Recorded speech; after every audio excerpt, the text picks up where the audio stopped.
What if Fleur Delacour touched Harry's scar at age 7 and it awakened a prophecy about the Veela's chosen king? Chapter 1. The touch of fate. The summer sun beat down on Harry Potter's neck as he trudged behind the Dursleys through the crowded Parisian street.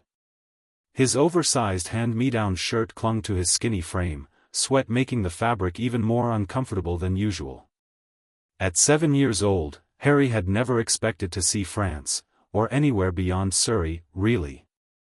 Uncle Vernon's unexpected business trip had forced them to bring him along. Mrs. Figg had broken her leg, and no one else would take the boy for 2 weeks.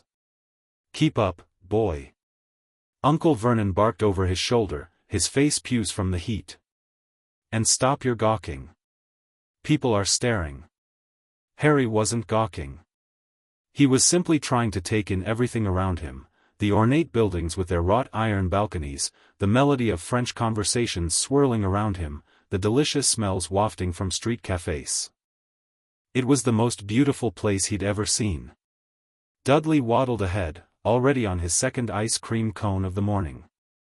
"I want to go back to the hotel," he whined. "It's too hot, and I want to watch telly." "Soon, Popkin," Aunt Petunia cooed, dabbing at her son's sweaty forehead with a handkerchief. "Daddy just has one more meeting, and then we can visit that toy shop I promised." Harry sighed quietly. The mention of toys meant nothing for him. He'd be left to wait in the hotel room while the Dursleys shopped. At least the hotel room had air conditioning. Vernon checked his watch and cursed under his breath. "I'm running late. Petunia, take Dudley back to the hotel. The boy can come with me, keep him out of your hair while Dudders rests." Harry's heart sank. Hours in some boring office with Uncle Vernon glaring at him? But to his surprise, his aunt shook her head. "No, Vernon. You know how he is. What if he does something unnatural in front of your clients? Leave him with us." Uncle Vernon's mustache twitched as he considered this. "Fine," he finally spat. "But keep him in line. I'll meet you back at the hotel at 4. As Vernon stormed off toward his meeting, Petunia grabbed Harry's arm with bony fingers. "We're going back to the hotel now. You'll sit quietly in the corner and not make a sound while Duddykins watches his programs. Understood?" Harry nodded glumly. But as they turned down a narrow side street, supposedly a shortcut to their hotel, something strange happened. The street seemed to shimmer, like heat rising from pavement. Harry blinked, wondering if the sun was affecting his eyes. "Mummy, this doesn't look right," Dudley complained, dropping his ice cream cone in shock. Aunt Petunia froze. The quaint Parisian street had somehow transformed before their eyes. Where there had been ordinary shops and cafes seconds before, there now stood an array of bizarre storefronts. A shop window displayed what looked like floating, spinning tops that changed colors. Another showed broomsticks hovering without support. Robed figures hurried past them, carrying parcels wrapped in shimmering paper. "We've taken a wrong turn," Petunia hissed, her face pale with panic. "Come along, quickly." But as she tried to retrace their steps, the entrance to the street seemed to have vanished. They were trapped in this impossible place. Harry felt a strange thrill run through him. Unlike his relatives, who looked terrified, he felt oddly at home amidst the strangeness. "Excusez-moi, madame," said a melodious voice behind them. "Vous êtes perdus?" They turned to find a tall, elegant woman with silvery blonde hair addressing them. Beside her stood a girl about Harry's age with the same striking hair, and a smaller child holding her mother's hand. Petunia clutched Dudley to her side. We're lost," she managed, her voice trembling. "We don't belong here." The woman's eyes narrowed slightly as she took in their appearance, lingering for a moment on Harry. "Ah, you have accidentally found your way into Rue de Merveilles. It happens sometimes with non-magical people." Her English was perfect, with just a hint of a French accent. "Non-magical?" Petunia repeated, her voice rising to a shrill pitch. "I don't know what you're talking about. We just need to get back to our hotel." The woman smiled kindly. Of course. I am Apollon Delacour. My daughters, Fleur and Gabrielle. She gestured to the girls beside her. We can help you find your way back. The older girl, Fleur, was staring at Harry with undisguised curiosity.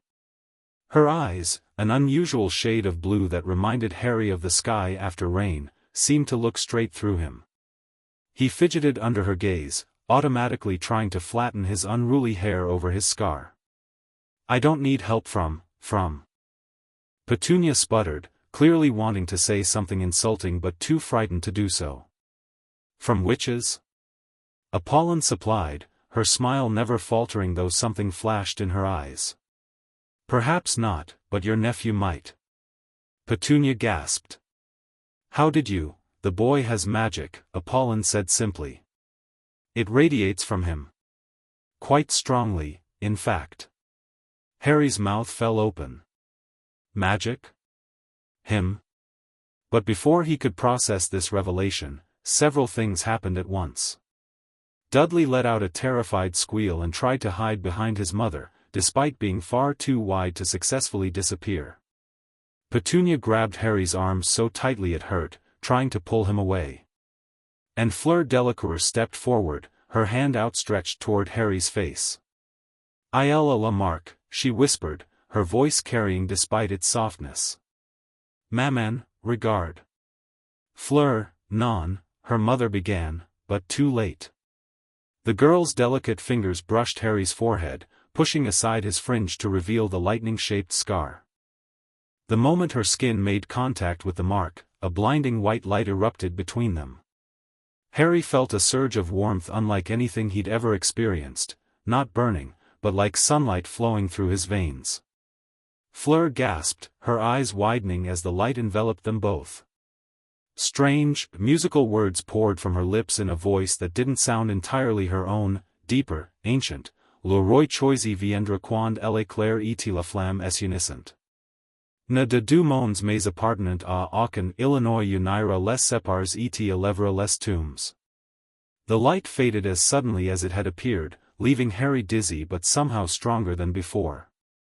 A pleasant warmth lingered in his scar, which had always been cold to the touch. He blinked, looking around at the stunned faces surrounding him. Apollon Delacour had gone very pale, her hand covering her mouth. "Say impossible," she whispered. Petunia had backed away, dragging Dudley with her. "What did you do to him?" she demanded, terror making her voice shake. What was that freakishness? But Harry barely heard his aunt. He was looking at Fleur, who seemed as shocked as everyone else. Their eyes met, and Harry felt a strange connection, like recognizing someone you've known all your life but somehow forgotten until this moment. "You're him," Fleur said simply, her English carrying the same musical quality as her mother's. "The one from the prophecy." "What prophecy?" Harry asked, finding his voice at last. "What just happened?" Before anyone could answer, a series of sharp popping sounds filled the air. Several figures appeared out of nowhere, wearing official-looking robes, some midnight blue, others crimson. "Ministry of Magic, French Division," announced one of the blue-robed wizards. "We detected an ancient magic activation." Everyone remained calm. Apollon stepped forward smoothly. "Monsieur Delacroix, there is no cause for alarm. A simple recognition spell, nothing more." The wizard looked skeptical. "Madame Delacour, our sensors registered this as class a magical awakening, the highest level." And, his eyes widened as they fell on Harry, recognition dawning. "Merlin's beard. Is that Harry Potter?" At the mention of Harry's name, the other officials crowded closer, murmuring excitedly. Harry instinctively stepped back, uncomfortable with their attention. "Please," Apollon said firmly, positioning herself between Harry and the officials. "The boy is clearly overwhelmed. This is not the place for such discussions." She glanced at Petunia, who looked ready to faint. "And his Muggle relatives are distressed." The lead wizard hesitated, then nodded reluctantly. Very well, Madame Delacour. But the ministry will need to speak with you, and the boy, immediately. This incident must be documented. Of course, Apollon agreed smoothly. But first, these muggles need to be escorted back to their world, and the boy requires care. The awakening of such magic can be disorienting. Harry didn't feel disoriented, exactly. In fact, he felt more clear-headed than ever before. The strange warmth from Fleur's touch had settled throughout his body, making him feel stronger, more alive. Colors seemed brighter, sounds clearer. He could even smell things he hadn't noticed before, the sweet perfume from Apollon Delacour, the earthy aroma of potions from a nearby shop. Petunia had finally found her voice again. "We're taking the boy and leaving. Now." She reached for Harry, but Apollon stepped between them. "Madam," she said gently but firmly, "your nephew has just experienced a significant magical event. He needs proper attention from those who understand what has happened." "I don't care about your abnormal nonsense," Petunia hissed. "He's our responsibility, unfortunately, and we're leaving." One of the red-robed officials stepped forward. "Perhaps a compromise. We can escort you safely back to your hotel, madam, while young Mr. Potter remains with us briefly to ensure there are no adverse effects from this magical occurrence. We'll return him to you within the hour." "Vernon will be furious," Petunia muttered, but Harry could see the relief in her eyes at the prospect of being separated from the freakishness. "Fine," she snapped. 1 hour. And he'd better not come back doing any strange things. Harry watched in disbelief as his aunt and cousin were led away by two of the officials, Petunia not even glancing back at him. Part of him wanted to call out, to remind her not to leave him with strangers, but a stronger part felt like he was exactly where he belonged. "Come, Harry," Fleur said softly, taking his hand. Her touch sent another, gentler wave of warmth through him. "We will explain everything." Apollon nodded to the remaining officials. "We will take him to our home. You are welcome to join us, Monsieur Delacroix, to observe and report to your ministry. But I must also contact Albus Dumbledore immediately. The British will want to be informed." The name meant nothing to Harry, but the officials exchanged significant looks. "Very well," Delacroix agreed. "But I must insist on accompanying you." Apollon nodded gracefully, then knelt to Harry's level, her silver blue eyes, so like her daughter's, searching his face. "Harry," she said gently, "I know this is confusing. But I promise you are safe with us.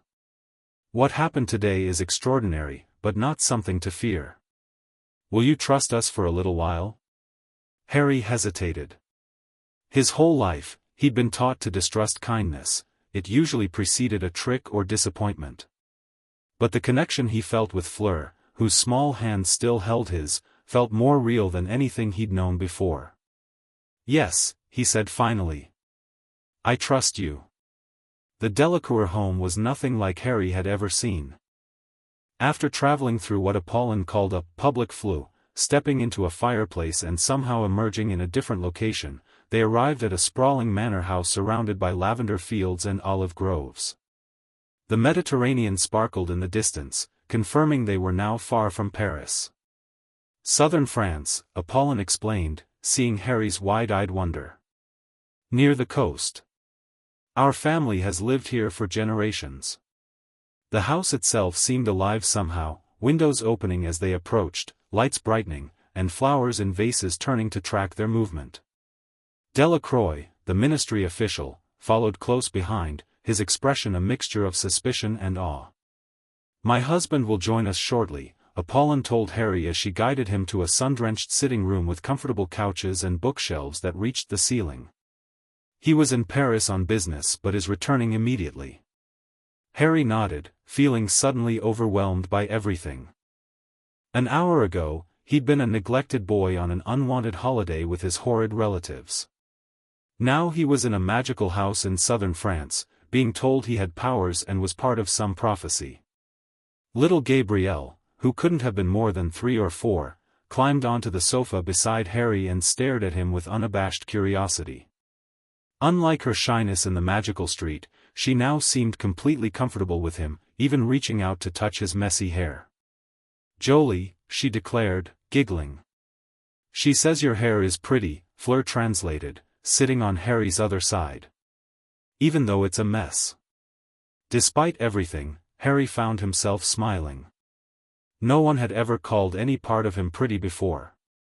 A house elf, as Apollon introduced the creature, appeared with a tray of refreshments, cool lemonade, fresh fruit, and small pastries that made Harry's mouth water.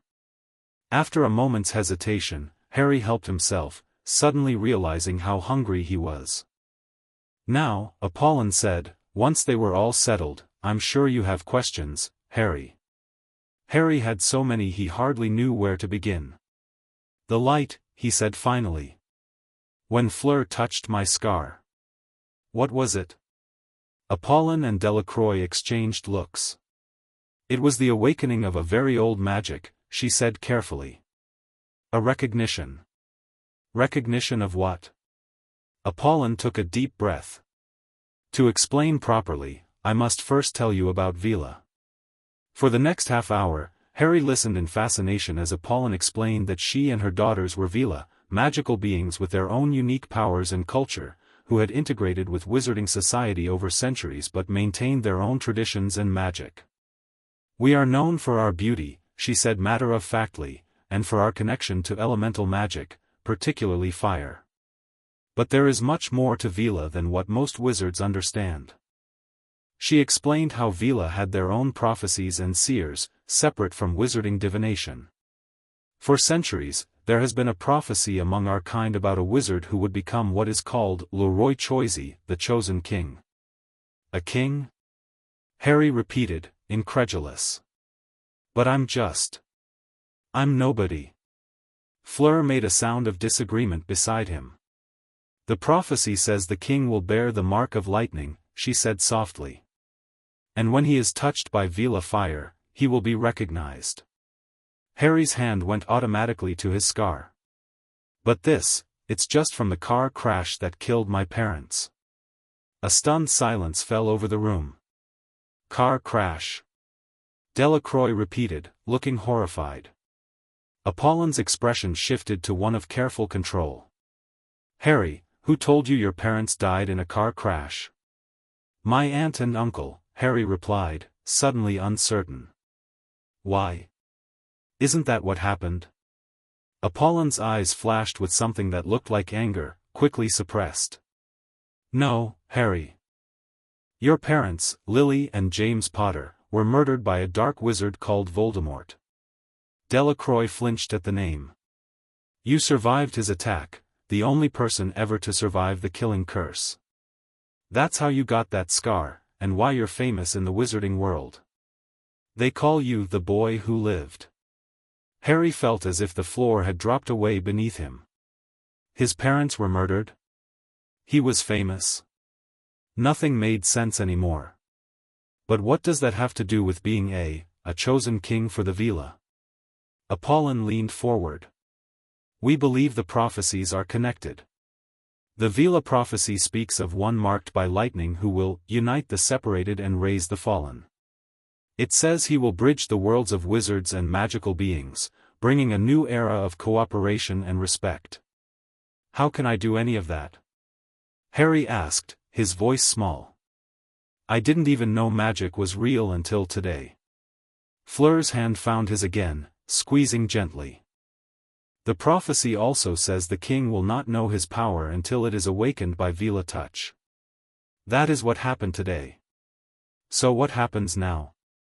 Harry asked, looking between the serious adult faces. Before anyone could answer, green flames erupted in the fireplace, and a tall man with dark hair streaked with silver stepped out, brushing ash from his elegant robes. "Monsieur Delacour," Delacroix acknowledged with a respectful nod. "Sebastian," Apollon breathed, rising to greet her husband.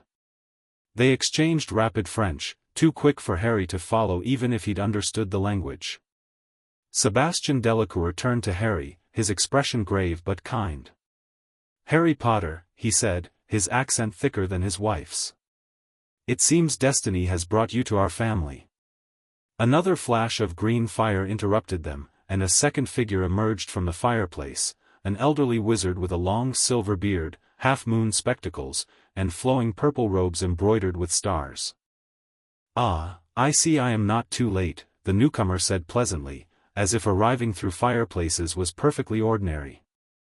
His eyes, blue and twinkling, found Harry immediately. "Hello, Harry. I've been looking forward to meeting you, though I confess I didn't expect it to be under such extraordinary circumstances." "Harry, this is Albus Dumbledore," Sebastian explained. "Headmaster of Hogwarts School of Witchcraft and Wizardry in Britain, and the wizard who placed you with your relatives after your parents' death." Harry stared at the old wizard, a strange mixture of emotions churning inside him. This man had known his parents? Had decided he should live with the Dursleys? "You left me with them," Harry said, unable to keep the accusation from his voice. "They hate magic. They told me my parents died in a car crash." A shadow passed over Dumbledore's face. "I see we have much to discuss," he said quietly. "But first, perhaps Madame Delacour might explain what happened today?" The magical surge was detected as far away as Scotland. As Apollon recounted the day's events, Harry noticed the old wizard's expression growing increasingly troubled. When she described Fleur's touch awakening something in Harry's scar and the words she had spoken, Dumbledore removed his glasses and pinched the bridge of his nose. "This complicates matters significantly," he murmured. "Complicates what?" Harry asked. Dumbledore regarded him thoughtfully. "There is already a prophecy about you in the wizarding world, Harry. One that connects you to the dark wizard who gave you that scar." "Two prophecies?" Delacroix exclaimed. "The boy can't possibly fulfill both." "Can't I?" Harry asked. Though he still understood very little of what was happening, he felt strangely certain that these supposedly separate destinies were somehow connected. "Perhaps," Dumbledore said, studying Harry with new interest. "The question is, what does this mean for Harry's safety and future?" An uncomfortable silence followed his words. "He should remain here," Apollon said suddenly, firmly. "At least for now. The Veela community can protect him while we determine the full implications of the prophecy's awakening." Dumbledore frowned. "His mother's protection requires him to live with her blood relatives. It is what has kept him safe from Voldemort's followers all these years." "Safe?" Harry couldn't help interrupting. "They lock me in a cupboard. They barely feed me." Dumbledore paled visibly, while the Delacours exchanged horrified glances. "A cupboard?" Sebastian repeated dangerously. "It's where I sleep," Harry explained, suddenly embarrassed. "Under the stairs." Fleur's hand tightened around his, and he felt a wave of heat emanating from her, not unpleasant, but intense, like sitting too close to a fire. "Absolutely not," Apollon declared, her accent becoming more pronounced in her anger. "Blood protection or not, the boy cannot return to such conditions." Delacroix cleared his throat. "If I may, the French ministry would be willing to offer asylum and protection to Mr. Potter, given the extraordinary circumstances. The activation of an ancient Veela prophecy places this matter within our jurisdiction as much as Britain's." Dumbledore's eyes narrowed slightly. "I appreciate the offer, but Harry's situation is more complex than you realize." "Then explain it," Sebastian challenged. "Because from what I see, you placed this boy with abusive muggles who concealed his heritage from him, and now you wish to return him there despite clear evidence that he has a destiny connected to the Veela, my wife's people." Harry looked back and forth between the adults, feeling both important and invisible at the same time. Everyone was talking about him, arguing over him, but no one was asking what he wanted. "I want to stay here," he said suddenly, loudly enough to cut through the brewing argument. All eyes turned to him in surprise. "At least for a little while. I want to learn about magic, and about this prophecy thing." Dumbledore regarded him thoughtfully. And what of your aunt and uncle? They will be expecting your return. Harry almost laughed at that. They'll be glad to be rid of me. Uncle Vernon only brought me to France because they couldn't leave me behind. Something shifted in Dumbledore's expression, sadness, perhaps, or regret. I see I have made grave miscalculations, he said quietly. Perhaps a compromise is possible. For the next hour, the adults negotiated while Harry, Fleur, and little Gabrielle were sent outside to the garden with a house elf named Minnie to watch over them. The Mediterranean breeze carried the scent of lavender and sea salt, and despite the uncertainty of his situation, Harry couldn't remember ever feeling so at peace. Fleur showed him around the gardens, pointing out magical plants that moved or changed colors or sang softly in the breeze. She explained more about being a Veela, how at her young age, her powers were still developing, but eventually she would be able to conjure fire and partially transform into a bird-like form when angry. It sounds brilliant, Harry said, trying to imagine it. Fleur shrugged. It can be difficult too. People think Veela are just pretty faces. Boys will stare stupidly when I'm older, it's already happening a little. They don't see the real me. Harry found that hard to believe. Everything about Fleur seemed so vibrant and real to him. I see you, he said simply. She smiled at that, a genuine smile that transformed her already pretty face into something radiant. Yes, she agreed. You do. That's part of the prophecy too. Before Harry could ask what she meant, they were called back inside. The adults had reached an agreement. Harry, Dumbledore addressed him directly, after much discussion, we have decided that you will remain with the Delacour family for the remainder of this summer. During this time, you will learn about your magical heritage and the significance of today's events. Harry couldn't help the grin that spread across his face. However, Dumbledore continued, you must return to your aunt and uncle's home for at least 1 month each year to maintain the blood protection your mother provided. And when you turn 11, you will attend Hogwarts School of Witchcraft and Wizardry, as your parents did. We will also establish regular visits between you and the Delacours during your school years, Sebastian added. The connection between you and Fleur appears to be magically significant. It should not be severed. Apollon nodded in agreement. We will teach you about Veela culture and magic, knowledge you will need if you are truly our prophesied king. And what about the Dursleys? Harry asked. What will you tell them? I will handle your relatives, Dumbledore assured him. They will be informed that you are attending a special program for gifted children. Given their attitude toward your abilities, I suspect they will not question this arrangement too deeply. Harry felt a weight lift from his shoulders. A whole summer away from the Dursleys, learning about magic, staying with a family that seemed to actually want him around.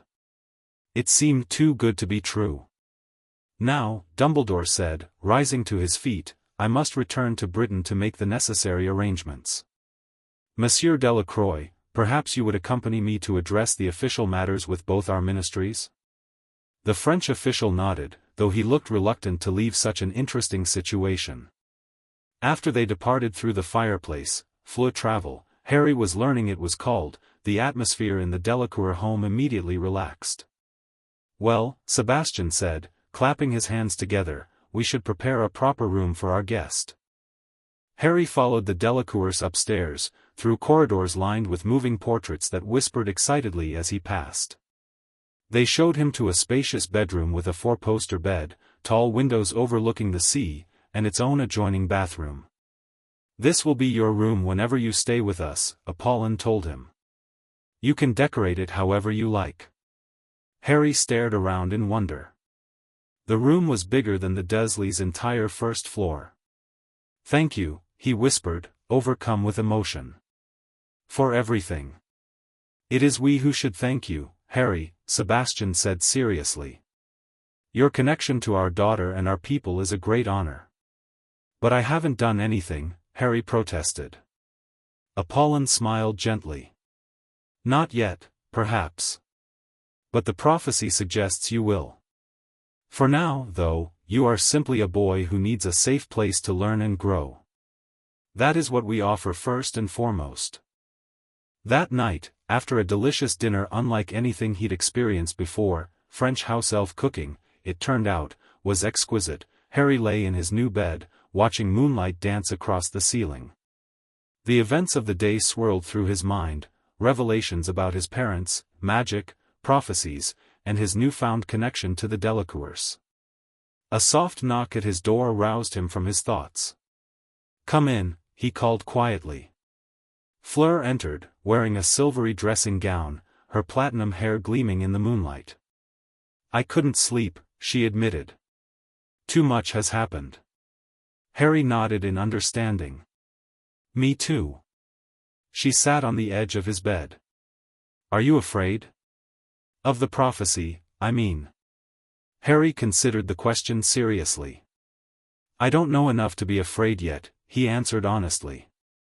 "Everything's happening so fast. Yesterday I didn't even know magic was real, and now I'm supposedly some chosen king from a Veela prophecy." "And the other prophecy too," Fleur reminded him. "The one about the dark wizard." Harry nodded solemnly. "Voldemort." Unlike the adults, Fleur didn't flinch at the name. "Do you think the prophecies are connected?" she asked. "They must be," Harry replied, surprising himself with his certainty. "It can't be coincidence that I'm in both." Fleur was quiet for a moment. "When I touched your scar," she said finally, "I felt something. Something dark. But then light came, and it pushed the darkness back." Harry's hand went to his scar unconsciously. "It's always felt cold before. But now it feels warm, like it's finally healing." "Maybe that's what the Veela magic did," Fleur suggested. "Started healing something that dark wizard left behind." The insight seemed remarkably perceptive for a child not much older than himself. But then, Harry was learning that the magical world operated by different rules. Children here seemed to grow up faster, understand more. "We'll figure it out together," he promised. "Whatever these prophecies mean, we'll face them together." Fleur smiled, and in the moonlight, Harry thought he saw a faint silvery glow emanating from her skin. "Together," she agreed, taking his hand. "Le roi etsa protectrice." "What does that mean?" Harry asked.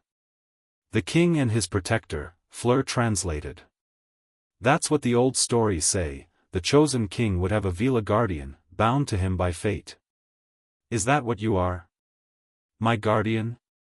Fleur shrugged, suddenly looking like the young girl she was rather than a mystical being. "I don't know. I just know that when I touched your scar, I felt like I'd found something I'd been looking for my whole life." Harry understood the feeling perfectly. For 7 years, he'd been alone, unwanted, told he was a freak and a burden. In one day, everything had changed. He'd found a place where he might belong, people who seemed to want him, and a purpose, even if that purpose was still shrouded in prophecy and mystery. "Thank you for finding me," he said simply. Fleur squeezed his hand, then rose to leave. "Bonne nuit, Harry Potter. Tomorrow, your real life begins." The weeks that followed were the happiest Harry had ever known. Each day brought new wonders as the Delacours introduced him to the magical world. Sebastian taught him about wizarding society, government, and history. Apollon focused on Veela culture and the ancient connections between different magical beings. Fleur helped him practice basic magical awareness exercises, feeling the magic within himself and in the world around him.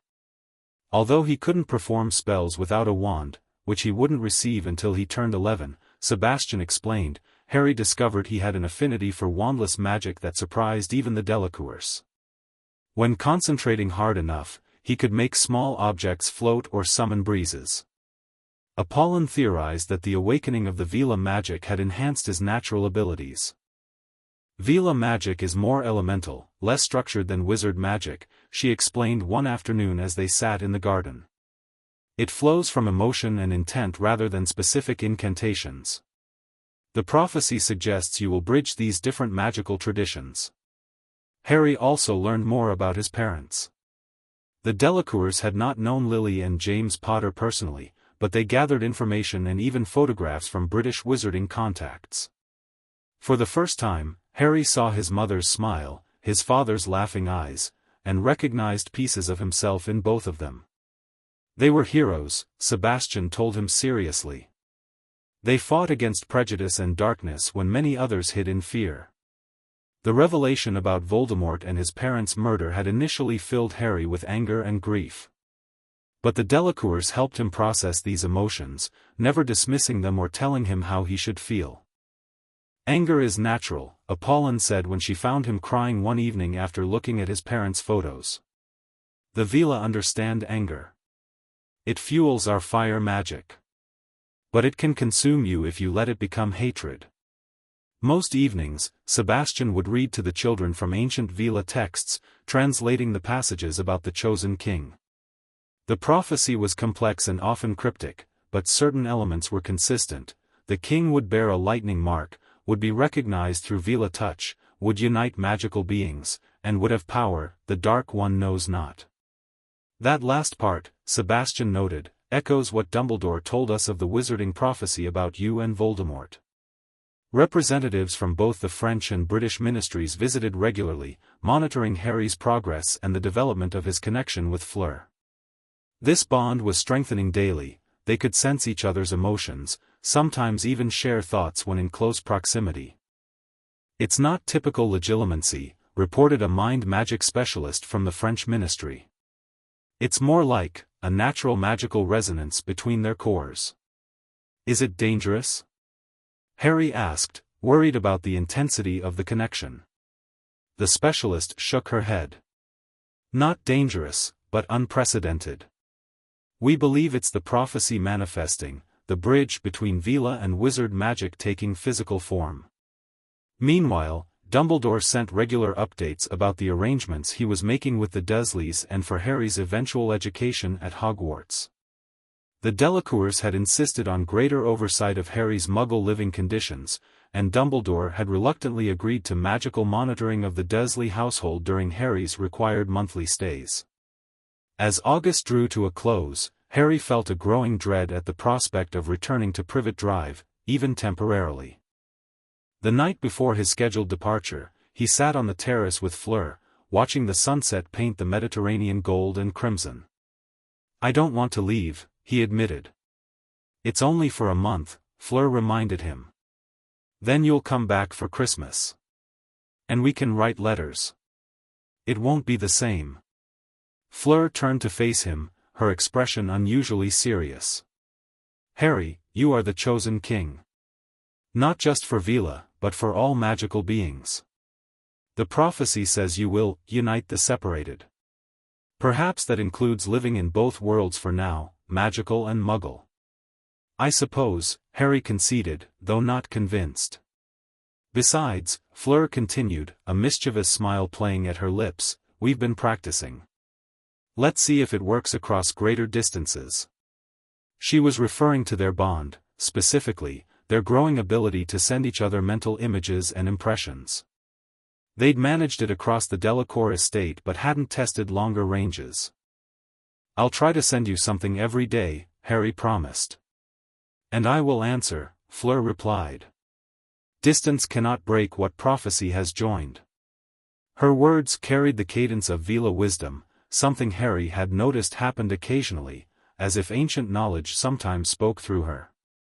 The next morning, Dumbledore himself arrived to escort Harry back to Surrey. The farewell was emotional, Gabrielle clung to his legs, Apollon embraced him warmly, and Sebastian assured him that arrangements were already in place for his quick return if there were any problems with the Dursleys. Fleur was the last to say goodbye, pressing her forehead against his in a traditional Veela gesture of connection. "Remember who you are now," she whispered. "Not just Harry from the cupboard under the stairs. You are Harry Potter, wizard, friend of the Veela, and our chosen king." With those words echoing in his mind, Harry took Dumbledore's arm and experienced his first apparition, a distinctly unpleasant sensation of being squeezed through a tight tube. They reappeared on Privet Drive, the ordinary suburban street looking alien and colorless after his weeks in magical France. Your aunt and uncle understand that you have been enlightened about your heritage, Dumbledore told him as they approached number 4. They have agreed to certain minimum standards of care, which will be monitored. You will have Dudley's second bedroom from now on. Harry nodded, clutching the small magical trunk the Delacours had given him, enchanted to appear as an ordinary suitcase to Muggle eyes but containing all his new magical books, clothes, and gifts. Professor Dumbledore, Harry said, stopping before they reached the door, do you believe in these prophecies? That I'm this chosen king? The old wizard regarded him thoughtfully. I believe, Harry, that prophecies are curious things. They can guide us or trap us, depending on how we approach them. What matters most is not what destiny says you should be, but what you choose to become. But the Veela prophecy awakened when Fleur touched me, Harry persisted. That must mean something. Indeed it does, Dumbledore agreed. It means you have a connection to a remarkable magical community that most wizards never experience. Whether that makes you their king, well, time will tell.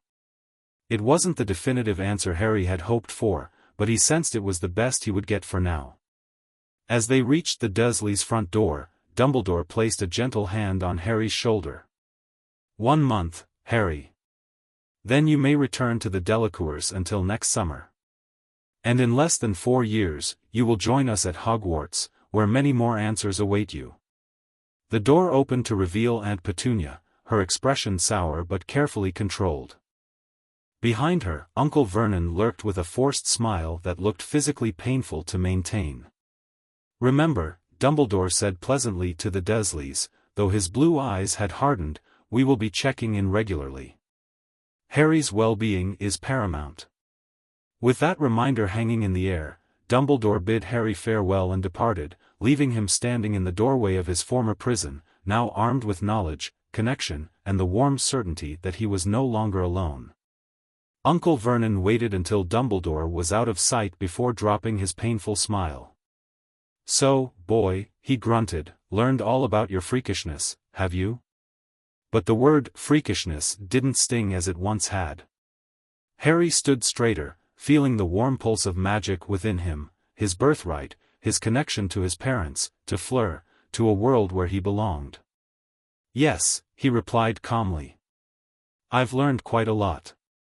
Something in his tone made Uncle Vernon step back slightly. Aunt Petunia's eyes narrowed, but she said nothing as she led him upstairs to Dudley's second bedroom, now cleared of broken toys and converted into a sparse but functional space for Harry. That night, as he lay in an actual bed instead of his old cupboard, Harry closed his eyes and focused on the bond he shared with Fleur. He pictured the sunset they had watched together, concentrating on sending the image across the hundreds of miles between Surrey and southern France. For a long moment, nothing happened. Then, like a warm breeze across his consciousness, came a response, an image of Fleur sitting by her window, looking up at the same stars now visible outside Harry's own window. With the image came a feeling of reassurance and a single thought, clear as if she'd whispered it in his ear, Unmoise. Just Unmoise. 1 month. Just 1 month. Harry smiled in the darkness. His life had changed forever the moment Fleur's fingers had touched his scar. Whatever prophecies awaited fulfillment, whatever challenges lay ahead with the dark wizard who had marked him, he now had something he'd never had before, people who cared for him, a place where he belonged, and a destiny that, while daunting, filled him with purpose rather than dread. He was Harry Potter, the boy who lived and the Veela's chosen king. And for the first time in his life, that felt like enough. Chapter 2, Dual Destinies. For years could change everything. Or nothing at all.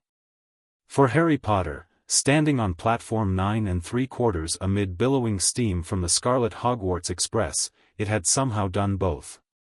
The skinny, bewildered 7-year-old who'd stumbled into a magical Parisian street had grown into a more confident 11-year-old wizard. He stood taller now, though still small for his age, thanks to those early years of Dursley neglect, and carried himself with quiet self-assurance that drew curious glances from passing families. "Remember, your trunk has both compartments," Sebastian Delacour reminded him, adjusting Harry's collar. "The visible one for your Hogwarts supplies, and the hidden one for your Veela texts. Albus has agreed you may continue your studies, but discretion remains important." "I remember," Harry assured him with a smile. After 4 years of summers and holidays with the Delacours, interspersed with the required monthly stays at Privet Drive, Harry had developed a peculiar double life.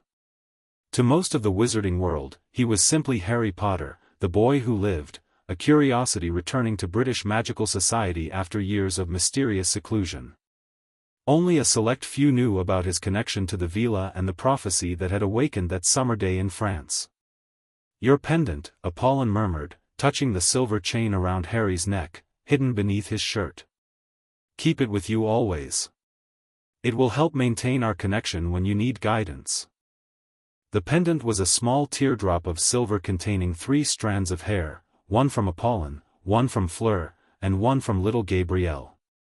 A focus point for their bond, crafted by Veela artisans to strengthen their mental connection across distances. "I will," Harry promised. His eyes searched the crowded platform for the one face he most wanted to see. The Delacours had arranged a special international portkey to bring him to King's Cross, but Fleur hadn't been able to join them. At 15, she had just begun her 4th year at Beauxbatons, and the school's headmistress had refused to grant her leave for this particular goodbye.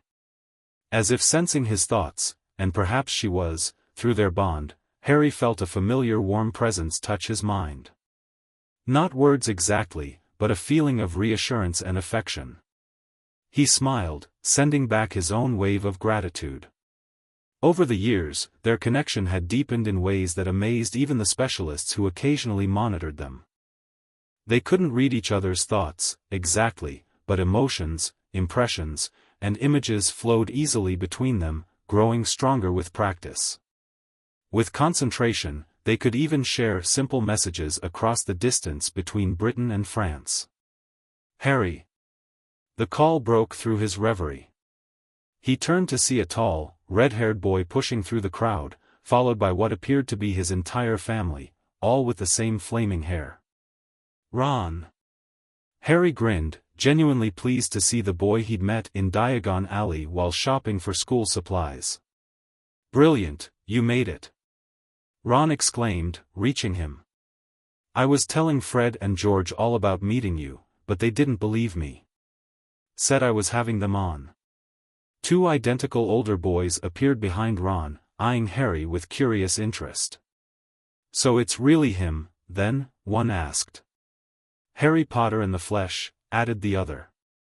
"Fred and George Weasley," Ron explained, rolling his eyes at his brothers. "Don't mind them. They're gits." Harry laughed, relaxing into the easy camaraderie. This was what he'd been missing during those lonely months at the Dursleys, simple friendship with other magical children his age. The Delacours had introduced him to several young wizards and witches in France, but cultural and language differences had created barriers. With Ron, there had been an immediate connection, uncomplicated and genuine. "These are my guardians," Harry said, turning to introduce the Delacours. "Sebastian and Apollon Delacour." Sebastian extended his hand to a balding, kind-faced man who had joined the group. "Arthur Weasley, I presume? I believe we met briefly at that International Magical Cooperation Conference 3 years ago."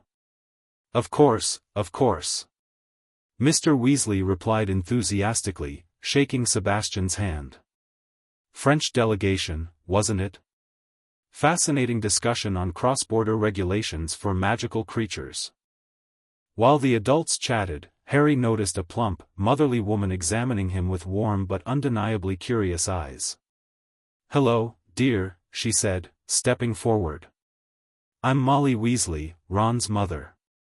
It's lovely to meet you at last." "Thank you, Mrs. Weasley," Harry replied politely, the manners Apollon had drilled into him coming automatically. "Merlin's beard, he's not at all what I expected," whispered a small red-haired girl partially hidden behind her mother. She blushed furiously when Harry caught her eye. "That's just Ginny," Ron explained with brotherly dismissal. "She's been talking about you all summer." "Dead annoying, really." The whistle blew, signaling 5 minutes until departure. Suddenly, the platform became a flurry of activity as parents made final checks and delivered last-minute advice to their children. Apollon drew Harry slightly away from the others, her silvery blue eyes intense. "Remember what we've practiced," she said softly in French, the language they often used for more sensitive discussions. "Your nightmares may worsen at Hogwarts. The meditation techniques should help." Harry nodded. The nightmares had begun shortly after his connection with Fleur awakened, strange, fractured visions of green light, high-pitched laughter, and a creeping darkness that seemed to reach for him. The Veela healers had theorized they were fragments of memory from the night Voldemort attacked him, previously suppressed but now surfacing due to his awakened magic.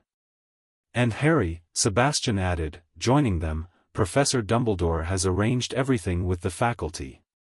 If you need the ritual space for your equinox observances, Professor McGonagall will assist you." "Thank you," Harry said, suddenly feeling the weight of what lay ahead. At the Delacours, maintaining both his wizard and Veela studies had seemed natural. But at Hogwarts, surrounded by people who knew nothing of his dual heritage, how would he balance these worlds? "Have courage, Petit Roy," Apollon whispered, using the affectionate nickname, Little King, that had become common in their household. She embraced him tightly, and Harry caught the familiar scent of lavender and something uniquely Veela, like sunlight on stone. "Write to us tonight," Sebastian instructed as they walked back to the Weasleys. "Let us know which house you're sorted into." "You'll be in Gryffindor for sure," Ron declared confidently, overhearing this last part. "Like your parents were." "That's where I'm hoping to go." Harry smiled noncommittally. The Hogwarts houses had been explained to him, but he remained uncertain where he might belong. The Veela traits of loyalty and fierce protection suggested Hufflepuff, while his growing love of learning hinted at Ravenclaw. And yet, the prophecy spoke of kingship and leadership, Gryffindor qualities, perhaps, or even Slytherin ambition. With final hugs and well wishes, Harry boarded the train alongside Ron.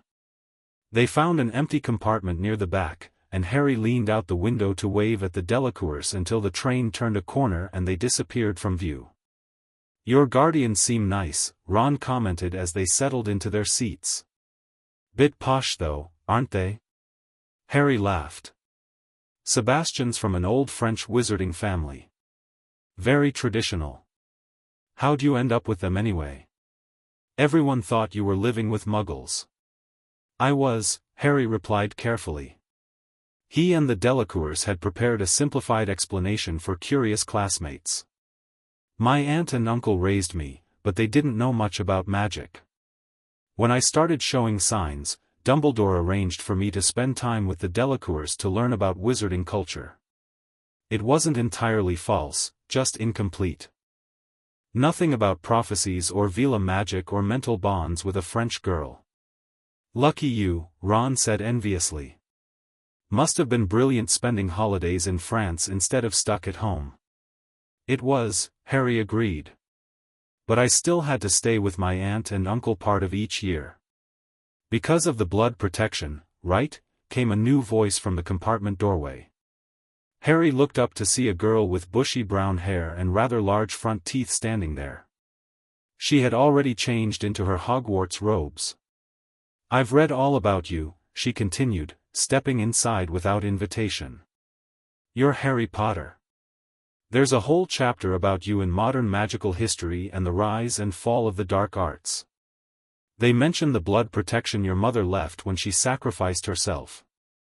That's why you had to live with Muggle relatives, right?" Harry blinked, momentarily stunned by this barrage of information from a complete stranger.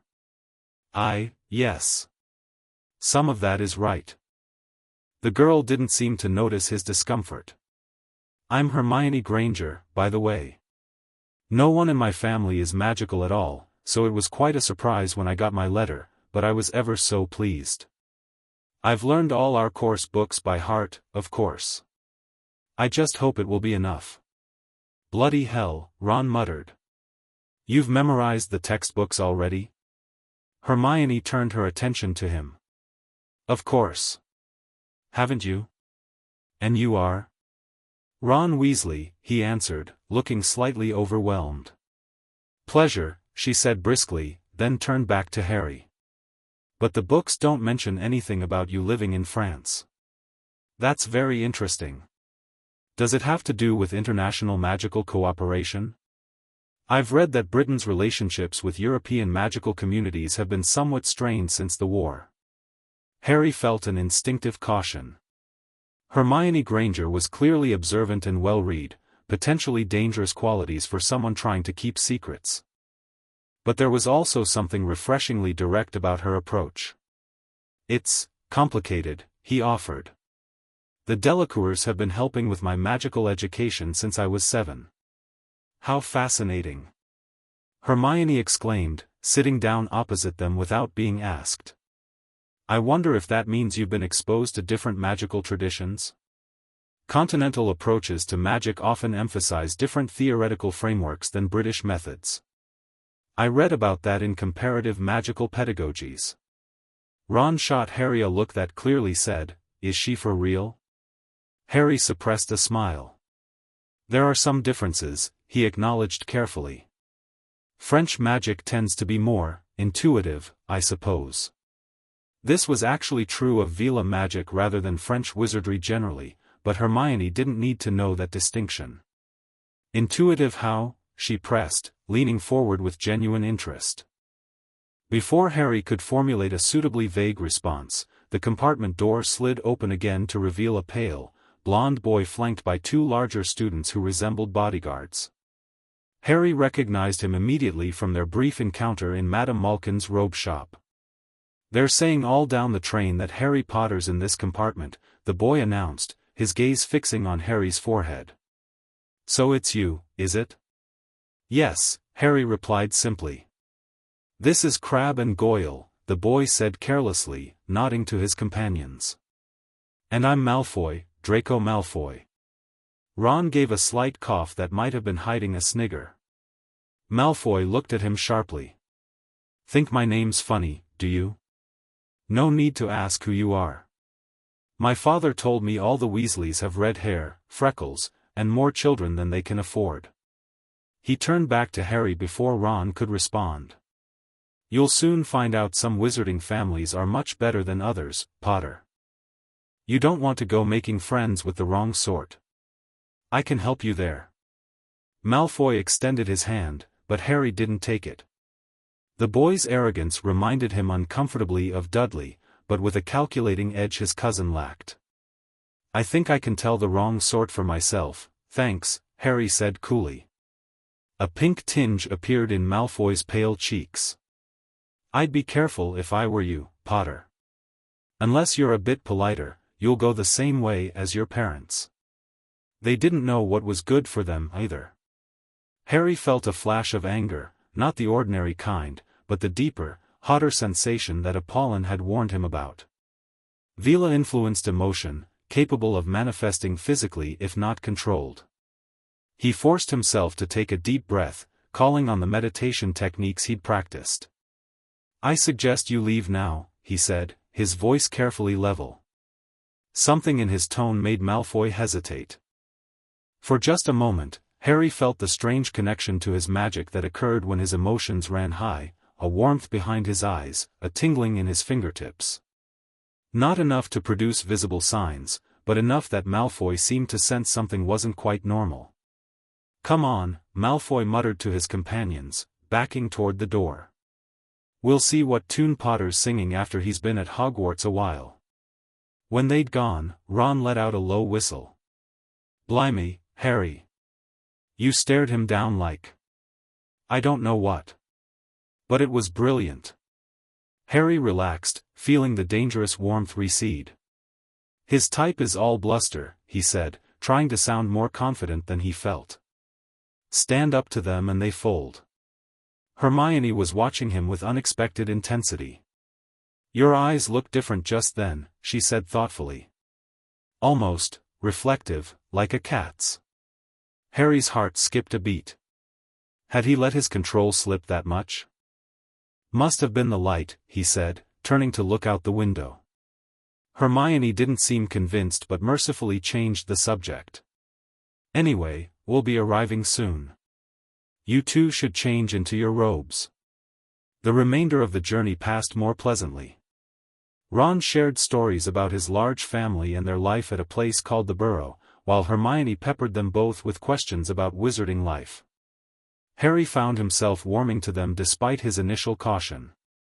They were so refreshingly straightforward after years of careful secrecy.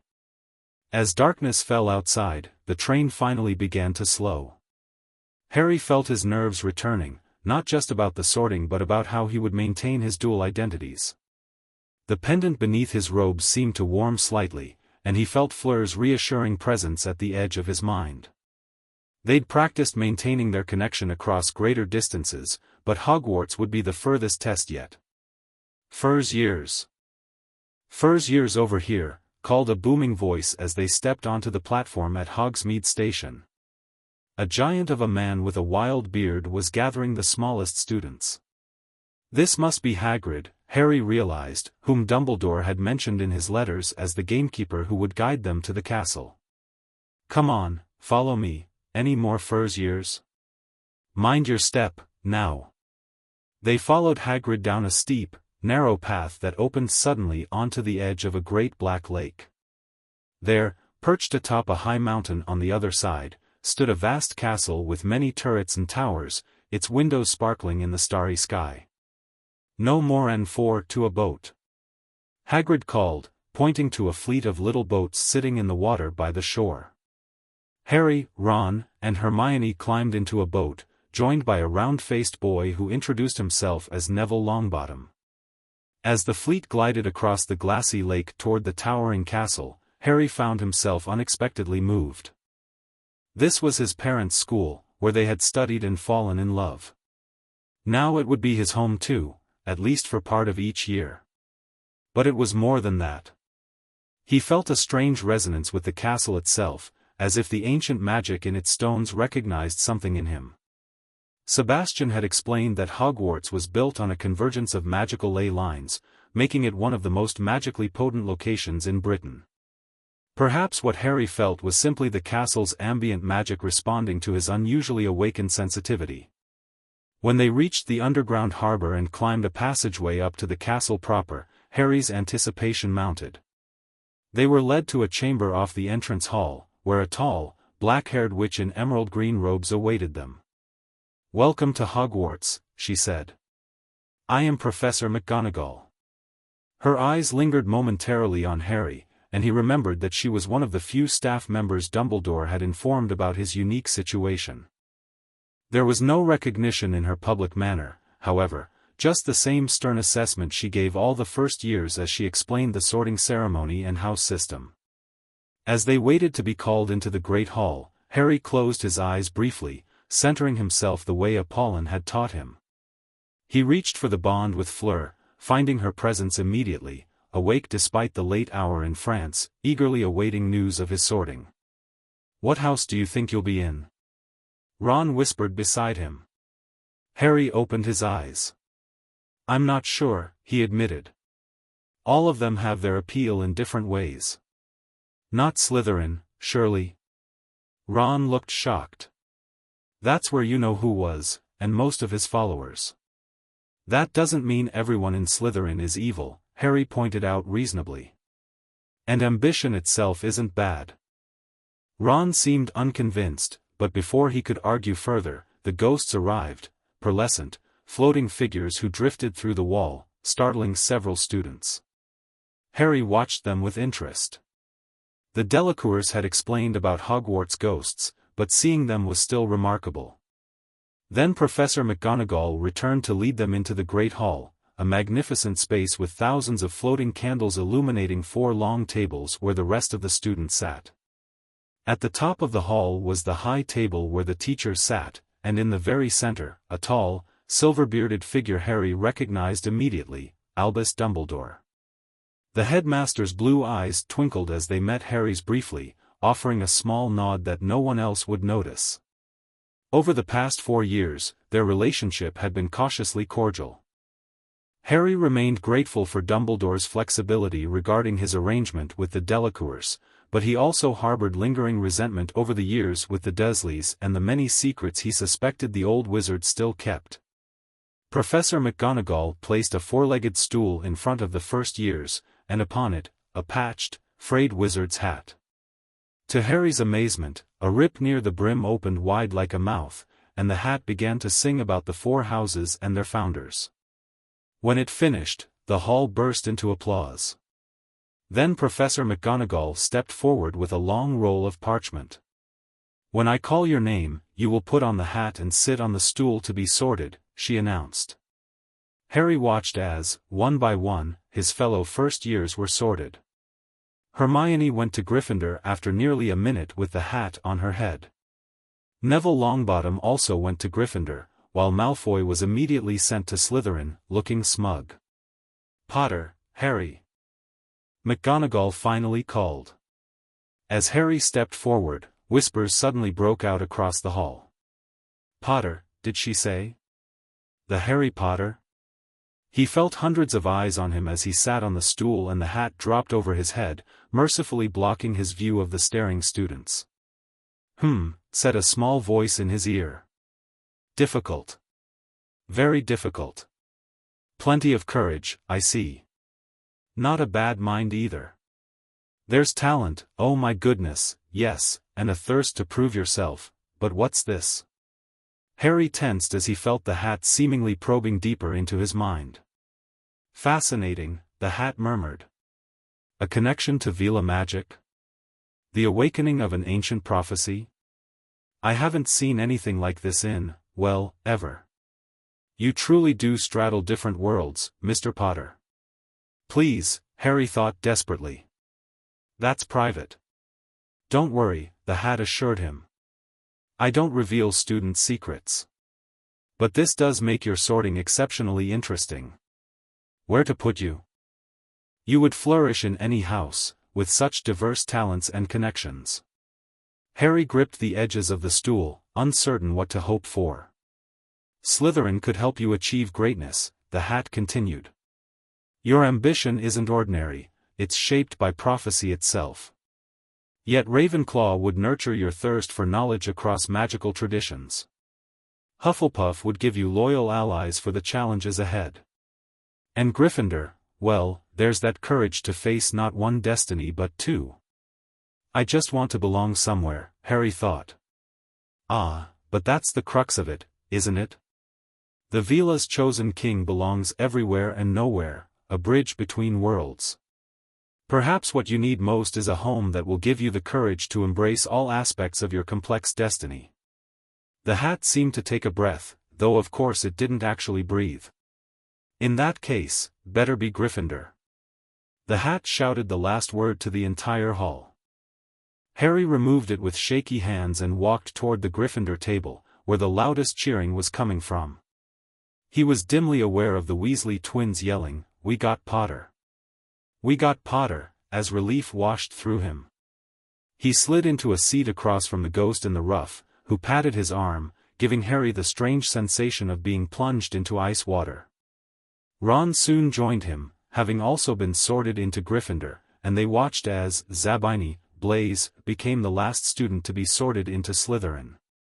As Dumbledore rose to deliver a few start-of-term notices, Harry discreetly touched the pendant beneath his robes, sending a mental image of himself at the Gryffindor table to Fleur.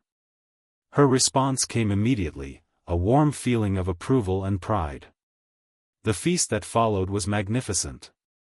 Harry had experienced fine dining with the Delacours, but never on such a grand scale. As he ate and chatted with his new housemates, he found himself genuinely relaxing for the first time since boarding the Hogwarts Express. Perhaps balancing his dual identities wouldn't be so difficult after all. That confidence wavered slightly when he caught Professor Quirrell, the nervous defense against the dark arts teacher in his distinctive turban, staring at him with an odd intensity. When their eyes met, a sharp pain shot through Harry's scar, not the warm, pleasant sensation he'd grown accustomed to since Fleur's touch had awakened the Veela magic, but a cold, burning feeling reminiscent of his nightmares. Harry winced, rubbing his forehead automatically. "All right there, Harry?" Percy Weasley, Ron's older brother and a prefect, asked with concern. "Fine," Harry lied. "Just tired." He glanced back at the high table, but Quirrell was now engaged in conversation with a hook-nosed teacher with greasy black hair. That would be Snape, Harry realized, the potions Master Dumbledore had mentioned in his letters, with the warning that there was history between Snape and Harry's father. By the time the feast ended and Percy led the first years up to Gryffindor Tower, Harry was exhausted. The day's journey, the excitement of the sorting, and that strange pain in his scar had drained him. Still, he made sure to write a quick note to the Delacours before climbing into his four-poster bed, informing them of his placement in Gryffindor and reassuring them that all was well. As he lay in the darkness, listening to the breathing of his dorm mates, Harry reached once more for his bond with Fleur. Despite the distance, he felt her presence, a comforting glow at the edge of his consciousness. They discovered that maintaining contact before sleep helped ward off his nightmares, somehow anchoring him against the dark memories that tried to surface. With Fleur's presence as a shield, Harry drifted into sleep, his first night at Hogwarts mercifully free from the green light and high-pitched laughter that so often haunted him. Classes began the next morning, and Harry quickly discovered that being famous in the wizarding world was a mixed blessing. Everywhere he went, students stopped to stare and whisper. Some even doubled back in corridors just to get another look at him. It was exhausting, especially since he was already working hard to appear like a normal first-year wizard with no unusual abilities or connections. Fortunately, Ron and Hermione provided effective distractions, though in very different ways. Ron's easygoing nature and encyclopedic knowledge of Quidditch made for entertaining conversations, while Hermione's relentless academic focus kept them both on track with their studies. Their very different personalities sometimes clashed, particularly when Hermione's know-it-all tendencies grated on Ron's more relaxed attitude. Harry often found himself playing mediator, a role that felt strangely familiar, perhaps because he'd spent years navigating between his Muggle and magical lives. The classes themselves presented an interesting challenge. Harry had received extensive pre-Hogwarts tutoring from the Delacours, giving him a theoretical foundation that exceeded most of his peers. In practical application, however, he had to be careful. His exposure to Veela magic had altered how his own magic manifested, making it more intuitive and emotion-linked than the structured, wand-focused approach taught at Hogwarts. In charms, for instance, Professor Flitwick demonstrated the levitation charm with precise wand movements and clear pronunciation of Wingardium Leviosa. Harry knew he could make objects float with much less formal structure, simply by focusing his intent and connecting with his magic. But doing so would raise questions he wasn't prepared to answer. "You're holding back," Hermione whispered during their third charms lesson, after Harry deliberately produced a mediocre levitation of his feather. "I've seen how quickly you grasp the theory. You should be doing better than this." Harry avoided her perceptive gaze. "Just having an off day," he muttered. Hermione didn't press the issue, but Harry could tell she was filing away her observations for future reference. Of his new friends, she posed the greater risk to his secrecy, not out of malice, but from sheer intelligence and curiosity. Potions proved particularly challenging in a different way. From the first lesson, Professor Snape singled Harry out, peppering him with difficult questions and criticizing his every move. The man's obvious dislike was puzzling until Harry remembered Dumbledore's cryptic comments about history with his father. The famous Harry Potter, Snape had sneered during their first lesson. "Our new celebrity." The professor's hostility triggered Harry's defensive instincts, making it harder to control the Veela-influenced aspects of his magic. More than once, he felt the dangerous warmth rising when Snape berated him, and had to employ Apollin's calming techniques to prevent his eyes from taking on their reflective quality, the first visible sign of Veela magic manifesting. "I don't understand why he hates you so much," Ron commented after a particularly brutal potions lesson in their third week. It's like you personally offended him just by existing. Maybe I did, Harry replied thoughtfully. I think he and my father were enemies at school. That's ridiculous, Hermione interjected. He's a professor. He shouldn't hold a schoolboy grudge against a student for something his father did. Harry shrugged. People aren't always reasonable about old wounds. This was something he understood well from his Veela studies. The ancient beings held memories across generations, their grievances and alliances extending far longer than human lifespans. It had given Harry a perspective on time and grudges that many 11-year-olds lacked. Defense against the dark arts should have been Harry's most interesting class, given his personal history with dark magic. Instead, it proved disappointing. Professor Quirrell was nervous to the point of incompetence, his classroom smelling strongly of garlic and his lectures filled with theoretical inconsistencies that even Harry, with his limited formal education, could spot. More concerning was the fact that Harry's scar invariably prickled painfully during Quirrell's classes. He'd written to the Delacours about it, and their response had been immediate concern. Apollon suggested strengthening his mental shields before each class, a basic Veela technique for managing external magical influences. It helped somewhat, but the pain persisted. Harry considered telling Dumbledore but hesitated. His relationship with the headmaster remained complicated, respectful but wary. The old wizard had kept too many secrets in the past for Harry to trust him completely. Instead, Harry focused on establishing his routine at Hogwarts, which included maintaining his Veela studies. 3 times a week, he woke before dawn to practice the meditation and magical sensitivity exercises Apollon had taught him. Twice weekly, late at night, he found a secluded classroom to perform the ritual movements that helped channel and control his developing abilities. For the autumn equinox, he would need more elaborate arrangements. Sebastian had explained that the solstices and equinoxes were particularly important for Veela magic, times when the balance of elemental forces shifted, creating opportunities for deepening one's connection to natural magic. Professor McGonagall, Harry approached his head of house after Transfiguration one afternoon in late September. I need to discuss the arrangements Professor Dumbledore mentioned. For the equinox. McGonagall's expression remained neutral, but she nodded in understanding. Yes, Mr. Potter. The headmaster informed me of your special requirements. Come to my office this evening after dinner, and we'll make the necessary arrangements. True to her word, McGonagall provided Harry with access to a small, private room in one of the castle's towers for his equinox observance.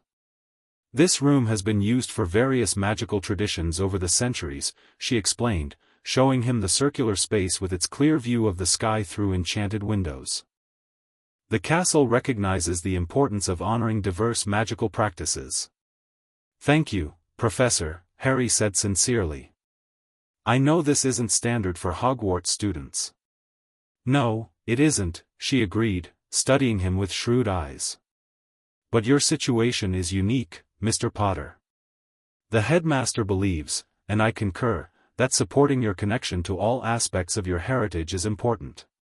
She hesitated, then added more softly, your mother would have approved, I think.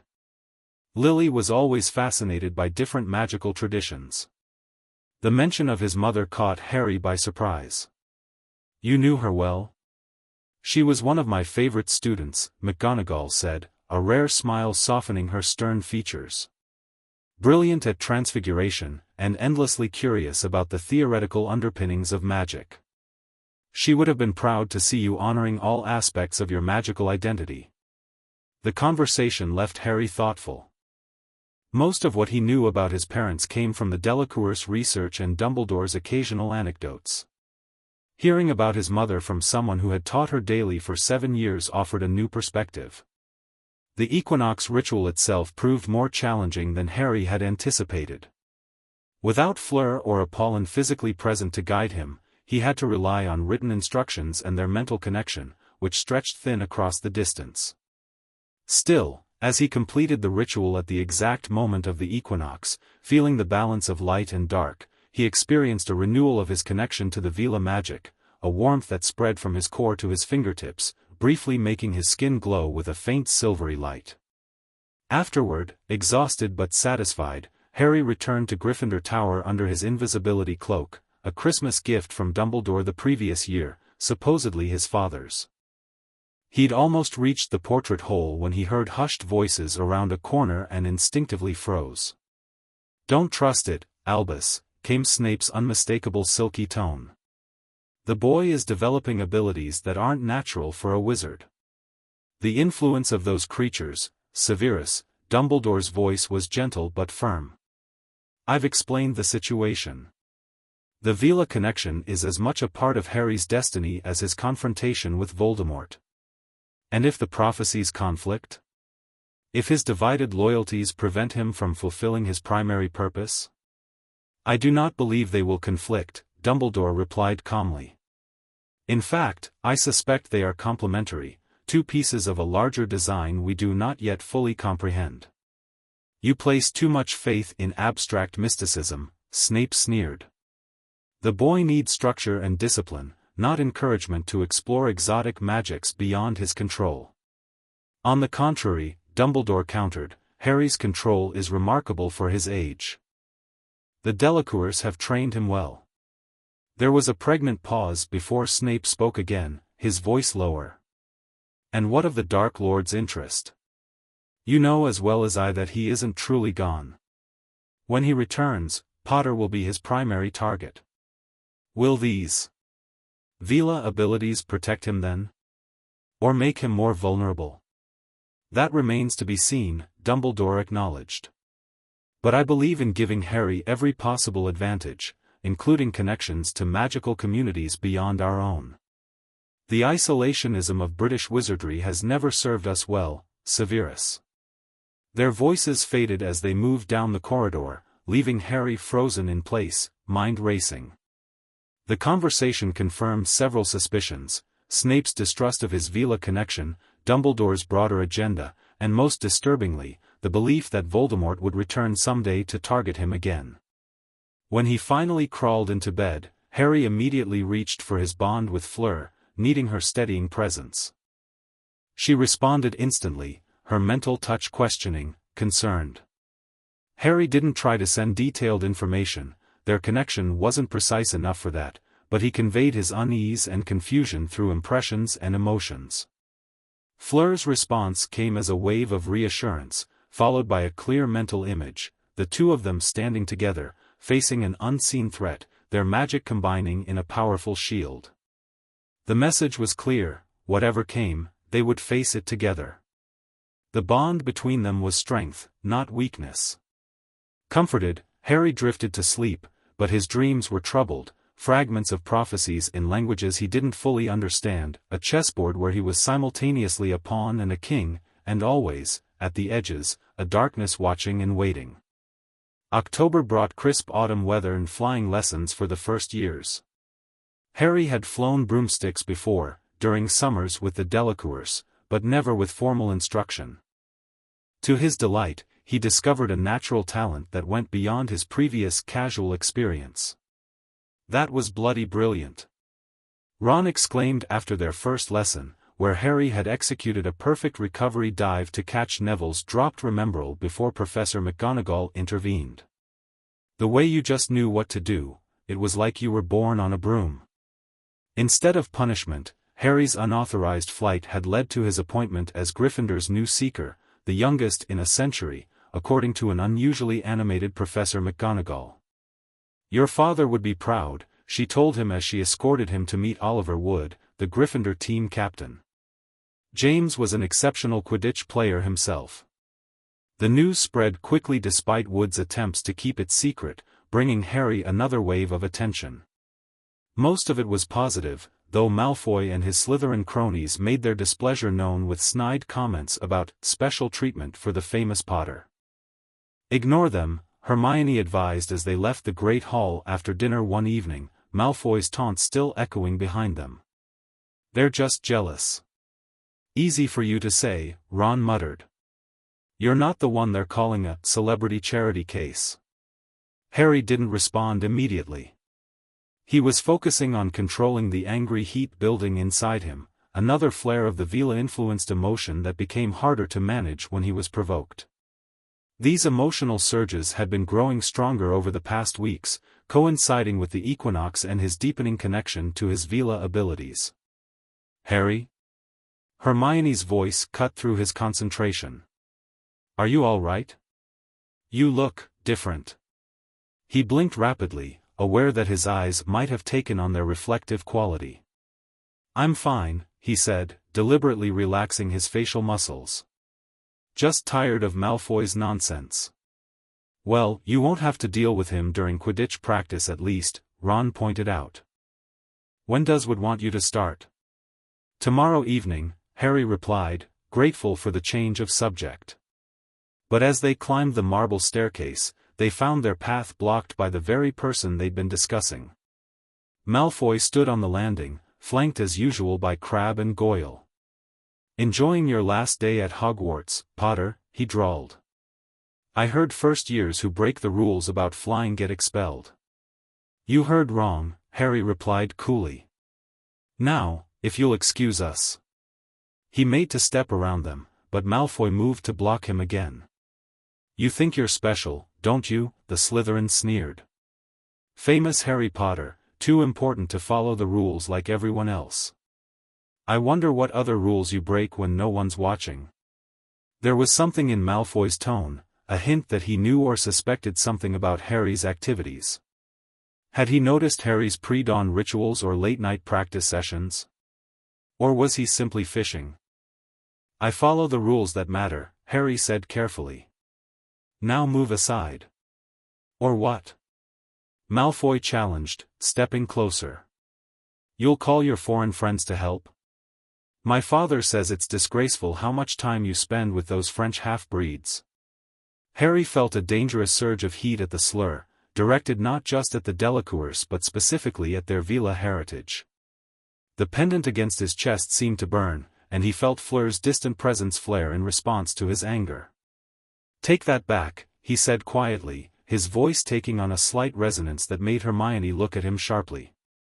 Malfoy's eyes widened almost imperceptibly. Something in Harry's demeanor, perhaps the unnatural stillness or the intensity of his gaze, seemed to finally penetrate the Slytherin's arrogance. "Come on," he muttered to Crabbe and Goyle, backing away. "We've got better things to do than waste time with Potter and his fan club."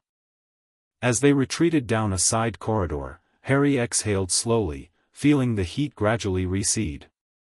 When he turned to his friends, both were staring at him with undisguised curiosity. "What was that?" Ron asked. "You looked like you were about to hex him wandlessly or something." "Harry," Hermione said more carefully, "your eyes definitely changed just then. They caught the light, differently." "It's nothing," Harry insisted, starting up the stairs again. "A trick of the torchlight." "No," Hermione persisted, keeping pace with him. "I've noticed it before, usually when you're angry or intensely focused. And your voice changed too, it had a sort of echo quality." Harry hesitated. He'd grown to trust Ron and Hermione over the past weeks, but revealing his Veela connection wasn't solely his secret to keep. The Delacours, Dumbledore, and the ministries of both Britain and France had agreed that knowledge of the prophecy and his unique status should remain carefully controlled. "I can't explain everything," he finally said. "Not yet. But yes, there are things about me that are different." "Because of what happened when you know who tried to kill you?" Ron guessed. "Partly," Harry acknowledged. "And partly because of something that happened later." Hermione's eyes lit with understanding. "When you were 7, she said. That's when you started spending time with the Delacours. Something happened then, didn't it?" Harry nodded reluctantly. "I can't say more. I've promised people I trust." To his relief, neither pushed further, though he could practically see Hermione's mind working through the puzzle pieces she'd collected. "We won't ask," she said finally. "But Harry, if these differences are affecting you at school, you should have someone you can talk to about them." "I do," he assured her, touching his pendant unconsciously. "I'm not alone with this." The moment of vulnerability created a subtle shift in their friendship. Though Harry hadn't revealed his secret, acknowledging its existence had deepened their trust. In the days that followed, Ron and Hermione became protective in their own ways, Ron deflecting unwanted attention with humor, Hermione watching carefully during classes when Harry's control might slip. Quidditch practice added another layer of complexity to Harry's balancing act. Flying came naturally to him, perhaps too naturally. Oliver Wood was delighted by Harry's instinctive skills but puzzled by certain aspects of his flying style. "It's like you're anticipating the snitch's movements before it changes direction," Wood commented during their third practice. "Almost as if you can sense it somehow." The truth was, Harry could sense it. His enhanced magical sensitivity, developed through Veela training, allowed him to perceive the magical signature of objects like the snitch more acutely than most wizards. But explaining that would raise too many questions. "Just good reflexes," he said with a shrug. "And luck, probably." Wood accepted this, focused as he was on results rather than methods. "Well, keep it up. At this rate, we'll destroy Slytherin in the opening match." The approaching Halloween feast brought mixed emotions for Harry. In the wizarding world, it marked the anniversary of his parents' deaths and Voldemort's downfall. For Veela culture, it represented Samhain, one of the critical moments in the magical year when the boundary between worlds thinned, allowing deeper connection to ancestral magic. Apollon had sent detailed instructions for a private Samhain observance, explaining that this particular festival might help Harry connect with his parents' spirits more directly than was normally possible. Professor McGonagall, when approached, arranged for him to use the same tower room as for the equinox. "You should know," she added with uncharacteristic hesitation, "that Professor Dumbledore has requested to observe your ritual." "Not to interfere," she clarified, seeing Harry's expression, "but to better understand this aspect of your magical development." Harry considered refusing but ultimately agreed. Despite his complicated feelings toward the headmaster, he recognized that Dumbledore's support was crucial for maintaining his unusual arrangement at Hogwarts. On Halloween morning, Harry received an unexpected package at breakfast, a small, ornately carved wooden box bearing the Delacour crest. Inside was a silver bowl etched with Veela symbols, a vial of clear liquid that seemed to shimmer with its own inner light, and a note in Apollon's elegant handwriting, "For tonight's ritual. The bowl is from our family's collection, blessed by 7 generations of Veela priestesses. The essence of moonlight within the vial will help you connect to those beyond the veil. Remember the words I taught you, and open yourself to their presence without fear. They have always watched over you, Petit Roy. Tonight, you may hear them more clearly." The package attracted curious glances from his fellow Gryffindors, but Harry quickly repacked it before anyone could examine it closely. "Another gift from your French guardians?" Hermione asked quietly. "Something for tonight," Harry confirmed vaguely. "A family tradition." The day's classes passed in a blur of anticipation. During charms, Professor Flitwick finally had them attempt the levitation charm on actual objects. Harry deliberately moderated his performance, producing a competent but unremarkable levitation of his feather. Hermione, meanwhile, executed the charm perfectly on her first try, earning praise from Flitwick and poorly concealed annoyance from Ron, who was struggling with the spell. Their tension escalated after class when Ron imitated Hermione's precise instructions, mocking her know-it-all attitude. "It's no wonder she hasn't got any friends," Ron said loudly as they pushed their way into the crowded corridor. Harry saw Hermione's face crumple before she pushed past them, clearly crying. "I think she heard you," he told Ron reproachfully. "So?" Ron looked uncomfortable but defensive. "She must have noticed she's got no friends." "She has friends," Harry corrected him. "She has us. Or at least, she has me." Ron had the grace to look ashamed. "Yeah, all right. I'll apologize at the feast." But Hermione didn't appear at the feast. Parvati Patil informed them she was crying in the girls' bathroom and wanted to be left alone. Ron looked increasingly guilty as the magnificent Halloween decorations appeared in the great hall, thousands of bats fluttering from the walls and ceiling while hundreds more swooped over the tables, making the candles in the floating pumpkin stutter. Harry was just serving himself potatoes when Professor Quirrell came sprinting into the hall, his turban askew and terror on his face. "Troll," he gasped, reaching Dumbledore's chair. "In the dungeons. Thought you ought to know." He then sank to the floor in a dead faint. The hall erupted in panic until Dumbledore set off several purple firecrackers from his wand, restoring silence. "Prefects," he rumbled, "lead your houses back to the dormitories immediately." As Percy Weasley efficiently organized the Gryffindors, Harry suddenly grabbed Ron's arm. "Hermione," he whispered urgently. "She doesn't know about the troll." Ron bit his lip, then nodded grimly. "All right. But Percy'd better not see us."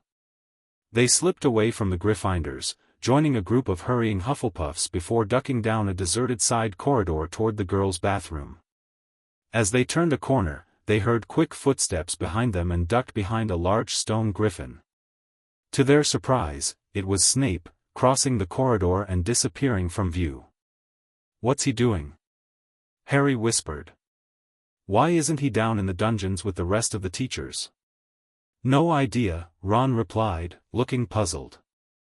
They crept along the next corridor, following Snape's direction, when a foul stench reached their nostrils, a mixture of old socks and public toilets. Then they heard it, low grunting and the shuffling footfalls of gigantic feet. At the end of the passage, the troll emerged, 12 feet tall, granite gray, with a tiny head perched on a boulder-like body. It stopped beside a doorway and peered inside, waggling its long ears in confusion before slouching into the room. "The key's in the lock," Harry muttered. "We could lock it in." "Good idea," Ron agreed nervously.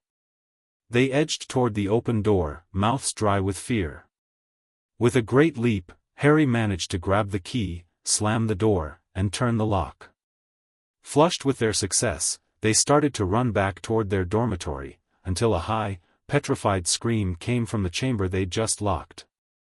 "Hermione," they said together in horror.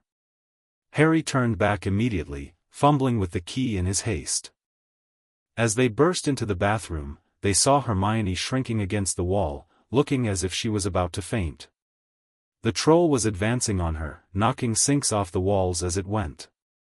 "Confuse it," Harry said desperately to Ron, seizing a tap and throwing it hard against the wall. The troll stopped a few feet from Hermione, turning its ugly head to see what had made the noise.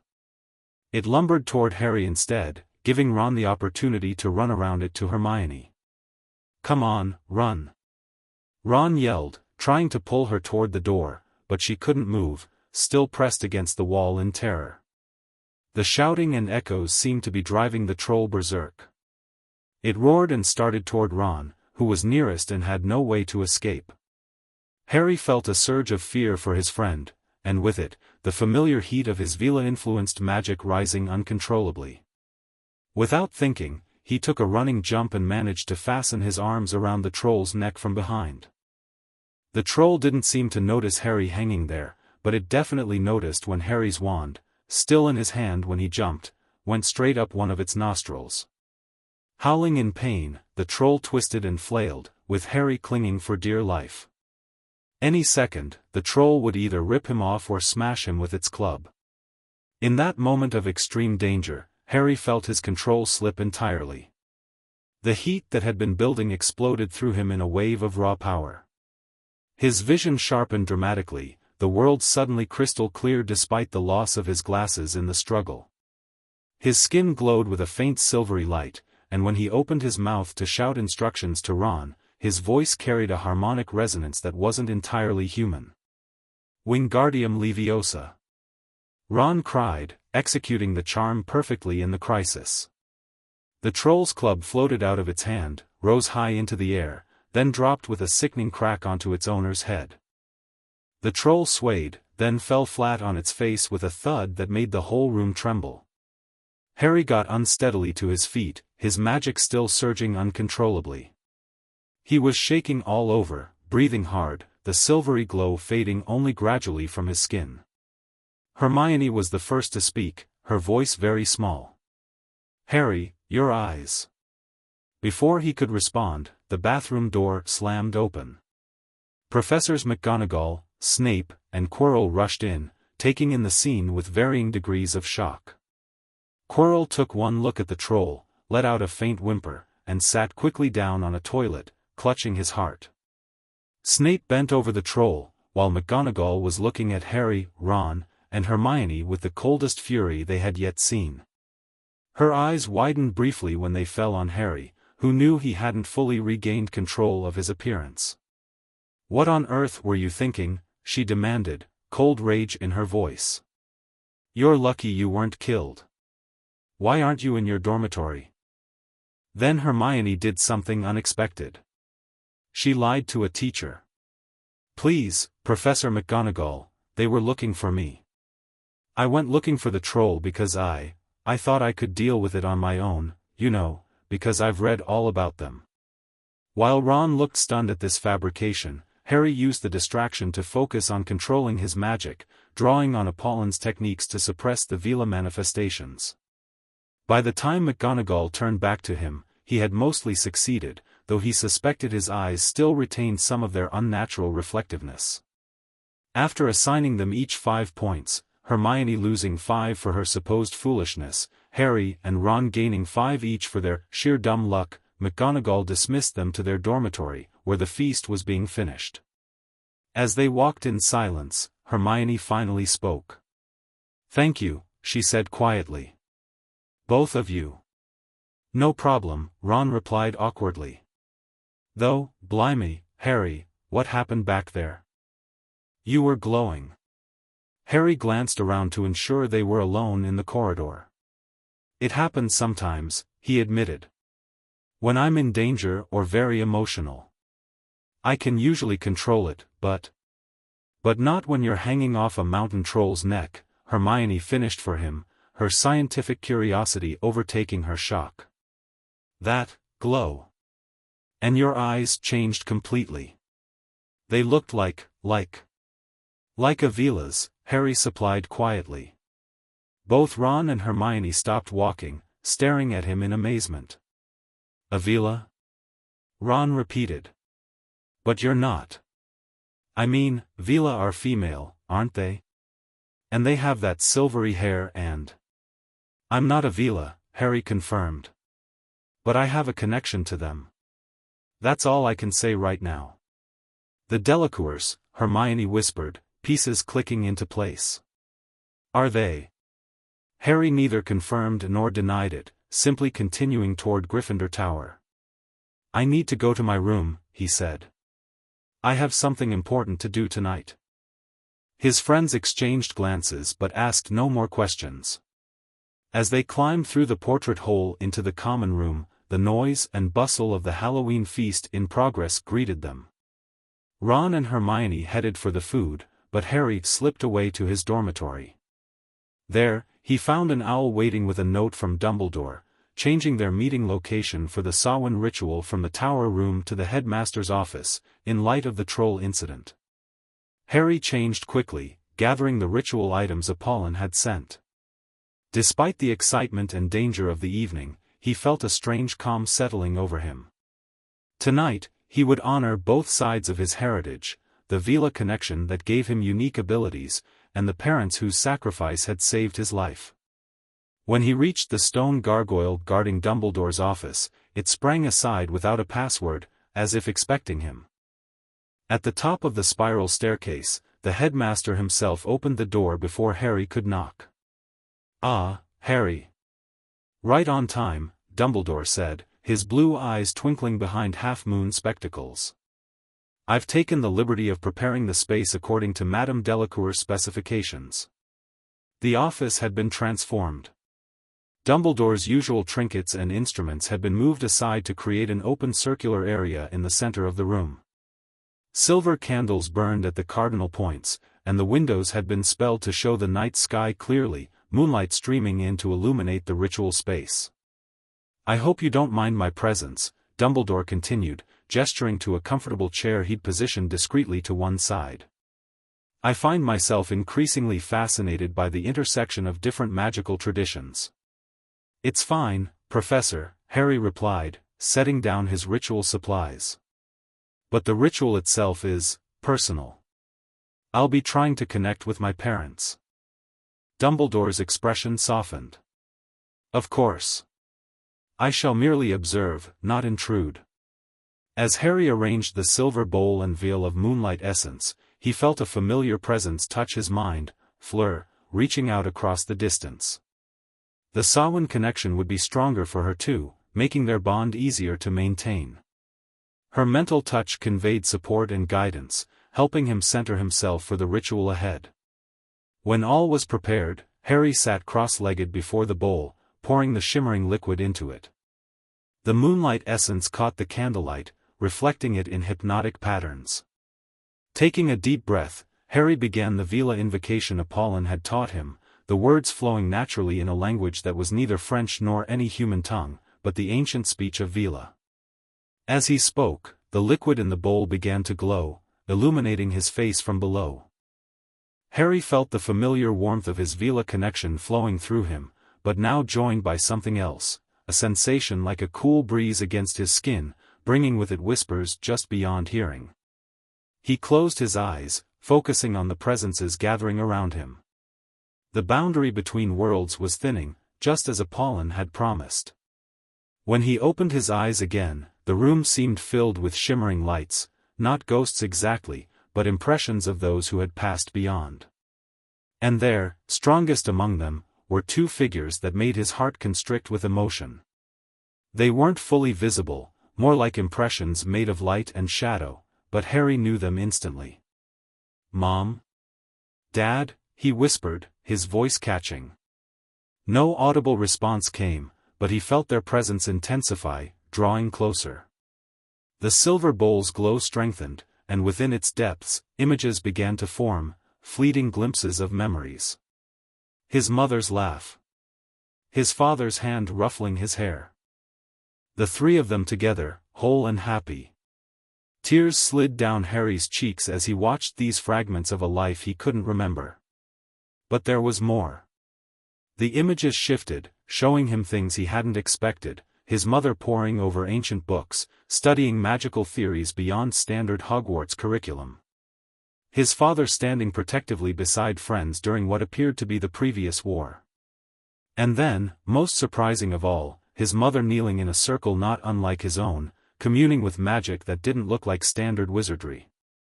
On the page of an open book beside her, Harry glimpsed familiar symbols, Veela script, like those on his ritual bowl. She knew, he breathed in astonishment.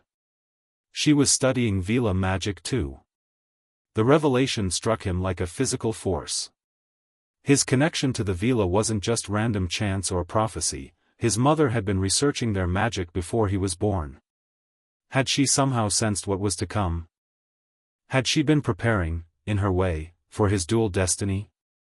The images faded, but the presences remained. Harry felt a gentle touch against his cheek, not physical, but unmistakable. His mother's love, reaching across the boundary between worlds. Another sensation followed, a hand on his shoulder, his father's strength and pride flowing into him. For a brief, perfect moment, Harry felt complete, all aspects of his complex identity held in balance. The boy who lived. The Veela's chosen king. And most importantly, the son of Lily and James Potter.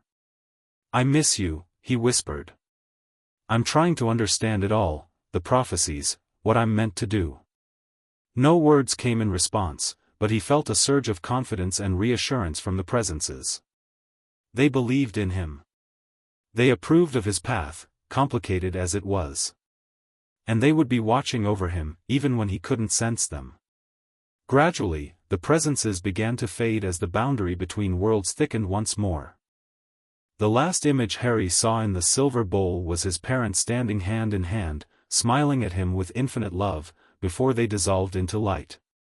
The ritual complete, Harry sat motionless for several minutes, absorbing what he'd experienced. When he finally looked up, he found Dumbledore watching him with an expression of profound respect. "Remarkable," the headmaster said softly. "Truly remarkable. In all my years studying magic, I've rarely witnessed such a genuine connection to those beyond the veil." "My mother," Harry said, his voice still thick with emotion. "She was studying Veela magic." "Did you know?" Dumbledore's eyebrows rose slightly. "I knew Lily had wide-ranging magical interests, particularly in protective magics from various traditions. But no, I wasn't aware of specific research into Veela practices." He stroked his long beard thoughtfully. "Though it makes a certain sense. Your mother was extraordinarily intuitive about magic, able to sense connections and possibilities that eluded many more experienced wizards. Perhaps she sensed the path that lay ahead for you.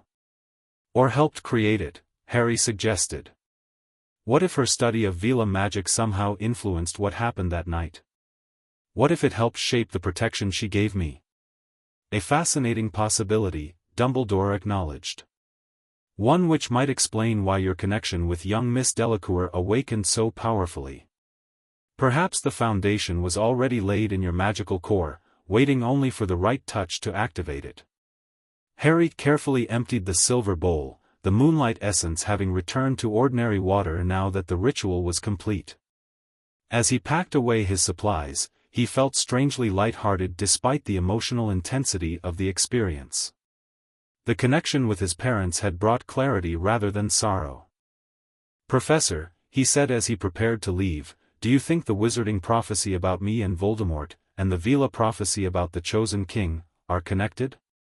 Or are they separate destinies I'm somehow meant to fulfill?" Dumbledore considered the question seriously.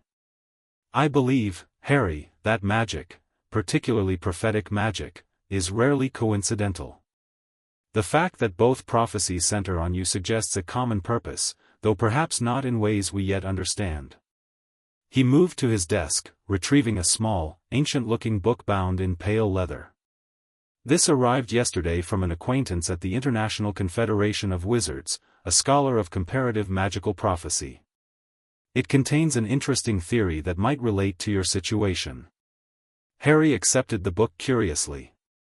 "The theory suggests," Dumbledore explained, "that major prophecies often manifest across multiple magical traditions simultaneously, like echoes of the same essential truth, translated into different symbolic languages.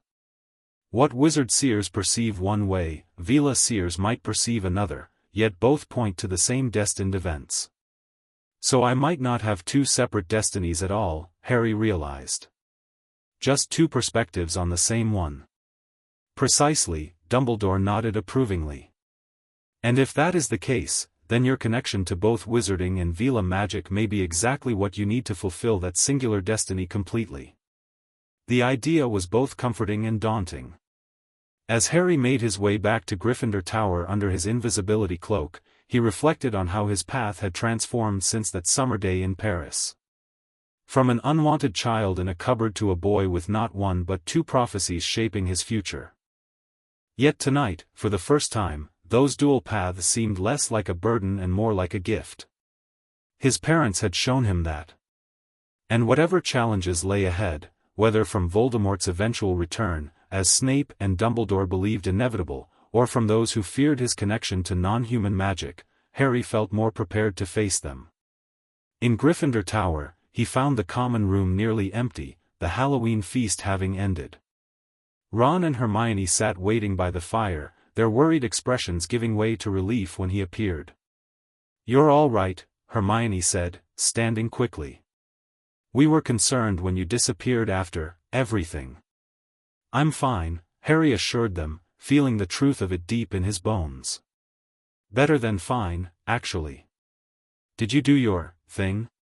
Ron asked awkwardly, clearly unsure how to reference Harry's mysterious ritual.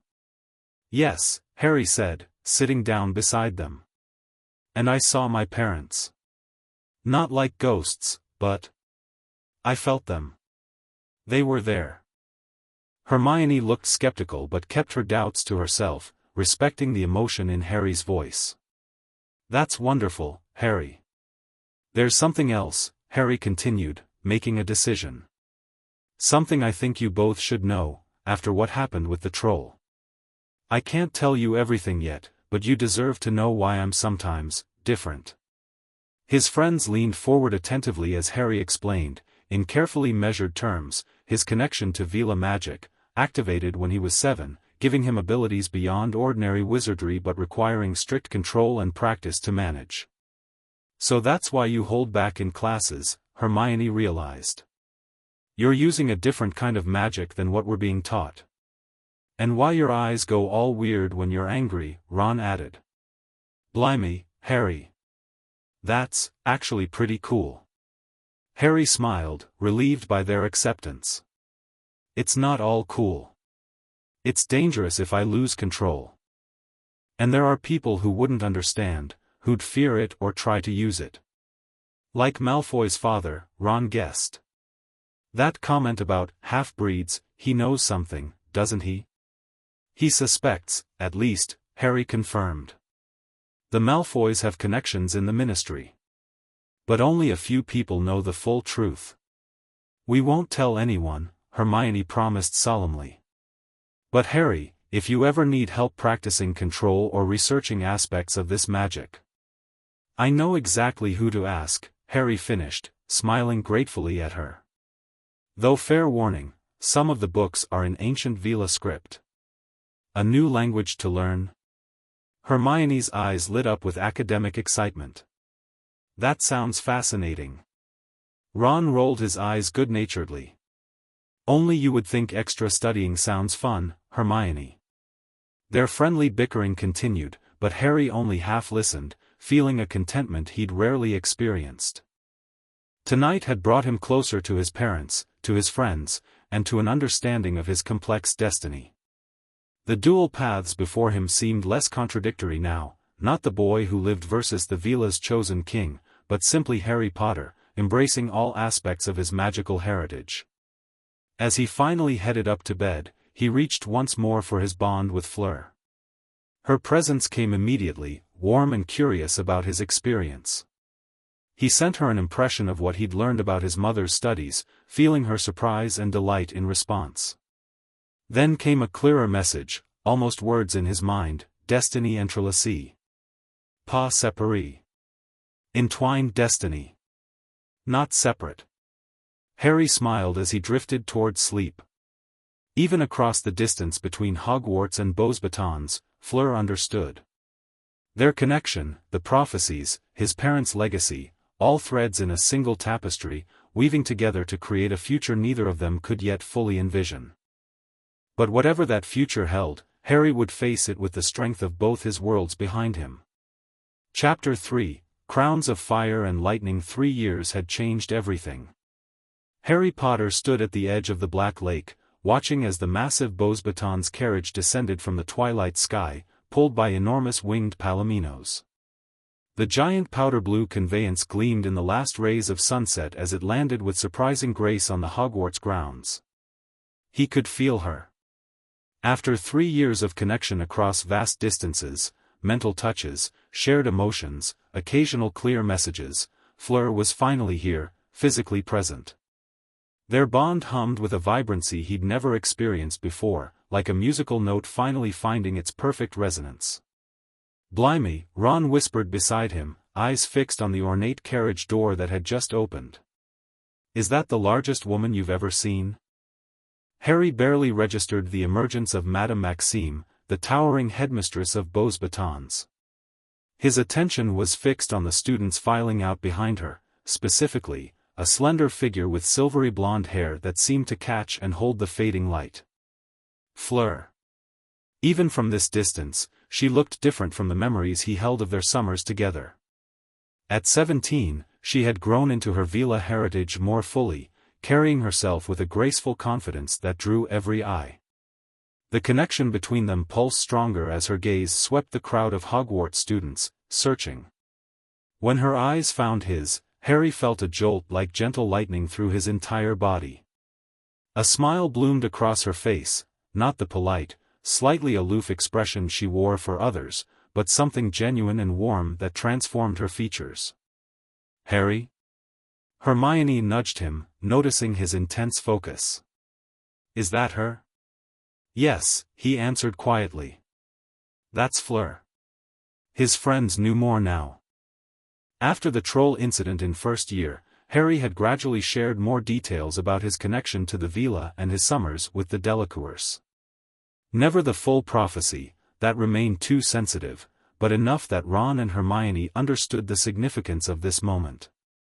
"She's even prettier than you described," Ron commented, earning an exasperated look from Hermione. "She's more than pretty," Harry corrected automatically. "She's brilliant with elemental magic, speaks 4 languages, and has the sharpest mind I've ever encountered." Hermione looked pleased at this defense, while Ron just grinned. "Yeah, but you didn't argue about the pretty part." Harry couldn't help smiling. After 3 years of friendship, he'd grown accustomed to Ron's teasing and Hermione's analytical approach. They'd stood by him through everything: the confrontation with Quirrell and Voldemort over the Philosopher's Stone, the Chamber of Secrets crisis, and just last year, the revelation that Sirius Black was his godfather rather than the traitor everyone believed. Through it all, they'd helped him maintain the difficult balance between his public identity as the boy who lived and his private connection to Veela magic. They'd covered for his absences during solstice and equinox rituals, deflected awkward questions when his control slipped, and never pressed for more information than he could safely share. Now, as the Beauxbatons students were led into the castle, followed shortly by the dramatic arrival of the Durmstrang ship from the depths of the lake, Harry felt the careful separation of his 2 worlds beginning to dissolve. For the first time, Fleur would be here at Hogwarts, his magical heritage and his prophetic destiny converging in one place. "Come on," Hermione said, tugging at his sleeve as the Hogwarts students began filing back into the castle for the welcoming feast. "You'll see her inside." The Great Hall had been decorated more elaborately than usual, with silk banners representing all 3 schools hanging from the walls. The staff table had been expanded to accommodate the visiting teachers, and 2 additional tables had been set up for the Beauxbatons and Durmstrang students. Harry's eyes immediately found Fleur again as she entered with her classmates, who clustered together, shivering slightly in their thin silk uniforms. The Beauxbatons students glanced around the hall with expressions ranging from apprehension to disdain before taking their seats at the empty table next to Ravenclaw. "Why don't you go say hello?"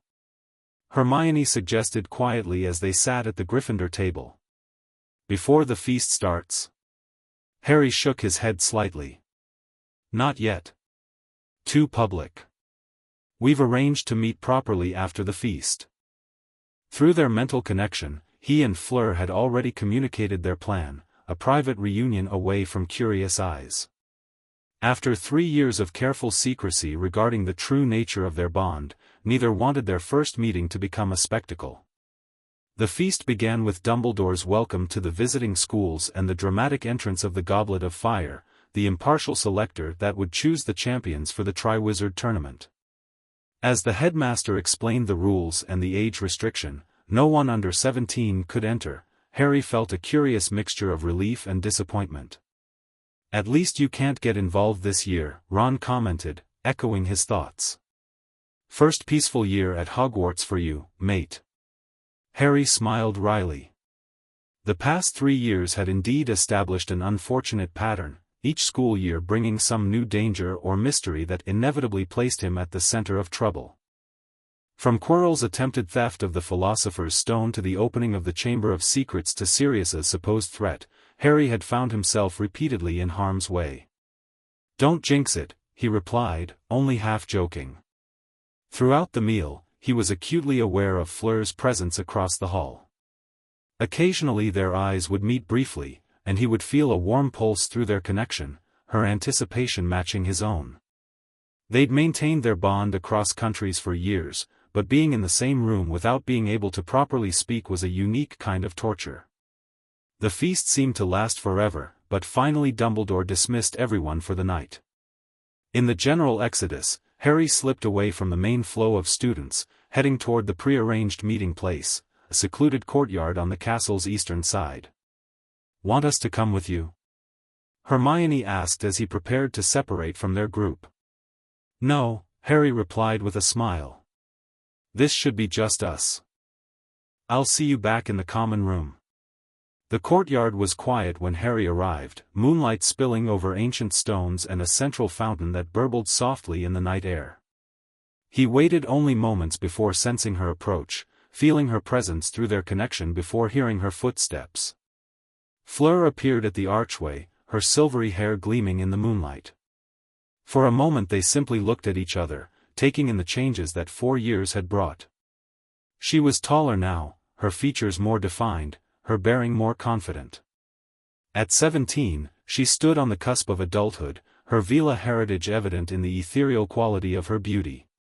"Harry," she said simply, her accent caressing his name in the familiar way that never came across properly in their mental connection.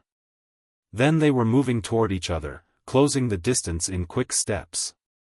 They embraced tightly, and Harry felt their magic recognize each other, a warm current flowing between them where they touched, their bond humming with completion after so long apart.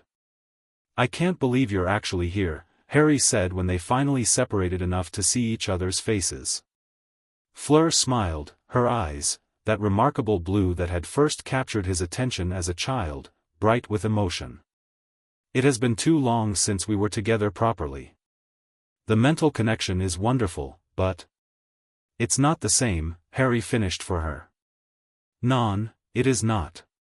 She tucked a strand of hair behind her ear, studying him. "You have grown, Petit Roy." Harry laughed at the old nickname. At 14, he was no longer the small boy she'd first met, though he remained shorter than he'd like, a lingering effect of his early malnutrition with the Dursleys. Not so petit anymore. "Perhaps not," she conceded with a smile. "But still my Roy." The easy familiarity between them belied the years of physical separation. Through their mental connection and summer visits to the Delacours, they had developed a relationship unlike any other, part friendship, part magical partnership, and something else neither had fully defined. "How much time do we have?" Harry asked, aware of the curfew restrictions. "Not enough," Fleur replied with a sigh. "Madame Maxime expects us back in the carriage soon." "But tomorrow, I have a free period after lunch," Harry suggested. "We could meet by the lake." Fleur nodded. "Perfect. We have much to discuss." Her expression grew more serious. "Mother sent something with me for you. For the coming equinox." "Is something wrong?" Harry asked, immediately alert to her tone. "Not wrong, exactly." Fleur hesitated. "But the signs have been concerning. The seers among my mother's coven have been having visions. They believe this year will bring a critical moment for the prophecy." Harry felt a familiar weight settle in his stomach. The Veela prophecy had receded somewhat into the background of his life over the past years, overshadowed by more immediate threats like the Chamber of Secrets and Sirius's escape from Azkaban. But it had never disappeared entirely, remaining a constant undertone to his magical development. "What kind of critical moment?" he asked. "They are not certain," Fleur admitted. "But they believe your dual prophecies will converge somehow. That forces opposed to both will make themselves known." "Forces like Voldemort?" Harry suggested grimly. Fleur didn't flinch at the name, she never had. "Perhaps. Or others who fear what the prophecy represents, the union of different magical traditions, the elevation of beings they consider beneath them." The prejudice against magical beings was something Harry had come to understand deeply through his connection with the Delacours. While British wizarding society viewed creatures like goblins, centaurs, and house elves as inherently inferior, the continental approach, influenced by Veela and other integrated magical beings, was more egalitarian. The prophecies promised that the chosen king would unite the separated and raise the fallen, directly challenged the hierarchical British system. "Whatever's coming," Harry said firmly, "we'll face it together. Like we always have." Fleur smiled, reaching out to touch his cheek gently. We, together. Though I hope I am not selected as champion. It would complicate matters. You're entering, then? Harry asked, though he'd expected as much. Of course. Her eyes sparkled with determination. I may be part Veela, but I am also a witch of bows batons. One of the best in my year. If I did not try, it would seem like I believe the prejudice against my kind. Harry nodded in understanding. Fleur had always fought against the perception that her achievements came from her Veela allure rather than her considerable magical talent. You'd make an amazing champion, he said sincerely. Thank you, she replied, then glanced toward the castle. I should go. Madam will be looking for her students. Tomorrow, then, Harry confirmed. By the lake after lunch. They embraced once more, and Harry felt the bond between them strengthen further with the physical contact, like a magical circuit completing. When they separated, Fleur hesitated, then leaned forward and kissed his cheek lightly. Bon Newt, Harry Potter, she said softly, before turning and disappearing back toward the castle. Harry remained in the courtyard for several minutes after she'd gone, his hand absently touching the spot where her lips had brushed his skin. Despite the warnings about approaching danger, he couldn't help feeling a profound contentment. After years of maintaining their connection across vast distances, Fleur was finally here, and whatever challenges the year brought, they would face them side by side. The next day passed in a blur of anticipation. Harry found it difficult to concentrate on his morning classes, constantly aware of Fleur's presence somewhere in the castle. Their bond felt different with proximity, clearer, stronger, almost tangible. When lunchtime finally arrived, he ate quickly, ignoring Ron's knowing grin and Hermione's attempts to review their charms homework. As soon as he could politely escape, he made his way to the lake, finding Fleur already waiting by a secluded spot near a cluster of willows. She had spread a blanket on the ground and unpacked several items from an ornate wooden box, including what appeared to be pastries from the Beauxbatons kitchens. Mother always says important discussions require proper refreshment, she explained with a smile as Harry sat beside her. Your mother is usually right, Harry agreed, accepting a delicate pastry filled with almond cream. So, tell me more about these visions. Fleur's expression grew serious as she arranged several objects between them, a small silver knife with Veela inscriptions, a vial of clear liquid that seemed to shimmer with its own light, and a leather-bound book Harry recognized as one of Apollin's personal grimoires. The visions began this summer, she explained, opening the book to a marked page. Not just among our family's coven, but Veela seers across Europe. They speak of fire and lightning uniting, of ancient magic awakening fully, and of forces gathering to prevent it. Fire and lightning, Harry repeated, touching his scar unconsciously. That's from the original prophecy, when lightning and flame unite. And now the seers believe that union is approaching completion. Fleur indicated the items she'd laid out. Mother says we must strengthen our bond before it happens. The ritual is similar to ones we've performed before, but more intimate. Harry raised an eyebrow at her choice of word. Their magical connection had always involved a certain intimacy, shared emotions, occasional thoughts, the blend of their magical signatures, but Fleur's tone suggested something beyond their previous experiences. What kind of ritual? He asked. A blood bond, she replied simply. Not a full magical bonding, we are too young for that. But a connection of blood and intent that will allow us to draw on each other's strength when needed. Harry studied the silver knife with new understanding. Is it dangerous? Not physically, Fleur assured him. But it will deepen our connection. We may experience more bleed-through of emotions, possibly even thoughts.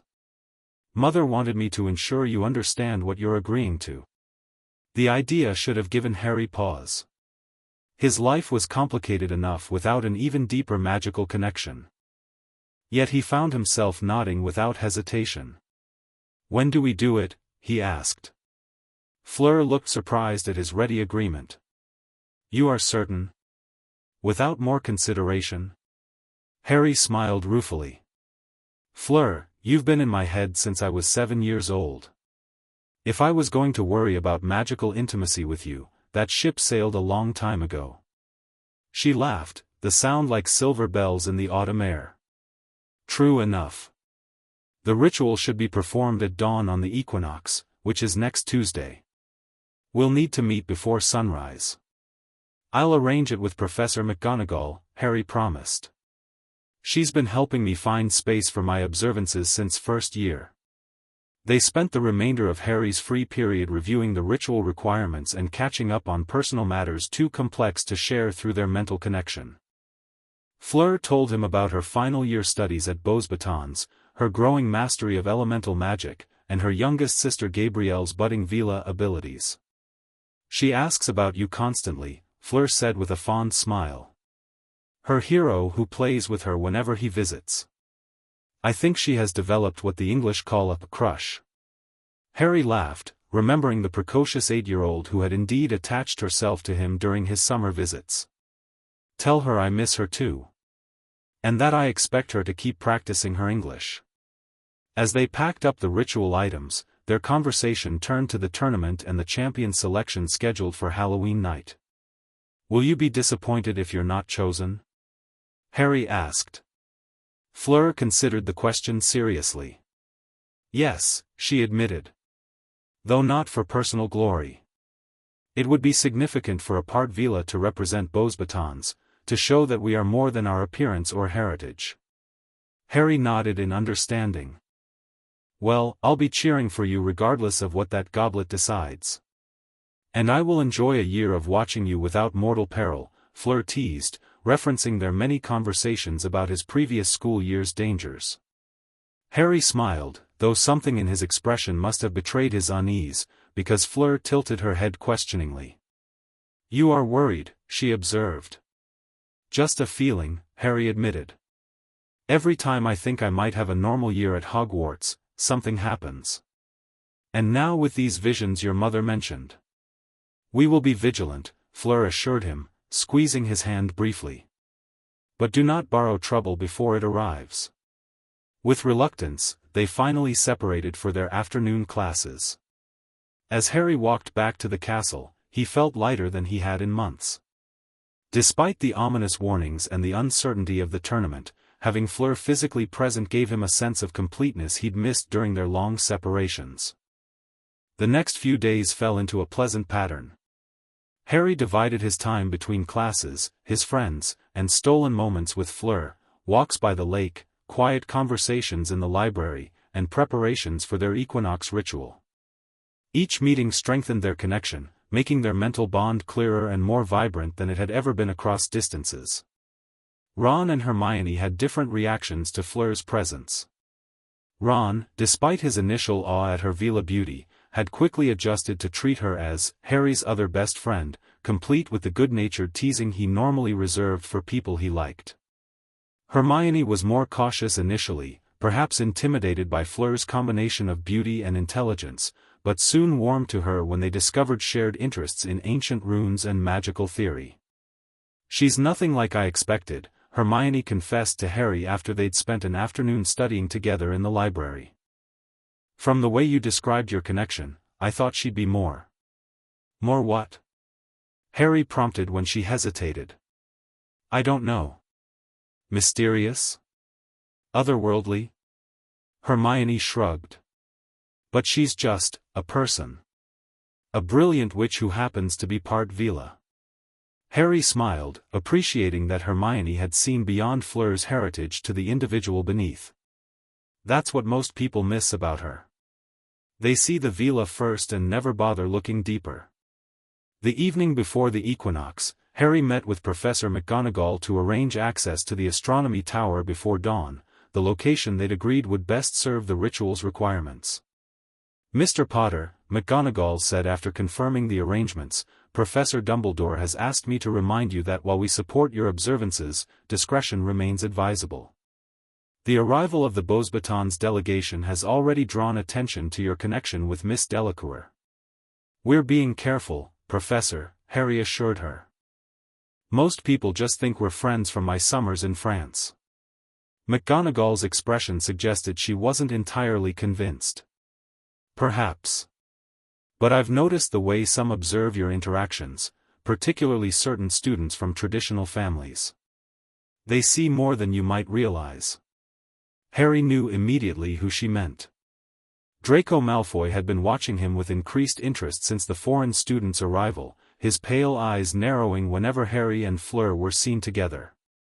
Given Lucius Malfoy's connections in the Ministry and his known prejudice against part-humans, this scrutiny was concerning. "We'll be more careful," Harry promised. McGonagall nodded, her expression softening slightly.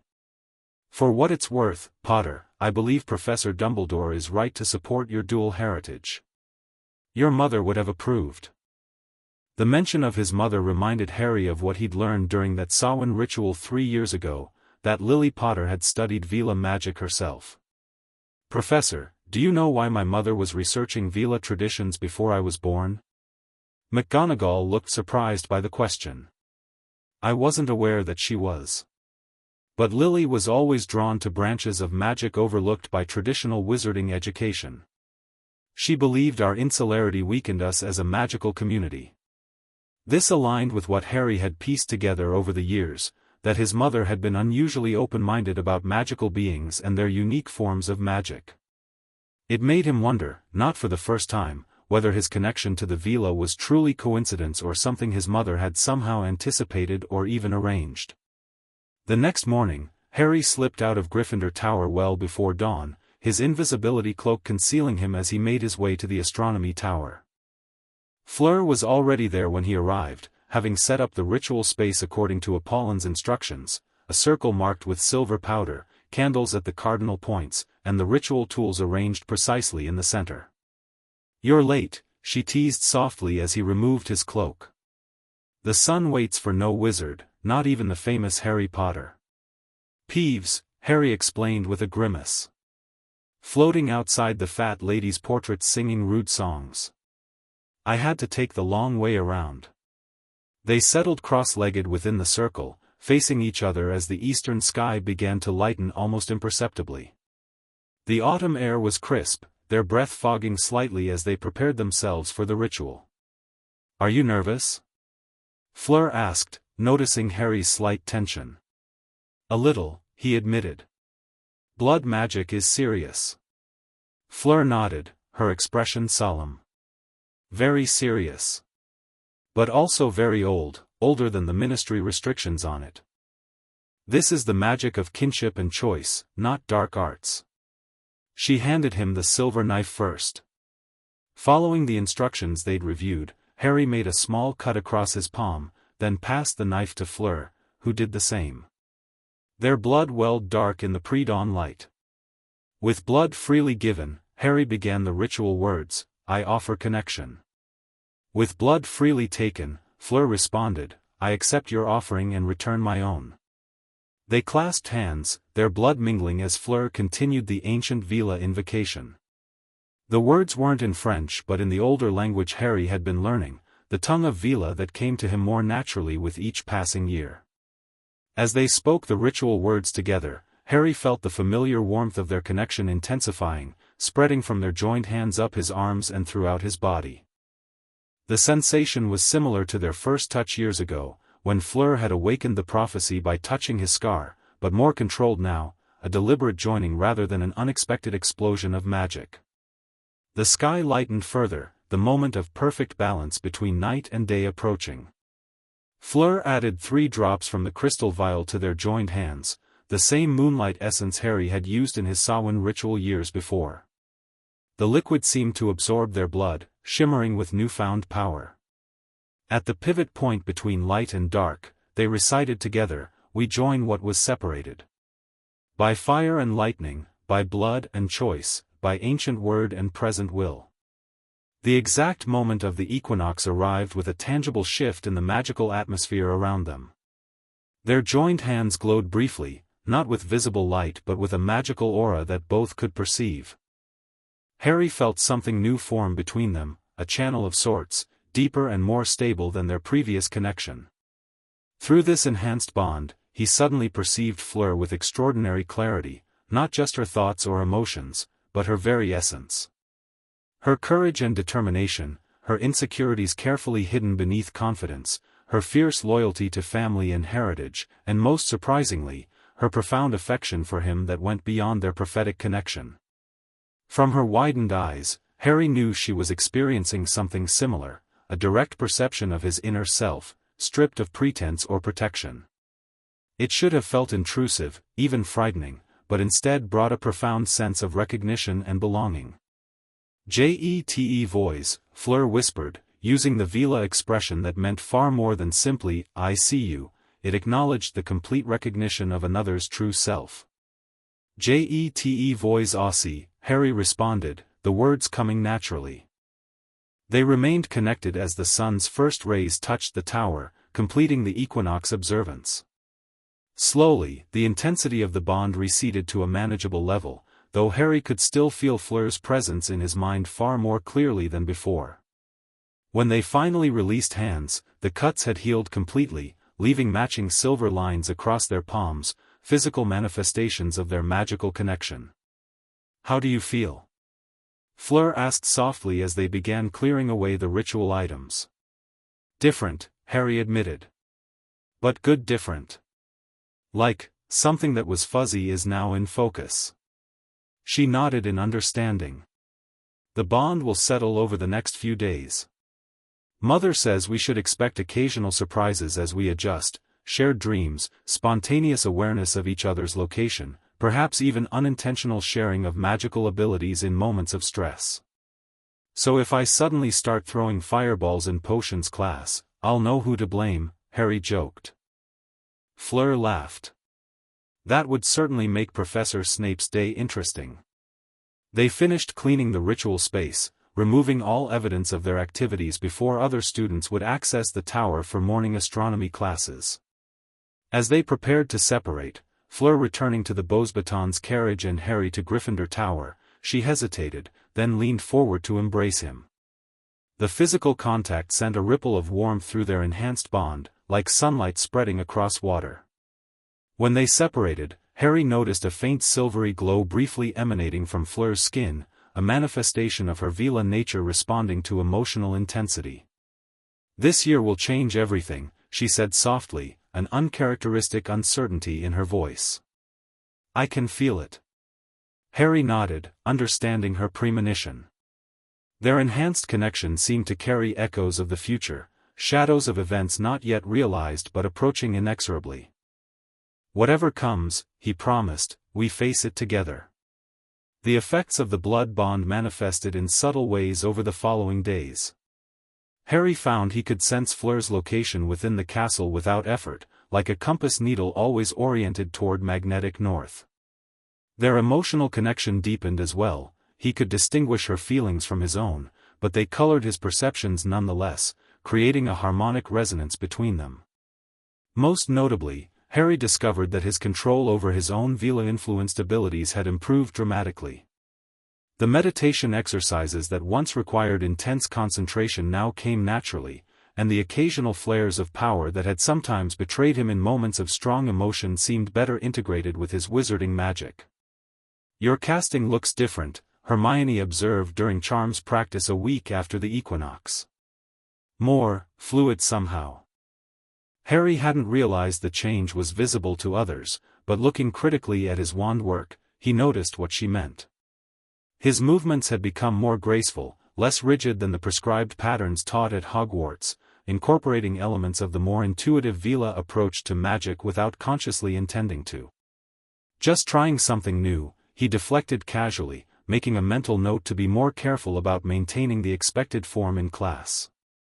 The approach of Halloween brought mounting excitement throughout Hogwarts as the champion selection drew near.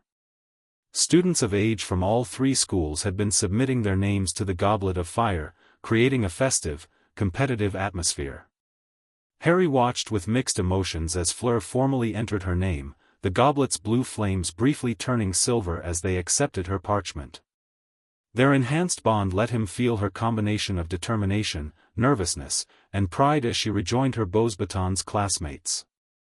"Still think she'll be chosen?" Ron asked as they witnessed several Hogwarts students enter their names. "I'd bet on it," Harry replied confidently. "She's probably the most qualified student Beauxbatons has." The Halloween feast that evening was more elaborate than usual, with additional courses to showcase cuisines from all three schools. As the plates finally cleared, Dumbledore rose to his feet, extinguishing most of the candles so that the Goblet of Fire's blue-white flames became the primary illumination in the hall. "The goblet is almost ready to make its decision," he announced. "When the champions' names are called, I would ask them to come up to the top of the hall, walk along the staff table, and go through into the next chamber where they will receive their first instructions." The entire hall waited in tense anticipation. Suddenly, the flames inside the goblet turned red, sparks flying from it. A tongue of flame shot into the air, ejecting a charred piece of parchment that Dumbledore caught deftly. "The champion for Durmstrang," he read in a clear voice, "will be Viktor Krum." A storm of applause swept the hall as the famous Quidditch player rose from the Durmstrang table and disappeared through the door behind the staff table. The goblet flared red again, producing a second piece of parchment. "The champion for Beauxbatons," Dumbledore announced, "is Fleur Delacour." Harry felt a surge of pride and excitement through their bond as Fleur rose gracefully, her classmates' reactions mixed between enthusiastic applause and disappointed tears. She caught his eye briefly as she passed, her smile widening at the wave of congratulation he sent through their connection. The goblet turned red once more, ejecting the final name. "The Hogwarts champion," Dumbledore called, "is Cedric Diggory." The Hufflepuff table erupted in cheers as their handsome seeker stood and followed the path the other champions had taken. Harry applauded enthusiastically, genuinely pleased for Cedric, whom he'd always found fair and decent despite their Quidditch rivalry. "Excellent!" Dumbledore called happily as the tumult died down. "Well, now we have our three champions. I am sure I can count upon all of you, including the remaining students from Beauxbatons and Durmstrang, to give your champions every ounce of support you can muster. By cheering your champion on, you will contribute in a very real," but Dumbledore suddenly stopped speaking, immediately apparent to everybody what had distracted him. The goblet's flames had turned red again, sparks flying in all directions. A long flame shot suddenly into the air, and borne upon it was another piece of parchment. Automatically, Dumbledore reached out and seized the parchment. He held it out and stared at the name written upon it. There was a long pause, during which he continued to stare at the slip in his hand, and everyone in the room stared at him. Finally, Dumbledore cleared his throat and read out, "Harry Potter." Harry sat frozen in disbelief, the blood rushing in his ears drowning out the confused murmurs that swept the hall. Through the bond, he felt Fleur's shock and alarm mirroring his own. "Harry Potter." Dumbledore called again. "Harry. Up here, if you please." "I didn't put my name in," Harry said automatically, looking at Ron and Hermione's stunned faces. "You know I didn't." "Go on," Hermione whispered, giving him a gentle push. "We'll figure it out after." His legs feeling like lead, Harry rose and moved toward the staff table. The silence in the great hall was absolute, hundreds of eyes following his progress with expressions ranging from confusion to outright hostility. As he passed Dumbledore, the headmaster's blue eyes held none of their usual twinkle. "Through the door, Harry," he said, his tone unreadable. In the small chamber beyond, the three legitimate champions were grouped around the fire. Viktor Krum, hunched and brooding, Cedric, handsome and perplexed, and Fleur, who turned immediately as Harry entered, her alarm pulsing strongly through their bond. "What is it?" she asked in French, moving toward him. "Do they want us back in the hall?" Before Harry could answer, a sound of scurrying feet announced the arrival of the tournament officials and headmasters. Ludo Bagman entered first, taking Harry by the arm and leading him forward. "Extraordinary," he muttered, squeezing Harry's arm. "Absolutely extraordinary. Gentlemen, lady," he added, approaching the fireside. "May I introduce, incredible though it may seem, the fourth Triwizard champion?" Viktor Krum straightened up, his surly face darkening as he surveyed Harry. Cedric looked nonplussed, his expression shifting from Harry to Bagman as if sure he must have misheard. Fleur, however, stepped forward immediately. "This is impossible," she said firmly, though Harry felt her confusion and growing anger through their bond. "He is too young." "Well, it is amazing," Bagman said, rubbing his smooth chin and smiling at Harry. "But, as you know, the age restriction was only imposed this year as an extra safety measure. And as his name's come out of the goblet. I mean, I don't think there can be any ducking out at this stage. It's down in the rules, you're obliged. Harry will just have to do the best The door behind them opened again, and a large group entered, Dumbledore, followed closely by Mr. Crouch, Professor Karkaroff, Madame Maxime, Professor McGonagall, and Professor Snape. What followed was a heated argument about Harry's unexpected selection, Karkaroff and Madame Maxime accusing Hogwarts of cheating, Dumbledore questioning Harry directly, and Moody, who had joined them, suggesting someone had entered Harry's name hoping he would die in the tournament. Through it all, Harry maintained his innocence, insisting he had not entered himself nor asked an older student to do it for him. Only Fleur's steady presence in his mind kept him grounded as accusations flew and tensions escalated. "Madame Maxime," Fleur finally spoke up during a momentary lull. "Harry would not have entered himself. I know this with certainty." All eyes turned to her, surprise evident on most faces at her defense of a competing champion. "And how would you know this, Miss Delacour?" Madame Maxime asked sharply. Fleur hesitated, clearly weighing how much to reveal about their connection. "We have been friends for many years," she said carefully. "Since my family hosted him in France as a child. He has spoken often of looking forward to a year without being at the center of danger." Her words, while true, concealed the depth of their bond and the certainty it gave her of Harry's innocence. Nevertheless, her intervention shifted the dynamics of the argument, giving Dumbledore an opening to move the discussion forward. "Regardless of how this situation arose," the headmaster said firmly, "we appear to be bound by the magical contract established when Harry's name emerged from the goblet. Unless Mr. Crouch or Mr. Bagman see an alternative?" Barty Crouch, looking pale and strained in the firelight, shook his head. "The rules are absolute. The Goblet of Fire constitutes a binding magical contract. Mr. Potter has no choice but to compete." And so it was decided. After receiving basic instructions about the first task, scheduled for November 24th, a test of daring facing the unknown, the champions were dismissed. As they left the chamber, Fleur fell into step beside Harry, her thoughts pressing against his mind with urgent questions. "Not here," he murmured as they entered the now empty Great Hall. "Meet me in an hour. Our usual place." She nodded, squeezing his hand briefly before they separated, she toward the grounds and the Beauxbatons carriage, he toward Gryffindor Tower and what he knew would be a difficult confrontation with his housemates. The scene in Gryffindor Tower was exactly as Harry had feared, a celebration in full swing, his housemates assuming he had somehow brilliantly circumvented the age line to enter himself. Only Ron and Hermione pushed through the crowd to pull him aside, concern evident in their expressions. "You didn't put your name in?" Ron confirmed quietly once they'd escaped to a corner. "Of course not," Harry replied, grateful for his friend's immediate belief. "You know I've been saying all along I wanted a normal year for once. But who would have done it?" Hermione wondered, her analytical mind already working on the problem. "And how did they confuse the goblet into selecting a fourth champion?" "Moody thinks someone's trying to get me killed," Harry told them grimly. "Entered me under a fourth school so I'd have to be chosen." Ron's expression darkened. "Bloody hell. It's happening again, isn't it? Just like every year, someone targeting you." "Seems that way," Harry agreed wearily. "Listen, I need to meet Fleur in an hour. She might have insights the rest of us don't."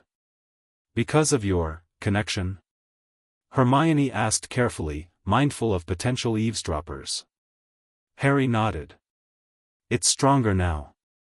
After the equinox. His friends exchanged significant looks but didn't press for details. "We'll cover for you," Ron promised. "Say you've gone to bed if anyone asks." An hour later, having escaped the common room under his invisibility cloak, Harry met Fleur in their courtyard. The moment they were alone, she embraced him tightly, her fear and anger flowing freely through their bond. "This is what Mother's Coven foresaw," she said when they finally separated. "The convergence of prophecies, the tournament bringing us together, and now forces moving against us. You think my selection is related to the Veela prophecy?" Harry asked, surprised. "Not Voldemort?" "I think they may be connected," Fleur replied seriously. "The timing is too perfect, immediately after our blood bond strengthened our connection. Someone knows about us, Harry. About what we represent." The idea was disturbing. While Harry had grown accustomed to being targeted as the boy who lived, the thought that someone might be moving against him as the Veela's chosen king opened new and troubling possibilities. Who knows enough about the prophecy to act against it, he wondered. Outside our families and the ministries? Fleur's expression was grim. There have always been those who fear the integration of magical beings with wizard society. Old families who believe in blood purity and human supremacy. My father has warned of growing sentiment in certain political circles against the creature rights movement, as they call it. Like the Malfoys, Harry suggested, remembering Lucius Malfoy's contemptuous treatment of Dobby and Draco's slurs against half-breeds. Them and others, Fleur agreed. Powerful families with ancient grudges against Veela and other beings who refused to submit to wizard dominance. They spent the next hour strategizing, considering their options with this new perspective. If Harry's forced participation in the tournament was indeed connected to the Veela prophecy, they would need to be even more careful about displaying their bond publicly. But we can use this, Fleur realized suddenly. Our competitors in the tournament. How so? We present ourselves as friendly rivals, she explained. Former acquaintances from your time in France, now honorably competing against each other. It provides a cover for our interactions while concealing our true connection. Harry nodded, seeing the wisdom in her suggestion. We can openly practice together, compare notes on tasks. No one would question champions from different schools working together if they're already friends. It wasn't a perfect solution, but it would allow them to maintain their connection without drawing undue attention to its true nature. As they parted for the night, Harry felt marginally better about his situation, still angry about being forced into the tournament, but less alone in facing it. Unfortunately, the next few weeks proved challenging in ways Harry hadn't anticipated. Much of Hogwarts, including many Gryffindors, believed he had somehow cheated to enter the tournament. The Hufflepuffs, usually on good terms with Gryffindor, had turned cold, feeling he had stolen Cedric's moment of glory. The Slytherins, led by Malfoy, had launched a campaign of harassment, sporting "Potter stinks" badges and taking every opportunity to hex him in corridors. Only his closest friends stood firmly by him, Ron and Hermione, of course, but also Neville, who awkwardly but sincerely offered his support, and the twins, who seemed more impressed than anything that he'd pulled off such a brilliant prank. Fleur's public support proved invaluable. True to their strategy, she openly acknowledged their prior friendship, making it seem natural when they studied together in the library or practiced spells by the lake. Her Beauxbatons classmates initially disapproved of her fraternizing with a competitor, but Fleur's firm reminder that honor in competition doesn't preclude friendship eventually silenced their criticism. As November progressed and the first task approached, Harry's anxiety mounted. The nature of the challenge remained a mystery, making preparation nearly impossible. It was Hagrid who finally provided crucial information, discreetly inviting Harry for a nighttime walk that revealed the truth: dragons. The first task would involve facing dragons. Dragons? Ron repeated incredulously when Harry told his friends the next morning. They're mental. That's not a task, that's a suicide mission. I have to tell Fleur, Harry said immediately. And Cedric too, Crumb and Fleur probably know already since I saw Maxime and Karkaroff at the dragon enclosure." Hermione looked conflicted. "Technically that would be cheating, Harry. Technically the whole tournament is compromised since someone cheated to get me in it," Harry countered. "Besides, I just want it to be fair. Everyone should have the same information." After warning Cedric, Harry met Fleur by the lake, confirming she indeed already knew about the dragons thanks to Madame Maxime. Together, they spent every available moment researching dragons and practicing potential defensive spells. The conjunctivitis curse might work, Fleur suggested as they practiced. Dragons' eyes are their weakness. "But that leaves an angry, blinded dragon thrashing around," Harry pointed out. "Even more dangerous." Through their enhanced bond, they found they could actually practice more effectively together than apart. Harry discovered he could now access aspects of Fleur's Veela magic when they worked in close proximity, not full command of fire, but an increased affinity for flame-based spells and enhanced awareness of heat sources. Similarly, Fleur found herself able to tap into Harry's natural defensive capabilities, particularly his exceptional reflexes and instinctive shielding magic that had protected him in previous dangers. "It's the blood bond," Fleur explained as they marveled at this development. "Mother said we might share abilities in times of need. The tournament is pushing our magic to adapt." The morning of the first task arrived with a sky of pale gray that mirrored Harry's mood, tense but resolved. After a barely touched breakfast, the champions were led to a tent near the edge of the Forbidden Forest, where they would wait for their turn to face the dragons. Inside the tent, Ludo Bagman explained the challenge. Each champion would select a miniature model of the dragon they would face, complete with a number indicating their order. The objective: to collect the golden egg guarded by their dragon, which would contain the clue for the second task. Fleur drew the Welsh green with number 2. Harry ended up with the Hungarian horntail, the most dangerous of the 4 dragons, and would go last. While they waited for Cedric to complete his turn, Fleur moved to sit beside Harry, their shoulders touching slightly. Through their bond, she projected calm determination, helping steady his nerves. "Remember what we practiced," she murmured. "Your strength is flying, not direct confrontation." Harry nodded, grateful for her presence. They had eventually settled on a strategy playing to his strengths. He would summon his firebolt and outmaneuver the dragon in the air rather than trying to overpower it directly. When Fleur's turn came, she squeezed his hand briefly before stepping out of the tent. Through their bond, Harry experienced fragments of her confrontation with the Welsh green, her use of a charm to induce drowsiness in the dragon, the heart-stopping moment when the creature unexpectedly snorted flames that caught her skirt, and finally her triumphant retrieval of the golden egg. By the time Harry's own turn arrived, he felt oddly calm, a combination of resignation and determination. As he stepped into the arena to face the Hungarian horntail, he was acutely aware of Fleur's focused attention through their bond, her confidence in him flowing like a steady current beneath his own emotions. The next few minutes passed in a blur of adrenaline and instinct. The summoning of his firebolt, the heart-stopping dives and feints to lure the dragon away from its eggs, the searing heat of flames that missed him by inches, and finally the triumphant moment of snatching the golden egg from the nest. As he landed to thunderous applause, Harry felt Fleur's elation mingling with his own, a double joy that left him grinning despite his exhaustion and injuries. He had survived the first task, tying with Victor Crumb for first place in the standings. "You were brilliant," Fleur told him later that evening, as they met briefly to compare their golden eggs. "I felt your focus through our bond, so clear, so precise." "I felt you too," Harry admitted. "Your confidence kept me steady when that tail nearly took my head off."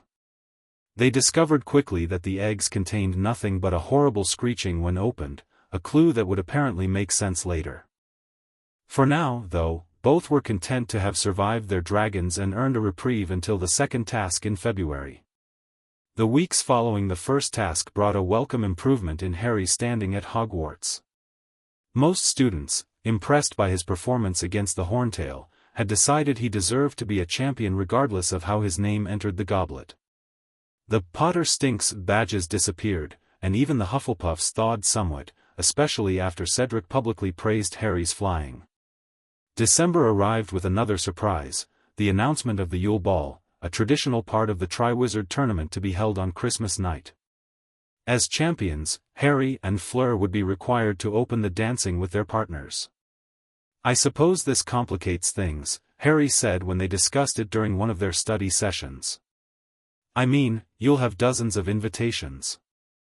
Indeed, Fleur had already been approached by numerous Hogwarts boys, all apparently immune to common sense when faced with her Veela allure. She had rejected them all with varying degrees of politeness. "And you?" she asked, her tone carefully neutral. "Who will you ask?" Harry hesitated, suddenly aware of the strange tension flowing through their bond. Their blood connection had created a new dimension to their relationship, one neither had fully defined yet. Were they still just magical partners bound by prophecy? Friends with an unusually deep connection? Or something else entirely? "I thought," he said slowly, measuring each word, "that perhaps we could go together. As champions from different schools. It would fit our strategy of open friendship." Fleur studied him for a moment, her thoughts carefully guarded even through their bond. "Is that the only reason you would ask me, Harry? Strategy?" The question hung between them, laden with unspoken meaning. At 14 and 17, they stood at different stages of life, their connection complicated by prophecy, magic, and now the tournament. Yet underneath those complexities was something simpler and more profound, a recognition that had been growing since that first touch in a Parisian street 7 years ago. "No," Harry admitted quietly. "That's not the only reason." Fleur's smile transformed her face, the careful mask of control slipping to reveal genuine warmth. "Then yes, I will go with you to this ball. As your partner, not just your fellow champion." The next day, news that Harry Potter and Fleur Delacour would be attending the Yule Ball together spread through Hogwarts like wildfire. Reactions ranged from envy to confusion to knowing nods from those who had observed their friendship over the past months. Ron, who had been agonizing over who to ask, looked relieved that Harry had solved his own problem but immediately began fretting about finding his own date. "Hermione," he said suddenly over breakfast, "you're a girl." "Well spotted," she replied coldly. "Well, you can come with one of us, then." Ron continued, oblivious to her darkening expression. "No, I can't," she snapped. "Oh come on," Ron said impatiently. "We need partners, we're going to look really stupid if we haven't got any, everyone else has." "I can't come with you," Hermione said, now blushing, "because I'm already going with someone." "No, you're not," Ron said. "You just said that to get rid of Neville." "Oh, did I?" Hermione's eyes flashed dangerously. "Just because it's taken you 3 years to notice, Ron, doesn't mean no one else has spotted I'm a girl." She stormed off, leaving Ron gaping and Harry torn between amusement and exasperation at his friends' continuing ability to push each other's buttons. The last weeks of term passed in a flurry of preparations for the ball and attempts to decode the golden egg's clue. Harry and Fleur continued their practice sessions, their performance improving as they learned to harmonize their different magical approaches. Through their blood bond, they found they could now cast certain spells in tandem, their magic naturally synchronizing for greater effect. "This is unprecedented," Fleur commented as they successfully performed a complex shield charm together, their individual magics weaving into a protective dome stronger than either could create alone. Even among Veela, such magical harmony usually takes years to develop. "The prophecy," Harry suggested. "It said something about when lightning and flame unite. Maybe this is part of what it meant." The possibility was both exhilarating and sobering. Every advancement in their connection seemed to bring them closer to the prophecy's fulfillment, and, potentially, the confrontation with those who opposed it. That confrontation arrived sooner than expected, and from an unanticipated direction. 3 days before the end of term, Harry and Fleur were returning from the library when they encountered Draco Malfoy and several other Slytherins in a deserted corridor. Well, if it isn't Potter and his Veela, Malfoy drawled, his pale eyes gleaming with malice. Tell me, Potter, does she have to use her allure on you, or are you just naturally drawn to creatures? Harry felt Fleur tense beside him, a flare of anger pulsing through their bond. Move aside, Malfoy, he said coldly. We don't have time for your nonsense. Malfoy made no move to step aside. Instead, he reached into his robes and withdrew a piece of parchment. Interesting reading, this, he said, unfolding it to reveal what appeared to be a letter. My father has friends in both ministries, you know. Friends who remember odd reports from years ago about a magical disturbance in Paris. Something about an ancient prophecy awakening. Harry felt his blood run cold. Beside him, Fleur's anger had transformed into sharp focus, her mind calculating potential threats and responses.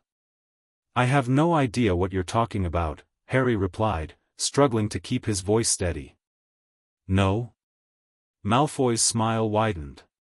That's not what this report suggests. It mentions a young British wizard with a lightning scar and a Veela girl. Something about Le Roi Choisi, the chosen king. Sounds rather grandiose, doesn't it? The Slytherins behind Malfoy snickered, but there was something dangerous in their eyes, not just schoolboy bullying, but the reflection of deeper prejudices. Your father should be more careful about what ministry documents he steals, Fleur said coolly, speaking for the first time. That would be a serious offense in any country. Not stealing if you have the right connections, Malfoy countered smoothly. Just, information sharing among concerned parties. And my father is very concerned about foreign influences corrupting our traditions. Especially from those not fully human. The insult hung in the air, but Fleur remained impressively composed. Through their bond, however, Harry felt her preparing her magic, not for a student duel, but for genuine defense if needed. Your concern is noted, Harry said, stepping slightly forward. Now move aside. Or what, Potter? Malfoy challenged. Will you call on your Veela powers? Show everyone what you're becoming under her influence? The taunt struck too close to Harry's private fears, that some might view his connection to Veela magic as corruption rather than enhancement. Before he could respond, however, a new voice interrupted. Is there a problem here, Mr. Malfoy? Professor McGonagall had appeared at the end of the corridor, her expression severe as she took in the confrontation. No problem, Professor, Malfoy replied smoothly, folding the parchment and slipping it back into his robes. Just a friendly conversation between champions. Indeed, McGonagall said dryly. Then you won't mind continuing your friendly conversation elsewhere. The corridor is not a social club. The Slytherins moved off reluctantly, Malfoy's eyes lingering on Harry with unmistakable promise. This wasn't over.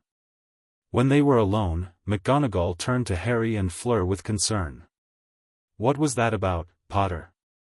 Miss Delacour? Malfoy has information he shouldn't have, Harry explained quietly.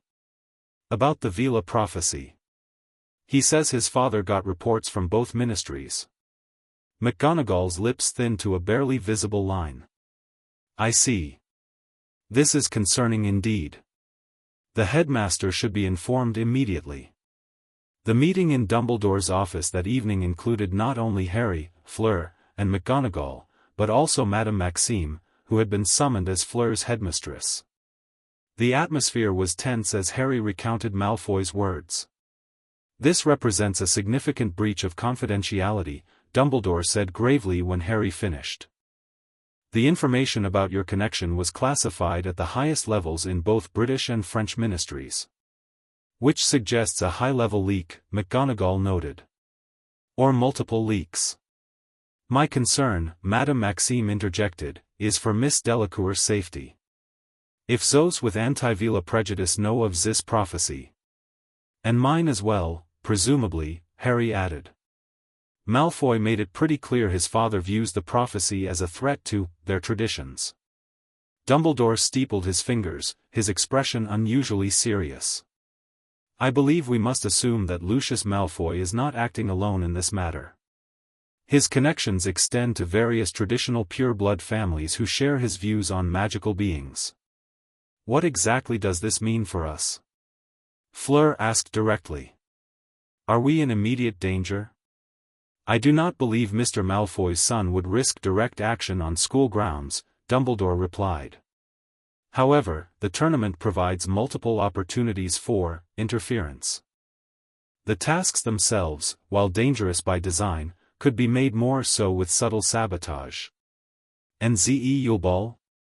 Madame Maxime inquired. They will be attending together, yes? Will this be safe? Actually, Dumbledore said, his eyes regaining some of their characteristic twinkle, I believe the ball presents an opportunity rather than a risk. A public appearance together, in a controlled environment, might allow us to gauge the extent of concern among those who now know of the prophecy. You want to use us as bait? Harry asked incredulously. Not bait, Harry, Dumbledore corrected gently. But a statement. Those who fear what your connection represents should see that fear is unnecessary, that the union of different magical traditions strengthens rather than threatens. And if they don't see it that way? Fleur challenged. If they are determined to prevent the prophecy's fulfillment? Then we will know our opponents more clearly, Dumbledore replied simply. Better to face known enemies than unseen ones. The logic was difficult to refute, though Harry remained uneasy. As the meeting concluded with agreements for increased security and vigilance, he and Fleur walked together toward the entrance hall, where they would separate for the night. He's using us, Fleur said quietly when they were alone. Setting a stage for his own political agenda. Harry couldn't disagree. Dumbledore's approach to their situation had always been pragmatic, supportive of their connection, yes, but also aware of its potential implications for Wizarding Society's relationship with magical beings. Do you want to reconsider the ball? He asked. We could still change plans, go with other partners.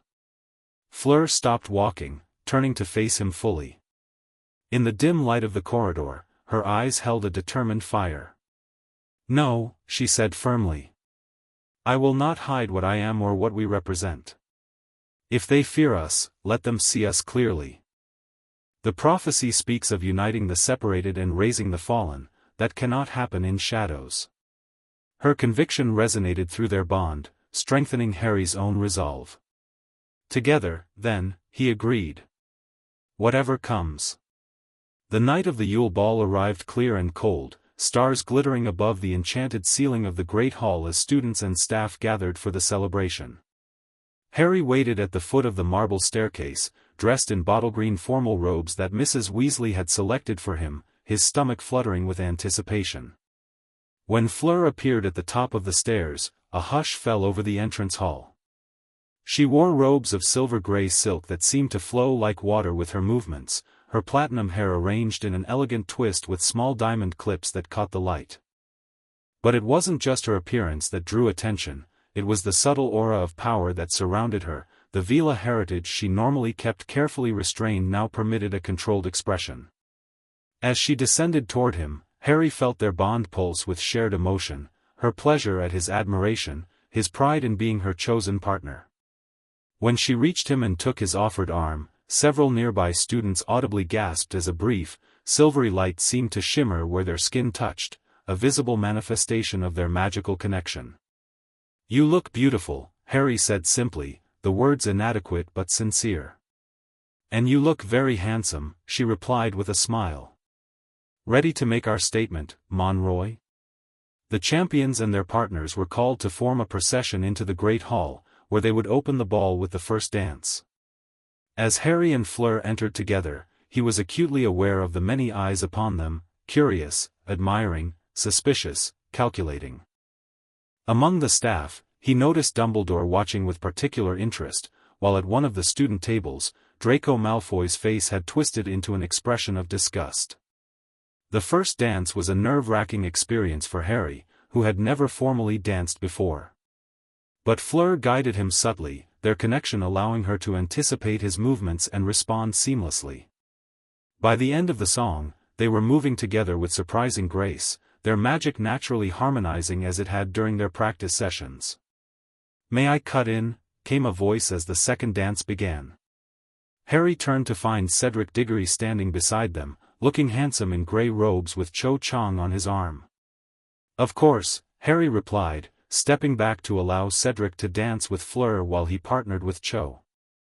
As they danced, Harry noticed Dumbledore moving among the students, engaging various parents and ministry officials who had been invited to the ball. The headmaster's strategy became clear. He was deliberately drawing attention to Harry and Fleur, prompting discussions about their partnership while he could observe and participate in the reactions. The evening progressed pleasantly despite the undercurrent of politics.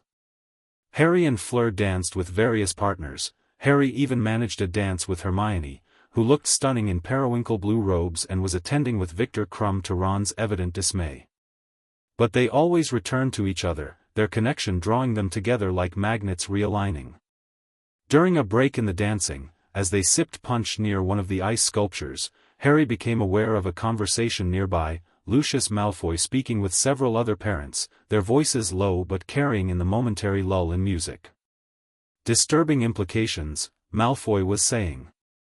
"The prophecy speaks of changing the natural order. Elevating those who should remain in their proper place." "But they're just children," a woman replied uncertainly. "Surely there's no immediate concern." "Children grow," came another male voice, one Harry recognized as belonging to Theodore Nott's father. "And prophecies fulfill themselves unless prevented. The question is whether we act now or wait until it's too late." "Careful," Malfoy cautioned, his eyes flicking toward Dumbledore across the room. "This is neither the time nor place for such discussions. My home, after the holidays. We'll speak more freely then." The group dispersed, but not before Lucius's cold gaze settled briefly on Harry and Fleur, a calculating assessment that sent a chill down Harry's spine despite the warmth of the crowded hall. "They're organizing," Fleur murmured, having overheard the same conversation. "Planning something." "We should tell Dumbledore," Harry suggested, but Fleur shook her head slightly. "Not yet. Let's see if they approach us directly first. Sometimes opponents reveal more when they believe they're in control." Her strategic thinking impressed Harry, though he wasn't entirely comfortable with the passive approach. Still, he trusted her judgment. Her additional years and different upbringing had given her insights he sometimes lacked. As the evening wore on, the inevitable confrontation finally arrived. Harry had stepped away briefly to speak with Ron, who was sulking after an argument with Hermione, when he returned to find Fleur cornered by Lucius Malfoy himself, their conversation appearing civil but charged with tension. "Quite the accomplished young witch," Malfoy was saying as Harry approached. "Though I wonder if Hogwarts students fully appreciate the unique qualities that Veela bring to their magic." "Most are more accepting than you might think, Mr. Malfoy," Fleur replied coolly. "Prejudice often stems from ignorance rather than malice." "Not prejudice, Miss Delacour. Concern for proper magical tradition." Malfoy's smile didn't reach his eyes. "Ah, Mr. Potter. Joining us at last. We were just discussing your partnership." "Were you?" Harry replied, moving to stand beside Fleur. Through their bond, he could feel her tension but also her absolute control. She was handling this exchange as deliberately as a duel. "Indeed. I find myself curious about the nature of your connection." Malfoy twirled his snake-headed cane idly. "Particularly in light of certain ancient prophecies that have recently come to my attention." "Prophecies are often misinterpreted, Mr. Malfoy," Harry said, echoing Dumbledore's frequent caution about divination. "Especially when taken out of context." "Context is precisely what concerns me, Potter." Malfoy's voice hardened slightly. "When a prophecy speaks of changing the established order, of elevating creatures to the status of wizards, the context becomes rather clear." "The prophecy speaks of unity, not elevation," Fleur corrected, her accent becoming more pronounced as her emotion rose. "Of healing divisions that weaken all magical beings." "A charming interpretation," Malfoy said dismissively. But history teaches us that when boundaries between magical species blur, chaos inevitably follows. There are reasons our ancestors established these separations. Fear and prejudice being chief among them, Harry countered, his own anger rising despite his efforts to remain calm. Malfoy's eyes narrowed. You sound remarkably like Dumbledore. Has he been filling your head with his progressive nonsense? Teaching you to embrace your transformation? The word held clear disgust, and Harry felt Fleur's anger flare through their bond.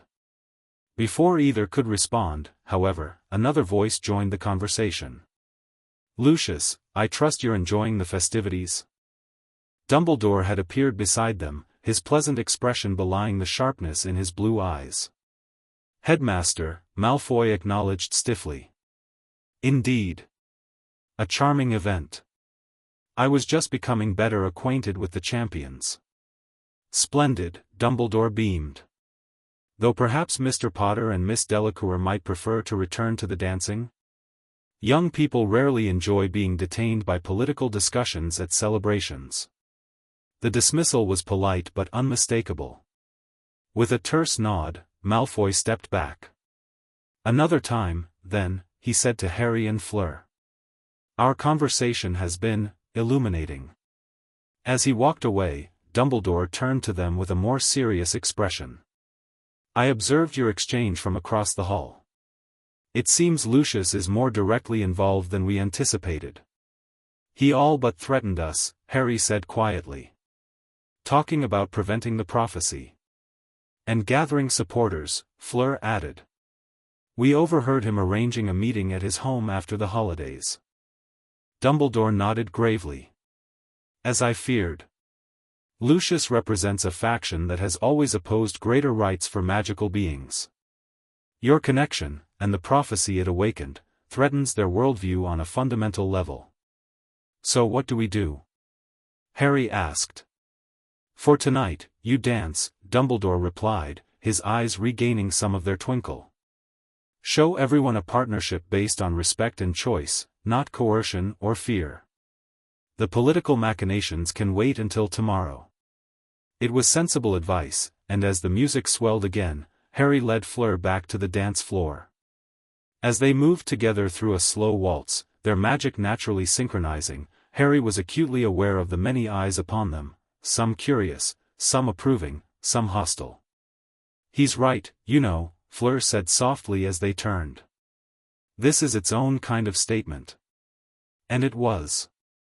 With each step, each turn, they demonstrated a harmony between different magical traditions that many believed impossible, Wizard and Veela, British and French, male and female, moving as equals in perfect synchronicity. As midnight approached, Harry and Fleur slipped away from the great hall, seeking a few moments of privacy before the ball ended. They found themselves in a small courtyard, enchanted roses blooming despite the winter cold, the music from inside a distant melody beneath the brighter song of stars. Do you think Malfoy will really try something? Harry asked as they sat on a stone bench, his arm around her shoulders against the chill. Fleur leaned into him, her warmth a contrast to the cold night air. Yes, she replied simply. Men like him cannot tolerate what we represent. The prophecy threatens the very foundation of their power, the artificial hierarchies they've built between different kinds of magic. Sometimes I wish we could just be normal students, Harry admitted. Without prophecies or destinies or political implications. Fleur turned slightly to look at him, her expression softening. Would you really prefer that? A life without our connection? The question made Harry pause. For all the complications their bond had brought, the thought of never having experienced it, of never knowing Fleur or the Delacours or the unique magic they'd taught him, seemed unimaginably empty. No, he said finally. I wouldn't trade what we have. Not for anything. Her smile was worth every complication, every danger their connection might bring. Through their bond, he felt her own certainty mirroring his. Whatever challenges lay ahead, they would face them together, as they always had. The moment was interrupted by a sharp, stabbing pain in Harry's scar, not the warm pulse that usually accompanied strong emotions through his bond with Fleur, but the cold, burning sensation he associated with Voldemort. He winced, his hand automatically moving to his forehead. "Harry?" Fleur's concern flowed through their connection. "What is it?" "My scar," he explained through gritted teeth. "It happens sometimes when—" He trailed off, not wanting to voice the implication even to Fleur. Though he'd told her about his occasional visions and the pain that sometimes struck without warning, he'd been hesitant to explicitly connect them to Voldemort's possible return. "When he is active," Fleur finished for him, her perception cutting to the heart of what he hadn't said. "You believe he is returning, don't you? That these pains are warnings?" Harry nodded, the pain already fading to a dull throb. "Dumbledore thinks so too. And if he's right, if Voldemort is finding a way back, then our prophecies truly are converging," Fleur concluded. "The dark wizard who marked you and those who oppose our connection, their interests align." The realization was chilling in its implications.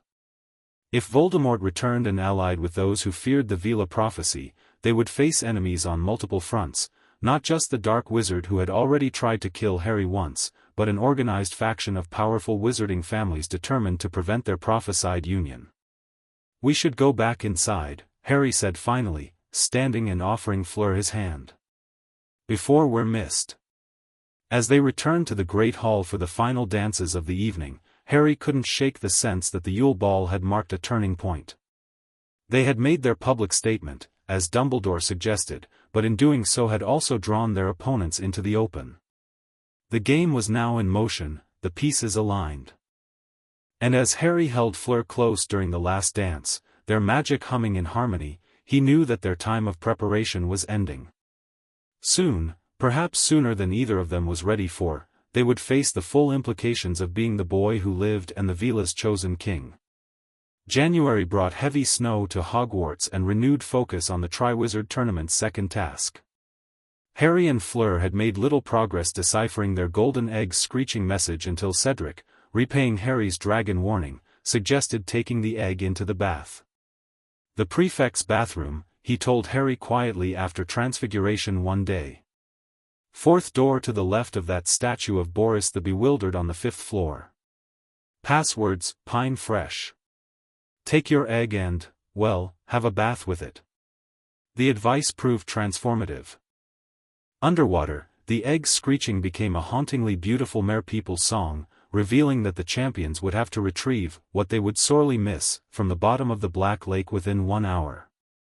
Harry immediately shared this information with Fleur, and they began researching methods for underwater breathing and movement. Their preparation sessions now included diving practice in a magically deepened pool they discovered in an unused classroom, transformed by Fleur's impressive transfiguration skills. "The bubblehead charm seems most reliable," Fleur concluded after they'd tested several approaches. "Though your gillyweed alternative has advantages for maneuverability. I'm more concerned about what they'll take," Harry admitted as they dried off after one practice session. "What would I sorely miss?" Fleur's expression grew troubled. "I've been wondering the same. For most champions, it would likely be a possession of great value. But given the tournament's flair for drama, you think it might be people," Harry realized with growing horror. "Friends or family?" "It would certainly raise the emotional stakes," Fleur acknowledged grimly. Their concern proved justified when, the night before the second task, both Ron and Hermione disappeared. McGonagall had summoned them to her office and they hadn't returned. Similarly, Fleur reported that her sister Gabrielle, who had arrived with their parents to watch the second task, had been invited to meet with Madame Maxime and not been seen since. They wouldn't really put them in danger, would they? Harry asked anxiously as they met briefly before curfew. "The lake is controlled, with safety measures," Fleur reasoned, though her own worry about Gabrielle pulsed clearly through their bond. But still, to use people this way. The morning of the task dawned cold and windy. Harry, armed with gillyweed provided by Dobby after a last-minute panic, joined the other champions at the lake's edge. The crowd's excitement contrasted sharply with the champion's tension as Bagman explained the task and the 1-hour time limit. When the whistle blew, Harry waded into the freezing water and swallowed the gillyweed. The transformation was uncomfortable but effective, gills sprouting at his neck, his hands and feet elongating into flipper-like appendages. With his new adaptations, he dove deep into the lake, immediately feeling more confident in the underwater environment. Through their bond, he could sense Fleur somewhere to his right, moving with the precision and grace she brought to all magical tasks. She had mastered the bubblehead charm perfectly, creating a large bubble of air around her head while using partial Veela transformation to enhance her swimming speed, her arms and legs taking on a more streamlined, powerful form without fully manifesting feathers or talons.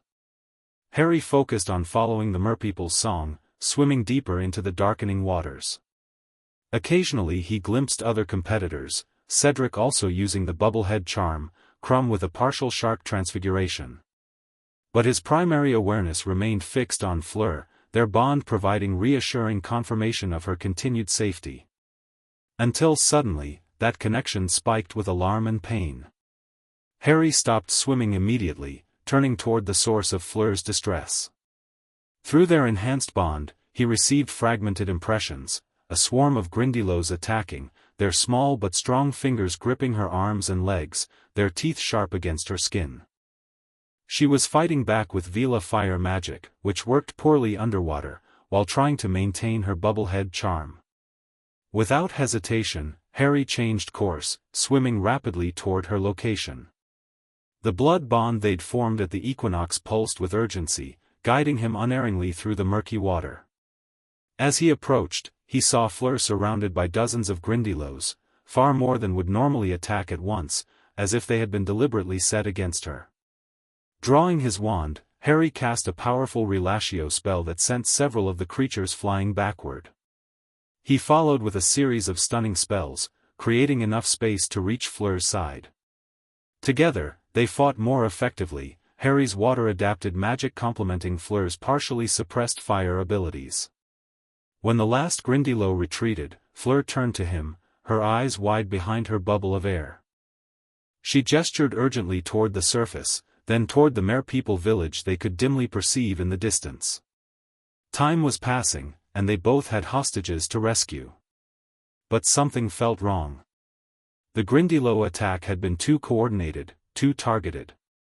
Through their bond, Harry could tell Fleur shared his suspicion, this hadn't been a natural encounter.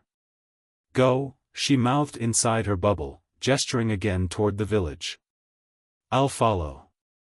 Harry hesitated, torn between continuing to the hostages and ensuring Fleur's safety. But her determination flowed clearly through their connection, along with tactical reasoning. If they separated, whoever had coordinated the attack would have to choose which of them to target next. With a reluctant nod, Harry turned and swam toward the village, but not before casting an additional protective charm around Fleur. Their bond allowed him to continue monitoring her progress as they moved separately through the dark water. The merpeople village appeared ahead, stone dwellings decorated with paintings of merpeople hunting and gathering. In the central square, 4 people were bound to a giant statue of a merperson, Ron, Hermione, Cho Chang, and little Gabrielle Delacour, all apparently in an enchanted sleep. Harry reached the hostages first, finding Ron tied beside Hermione. After a brief argument with the merpeople, who insisted he could only take his own hostage, Harry managed to free Ron. He was debating whether to wait for the other champions when Cedric appeared, quickly freeing Cho before heading back toward the surface. Minutes passed with no sign of Krum or Fleur. Harry's concern grew as he felt Fleur's frustration and fear through their bond. She was still making progress toward the village, but something was slowing her down. The gillyweed's effects would only last a limited time, and the 1-hour mark was approaching rapidly. A decision crystallized in Harry's mind. He couldn't leave Gabrielle behind, not when he could feel Fleur's desperate worry for her sister. Despite the merpeople's protests, he cast a cutting spell to free the small girl from her bonds, then gestured to the merpeople that he would take her along with Ron. The return journey was challenging, burdened with 2 unconscious bodies to pull through the water. Harry's gillyweed transformation was beginning to fade, his gills shrinking and his flipper-like appendages returning to normal hands and feet. The surface seemed impossibly far above. Through their bond, he felt a surge of relief from Fleur as she sensed what he had done, followed quickly by renewed determination. She was still fighting her way toward them, now redirecting her efforts to assist his ascent rather than reach the village. The coordination that followed demonstrated the full potential of their blood bond. Without words or even direct sight of each other, they synchronized their magic across the distance separating them. Fleur channeled her power through their connection, lending Harry strength as his own began to falter. Meanwhile, he extended his remaining gillyweed transformation to ensure he could continue breathing underwater until they reached safety. When they finally broke the surface, the crowd erupted in cheers. Ron and Gabrielle woke immediately as the enchantment lifted, both confused to find themselves in the middle of the lake. Gabrielle began to panic until Harry assured her that Fleur was safe and on her way. Sure enough, minutes later Fleur emerged from the water, her silver hair plastered to her head, her robes torn from the Grindylow attack. The moment she reached the platform, she rushed to embrace her sister, then turned to Harry with tears in her eyes. "You saved her," she said simply. "Even though she wasn't your hostage." "I couldn't leave her," Harry replied. "I felt how worried you were." Their exchange drew curious looks from nearby officials, particularly when Fleur impulsively kissed Harry on both cheeks in gratitude. Through their bond, both could sense they were being observed with particular interest by not just the judges, but several ministry officials who had come to watch the task. "The Grindylows," Fleur murmured as they were wrapped in warm towels by Madame Pomfrey. "They were manipulated. I could sense a compulsion charm driving them to attack specifically me." "Someone interfered with the task," Harry agreed quietly. "Tried to prevent you from reaching Gabrielle." The question of who had done it and why remained unanswered as they received their scores. Despite finishing well outside the time limit, Fleur received points for magical skill and perseverance. Harry, though second to return after Cedric, received high marks for moral fiber in rescuing both his hostage and Gabrielle. The combined scores left Harry tied for first place with Cedric, while Fleur remained in third behind Crumb.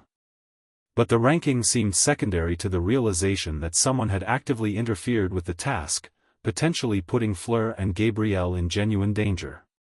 "It's escalating," Dumbledore acknowledged gravely when they met in his office that evening to report their suspicions. First Harry's name in the goblet, now this targeted attack during a task.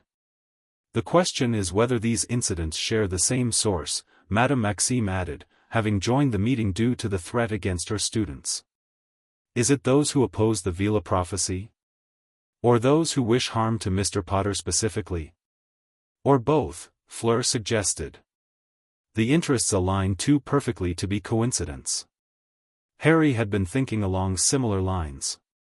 What if Voldemort's supporters and those who fear the prophecy are working together? "They both want me eliminated, for different reasons." Dumbledore looked troubled by this theory. It would represent a concerning alliance. Traditionally, families like the Malfoys have maintained a public distance from confirmed Death Eaters, despite their sympathies. But if they share a common goal in preventing Harry from fulfilling either prophecy? McGonagall began, letting the implication hang. The meeting concluded with increased security measures for both Harry and Fleur, particularly around the final task scheduled for June. Both would continue their regular activities but would be discreetly monitored by staff members aware of the potential threat. As winter gave way to spring, Harry and Fleur intensified their practice sessions, now focusing on defensive magic and coordination of their unique abilities. Through their blood bond, they discovered they could channel aspects of each other's magic with increasing effectiveness, Harry gaining limited access to Fleur's elemental fire abilities, Fleur able to tap into Harry's exceptional defensive instincts. "We're becoming what the prophecy described," Fleur observed one evening as they successfully cast a combined shield charm that reflected both wizard and Veela magical signatures. Fire and lightning, united. The reminder of the prophecy's words brought both excitement and apprehension. Their growing abilities confirmed they were on the path foretold, but also potentially accelerated the confrontation with those who opposed it. That confrontation seemed to draw nearer when, in late April, Harry stumbled upon a disturbing conversation while exploring the castle under his invisibility cloak. He had developed a habit of occasional nighttime patrols, partly from restlessness and partly from a persistent feeling that unseen threats were gathering around them. Near the entrance to the dungeons, he overheard Professor Karkaroff speaking urgently with someone just around the corner, a voice Harry recognized with a jolt as belonging to Barty Crouch Sr., the ministry official who had been behaving increasingly erratically throughout the tournament. "It's getting clearer every day," Karkaroff was saying, his voice low but panicked. "You know what this means. He's returning." "We must control yourself," Crouch interrupted, though his voice sounded oddly different from Harry's previous encounters with him, more vigorous, less bureaucratic. "Your concerns are noted but premature. Focus on your assigned task." "The boy is too well protected now," Karkaroff argued. "The Veela girl will be handled," Crouch cut in sharply. "The final task provides our opportunity. Both prophecies will end there." Harry froze, hardly daring to breathe beneath his cloak. The conversation confirmed his worst fears, a coordinated effort targeting both him and Fleur, planned for the final task, with connections to Voldemort's return. Before he could hear more, the sound of approaching footsteps forced him to retreat.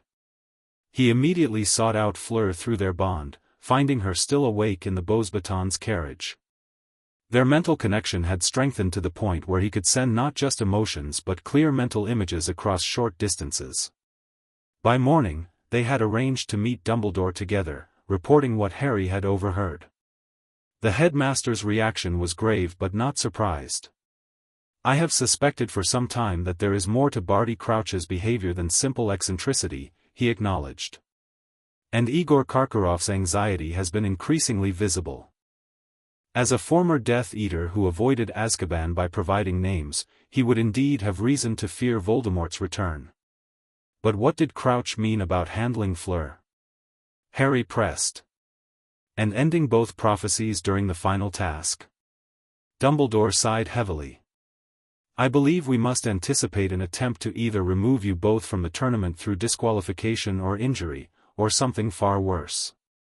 The maze that will constitute the final task provides ample opportunity for interference out of public view." "Then we withdraw," Fleur suggested. "Forfeit the tournament." "I'm afraid that isn't possible," Dumbledore replied regretfully. "The magical contract established by the Goblet of Fire requires completion of all 3 tasks. Abandoning the competition would result in severe magical consequences for your cores. So we're forced to walk into what we know is a trap," Harry summarized bitterly. "Not without preparation," Dumbledore countered. "Forewarned is forearmed, Harry. Now that we know interference is planned, we can take countermeasures." Those countermeasures took shape over the following weeks as Harry and Fleur trained with increased intensity, now occasionally joined by Professor Moody, whose paranoid vigilance and extensive knowledge of dark magic proved valuable despite his gruff demeanor. Their practice expanded to include resisting the Imperious Curse, detecting poisons, and identifying disguised portkeys, all potential threats in the context of the maze. "Constant vigilance" became Moody's refrain, hammered into them during each session. "Trust nothing and no one inside that maze except each other." The advice seemed particularly apt given their suspicions about coordinated threats from multiple sources.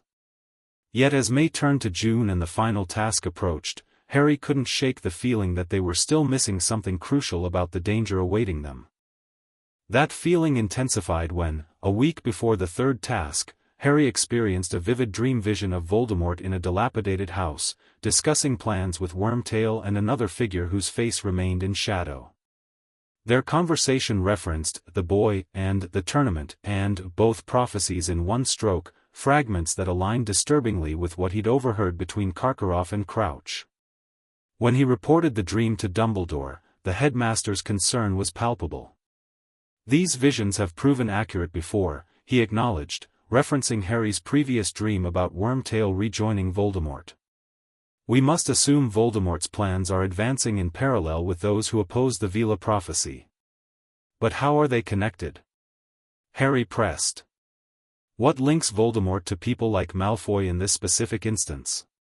Dumbledore's expression turned thoughtful. Perhaps it is not direct coordination but opportunistic alignment. Voldemort seeks your destruction to prevent the wizarding prophecy's fulfillment. Lucius and his allies seek to prevent the Veela prophecy.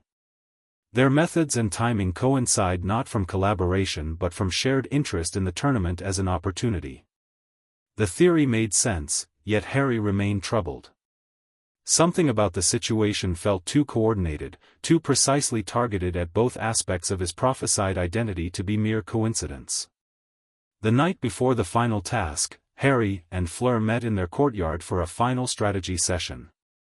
The Weasleys had arrived to support Harry, while the Delacours had come for Fleur, making private conversations difficult to arrange. This late-night meeting represented their last chance to coordinate before facing the maze. "We stay together if possible," Fleur summarized their plan. "Combined magic wherever we can. If separated, we maintain constant connection through our bond." Harry nodded, absently touching the silver pendant he still wore beneath his robes, the focus point for their connection that Apollon had given him years ago. "And if one of us reaches the cup first?" "Wait if safe to do so," Fleur replied. "Though the goal remains winning the tournament legitimately. We cannot appear to be collaborating too obviously." Their strategy balanced competing imperatives, the need to protect each other against the unknown threat while still honoring the tournament's competitive nature. Too much visible cooperation would raise suspicions, too little would leave them vulnerable. "Whatever happens in that maze," Harry said seriously, taking Fleur's hands in his, "remember that our connection is stronger than whatever they've planned. The prophecy brought us together for a reason." Fleur squeezed his hands, her eyes reflecting the starlight above them. "Fire and lightning," she agreed softly. "United." As they parted for the night, neither spoke the fear that lay beneath their careful planning, that someone had orchestrated this entire tournament specifically to target them both, exploiting the Triwizard competition to strike at the dual prophecies they represented. The evening of the third task arrived with perfect weather, clear skies and a gentle breeze across the Quidditch pitch, now transformed into a massive hedge maze 20 feet high.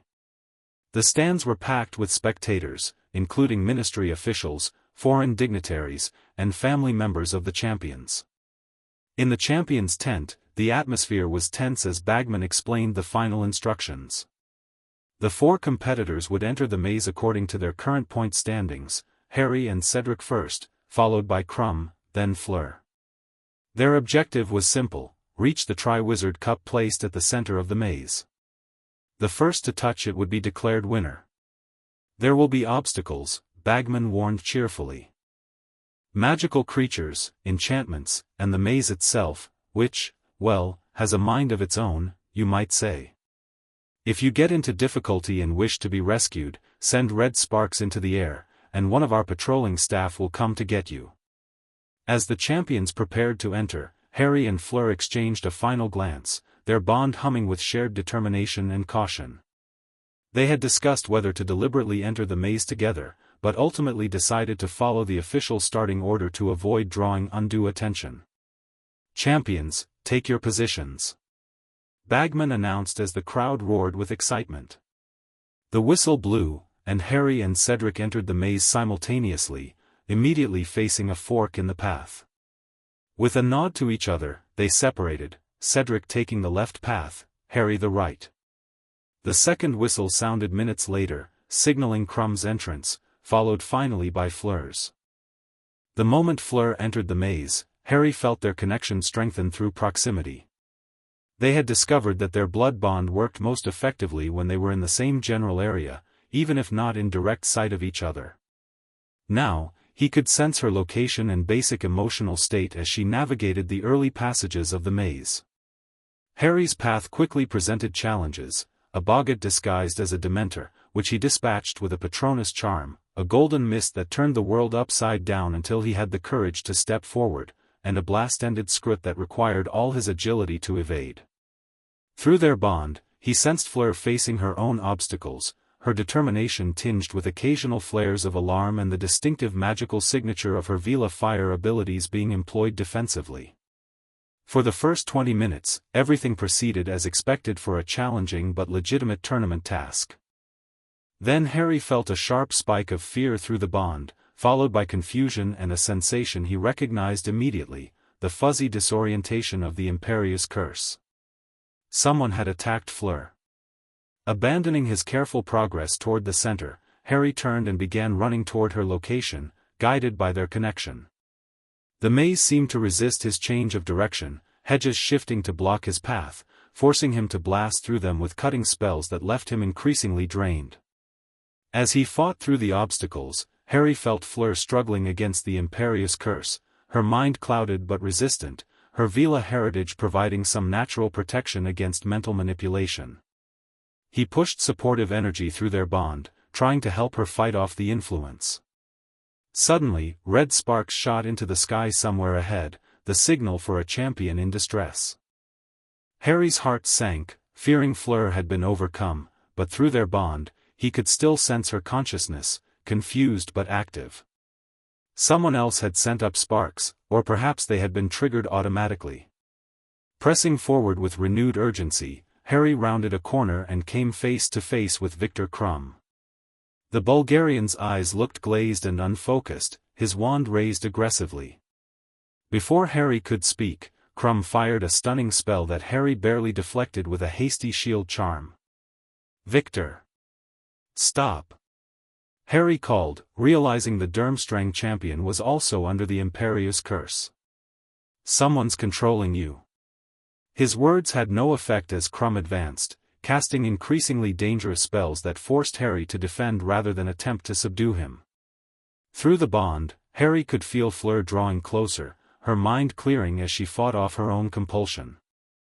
The three-way confrontation that followed was chaotic, Harry defending against Krum's controlled attacks while trying to avoid harming him, Krum, blank-faced and mechanical in his assault, and Fleur, appearing suddenly from a side path, her eyes showing the telltale fire reflection of her Veela nature emerging under stress. "Stupefy." Fleur cast, her spell hitting Krum squarely in the back. The Bulgarian collapsed, unconscious. "Thanks," Harry gasped, lowering his wand. "Are you all right? I felt the Imperious hit you." "It was Crouch," Fleur said, her accent thicker with agitation. "Or someone using polyjuice to appear as him. He was inside the maze, waiting at an intersection." The revelation confirmed their worst suspicions. The task had indeed been compromised, with at least one ministry official involved in the plot against them. "We need to send up sparks for Krum," Harry decided, raising his wand to signal the staff. "Then stay together for the rest of the task." As red sparks shot from his wand, illuminating their position for the patrolling staff, Harry felt a strange vibration from the maze around them, a shifting of energy that made his skin prickle with warning. "Something's wrong," he murmured, instinctively moving closer to Fleur. "The maze is..." Before he could complete the thought, the hedges on all sides suddenly animated, branches extending like grasping hands toward them. They were moving with purpose, trying to separate Harry and Fleur by force. "Stay together!" Harry shouted, grabbing Fleur's hand as they began running down the only path not actively blocked by animated hedge branches. Their flight through the maze became increasingly desperate as the very structure turned against them, paths closing behind them, forcing them forward, roots erupting from the ground to trip them, branches slashing at any exposed skin. It was as if the enchanted maze had been reprogrammed from a challenging obstacle course into an actively malevolent trap. Despite their efforts, the maze eventually succeeded in separating them, a sudden wall of hedge shooting up between them, breaking their physical contact though their mental bond remained intact. "Harry!" Fleur's voice came from the other side of the green barrier. "I'm okay," he called back, trying to find a way through. "Keep moving toward the center. I'll try to meet you there." The maze had clearly been manipulated to isolate them, making them more vulnerable to whatever awaited at its heart. With no choice but to press forward, they continued separately, maintaining their connection through the blood bond that pulsed with increasing urgency as they progressed. Harry encountered fewer creatures now but more magical barriers, complex enchantments that tested not just his magical knowledge but his specific weaknesses. One illusion presented the Dursleys mocking his magical heritage, another showed Ron and Hermione turning against him for his Veela connection. These personalized challenges confirmed that someone had tailored the maze specifically to target him. Through the bond, he sensed Fleur facing similar personalized trials, illusions playing on her insecurities about being valued only for her beauty, scenarios testing her divided loyalties between Veela heritage and wizarding society. Finally, after what felt like hours of psychological and magical gauntlets, Harry turned a corner and saw it, the Triwizard Cup, gleaming on a pedestal in a clearing at the maze's center. And approaching from the opposite direction, emerging from another path, was Fleur. Their eyes met across the clearing, relief flowing through their bond. Despite the maze's efforts to separate them, they had reached the culmination together. "We made it," Harry said as they approached the cup, both battered and exhausted from their journey. Fleur nodded, her silver hair disheveled, a cut on her cheek still bleeding slightly. "Together, as we promised." They stood on opposite sides of the pedestal, studying the gleaming cup between them. Up close, something about it seemed odd, a faint blue glow that didn't match the usual magical signature of enchanted objects at Hogwarts. "Harry," Fleur said slowly, her enhanced Veela senses detecting the same anomaly, "I think it's a portkey," he finished grimly. They've turned the cup into a portkey. This was the trap they had anticipated, the cup itself transformed into a means of transporting them away from Hogwarts protection. The question was, where would it take them, and what awaited on the other side? "We could send up sparks," Fleur suggested, though her tone indicated she knew the futility of this option. "Wait for the staff. And whoever compromised the maze would know we've discovered the trap," Harry countered. "They might have contingencies that would put others in danger." A heavy silence fell between them as they considered their limited options. Refusing to touch the cup would only delay the confrontation that had been building all year. Alerting the staff risked broader harm if their opponents grew desperate. Taking the portkey meant walking knowingly into danger, but on their own terms, together. "Whatever waits on the other side," Harry said finally, "we face it as the prophecy intended. United." Fleur nodded, her expression resolute. "United." They positioned themselves on either side of the cup, wands ready in their free hands.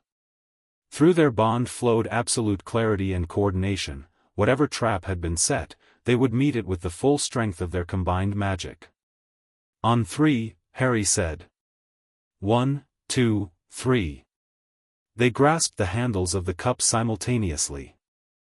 Immediately, Harry felt the familiar jerk behind his navel as the portkey activated, whirling them away from the safety of Hogwarts into unknown danger. They landed hard on damp ground, the cup flying from their hands. Disoriented, Harry pushed himself to his knees, quickly scanning their surroundings: a dark graveyard, fog curling between ancient headstones, a small church visible in the distance, and on a hill beyond it, a fine old house. "Where are we?" Fleur whispered, already on her feet, her wand drawn. "I don't know," Harry replied, standing beside her. "But I've seen this place before. In my dreams." The realization sent ice through his veins. This was the graveyard from his visions of Voldemort, which meant this wasn't just about the Veela prophecy. This was about both of his destinies converging in one terrible moment. A figure emerged from the shadows between the graves, a short, cloaked man carrying what appeared to be a bundle of robes. Harry's scar exploded with pain, the cold burning sensation he associated with Voldemort's presence overwhelming him momentarily. "That's not Lucius Malfoy," Fleur observed tensely, stepping slightly in front of Harry as he recovered from the pain. "This is something else." "Both," Harry gasped through the receding agony. "It's both. Voldemort and the prophecy opponents, working together." Before Fleur could respond, a high, cold voice emerged from the bundle in the approaching figure's arms: "Kill the spare." We need only the boy. Avada Kedavra, the cloaked man shouted, pointing his wand directly at Fleur. Time seemed to slow as the green light of the killing curse shot toward her. Harry moved without conscious thought, drawing on their blood bond with unprecedented power. As his hand grabbed Fleur's arm, pulling her aside, something extraordinary happened. Their magical signatures merged completely, the Veela fire and wizard lightning prophecy manifesting in physical form. A shield of silver-white flame erupted around them both, intercepting the killing curse. Instead of the spell passing through or being reflected, it was absorbed into the flame, causing the shield to pulse with green-tinged power before stabilizing again. The cloaked figure, now recognizable as Wormtail, stumbled back in shock. "Master! The curse, it didn't work." "Impossible," hissed the cold voice from the bundle. "No magic can block Avada Kedavra." But the evidence was undeniable. The shield of flame and lightning still surrounded Harry and Fleur, their combined magic manifesting the full power of their prophesied union for the first time. Through their bond, they experienced perfect synchronization, thoughts, emotions, and magical intent flowing seamlessly between them. "The prophecies," Fleur breathed, her eyes wide with realization. "This is what they meant. Why they feared us together." Harry nodded, understanding flooding through him. The Veela prophecy about uniting the separated and raising the fallen wasn't just about bridging magical communities, it was about uniting different forms of magic itself, creating protections and possibilities that neither tradition could achieve alone. "We need to get back to the port key," he murmured, their shared consciousness making verbal communication almost redundant. As they began to move, however, additional figures apparated into the graveyard, wizards in dark robes and silver masks. Death Eaters, answering some unseen summon. Among them, distinguishable by his height and bearing, was Lucius Malfoy. "It appears our interests truly have aligned, my lord," Malfoy said, approaching the bundle Wormtail still cradled. "The boy and the Veela, delivered as promised." "Your contribution is noted, Lucius," the cold voice replied. "Though your concern about their prophecy seems validated by this unexpected development. Proceed with the ritual regardless. We will deal with both prophecies tonight."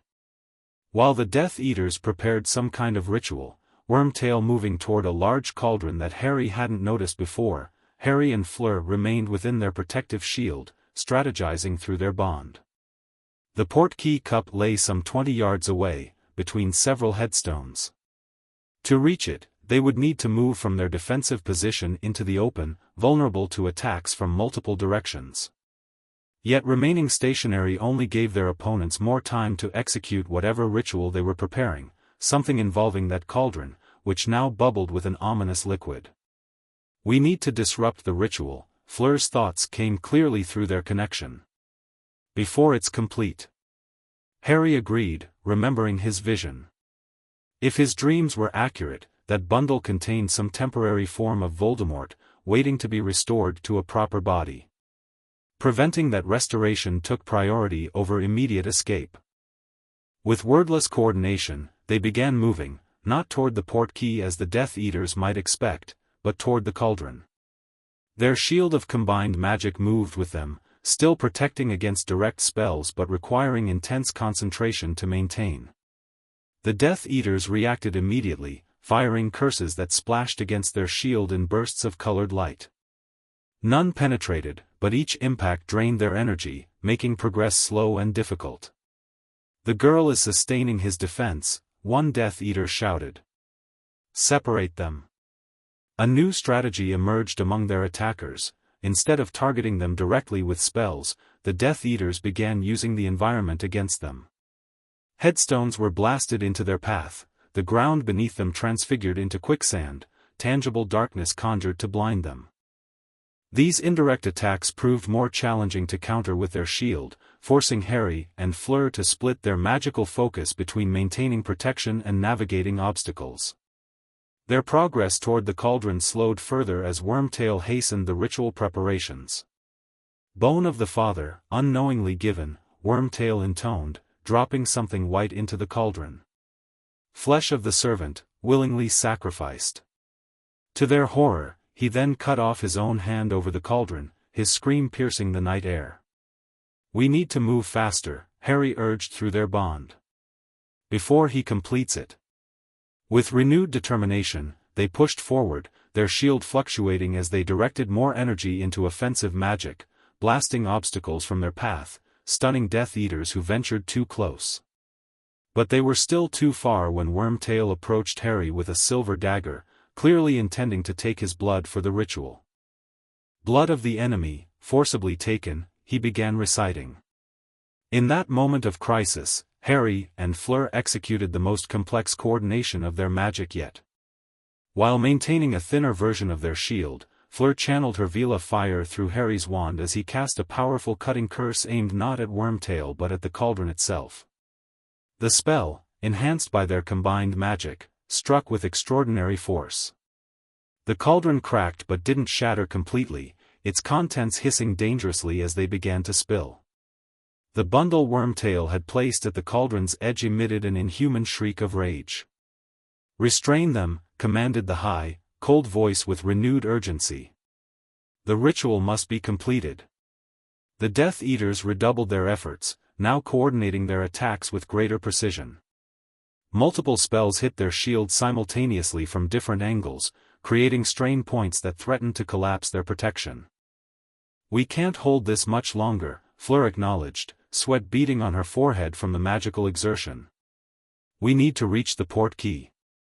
Harry agreed, realizing they had successfully disrupted the ritual but couldn't prevent it entirely without being overwhelmed. With a quick mental exchange, they altered their strategy, turning toward the Triwizard Cup instead of the cauldron. As they changed direction, Lucius Malfoy stepped directly into their path, his wand raised. "The prophecy ends here," he declared, his voice cold with determination. "The natural order will be preserved." "You're wrong, Lucius," Harry replied, his voice carrying an unusual resonance as Fleur's magic flowed through him. "The prophecy isn't about overturning the natural order. It's about restoring it, healing divisions that were never meant to exist." "Naive children," Malfoy sneered. "Playing with powers beyond your understanding." With a complex wand movement, he cast a spell neither recognized, something ancient and malevolent that struck their shield with unexpected force. For the first time, their protection faltered, fracturing into sparks of silver and gold. The momentary vulnerability was all the Death Eaters needed. Spells flew from multiple directions, binding curses, stunning spells, and worse. Harry felt Fleur's pain through their bond as something struck her shoulder, tearing through robes and flesh. His own leg buckled as a cutting curse grazed his thigh. Yet their connection remained unbroken, growing stronger even as their physical strength waned. Through the bond flowed not just magic but memories, all they had shared since that first touch in Paris, all they had learned about each other across years of separation and reunion. The prophecy that had brought them together, the dual destinies that now converged in this nightmarish graveyard. "The king and his protector," Fleur gasped, referencing the old Veela stories as they struggled to maintain their faltering shield. "United in fire and lightning." The words sparked something deep in their connected magic, a resonance with the original prophecy that had awakened when Fleur touched Harry's scar 7 years ago. Suddenly, Harry understood what they needed to do.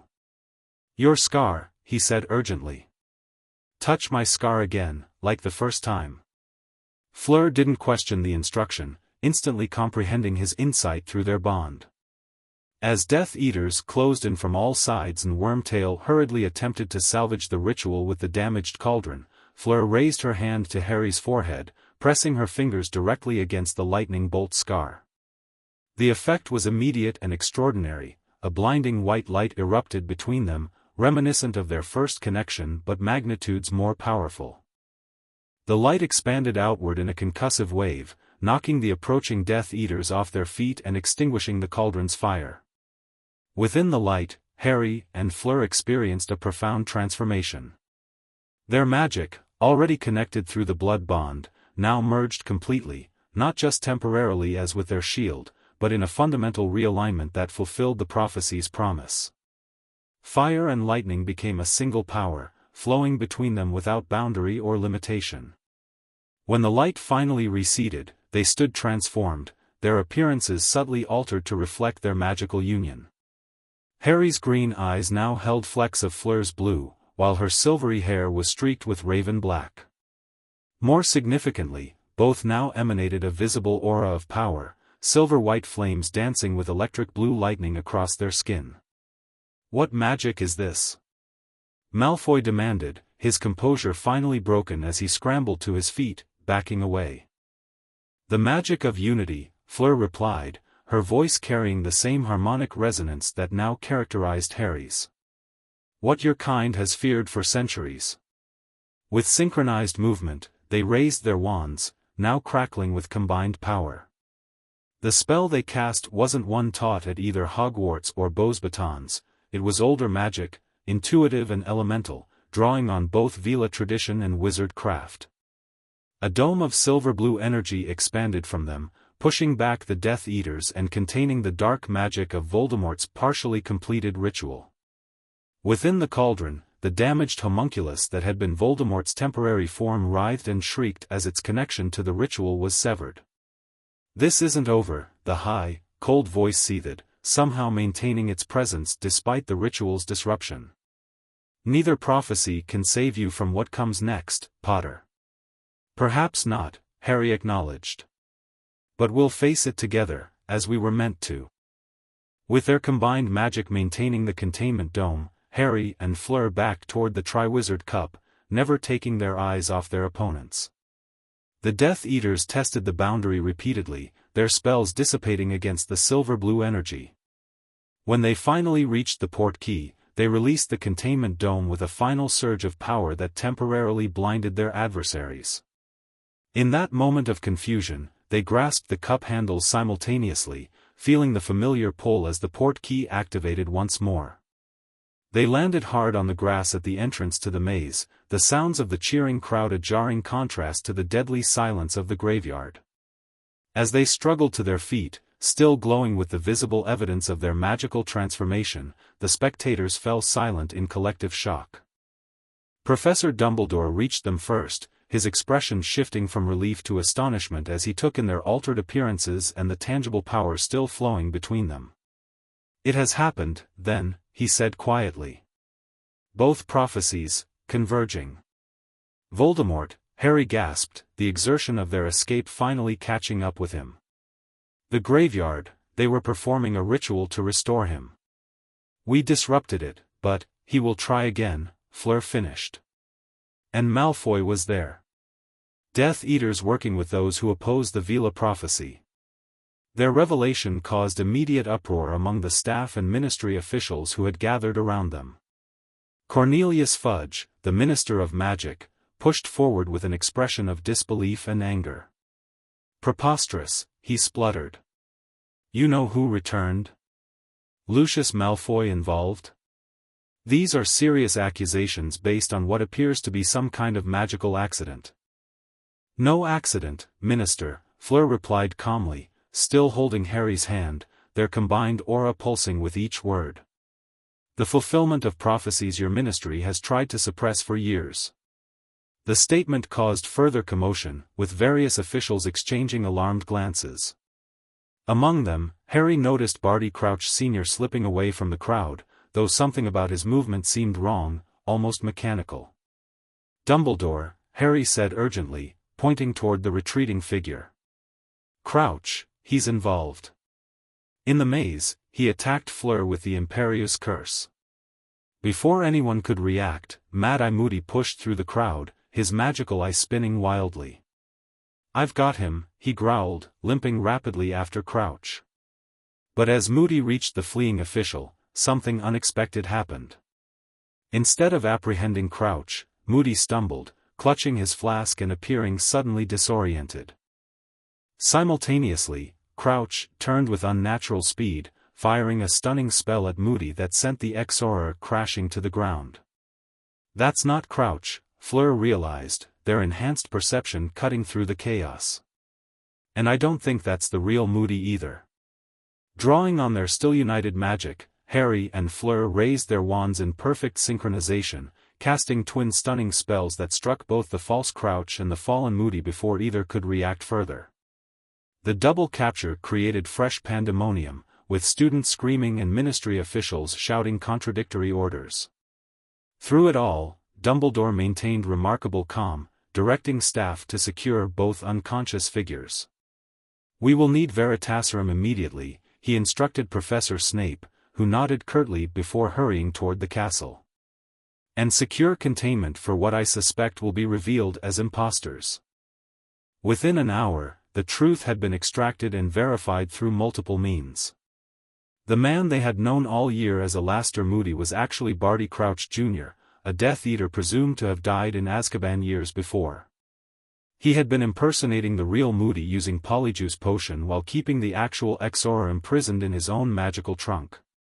The false Barty Crouch Sr. proved to be another Death Eater under Polyjuice, one who had been maintaining the impersonation since shortly after Christmas, when the real Crouch had discovered his son's escape and been eliminated.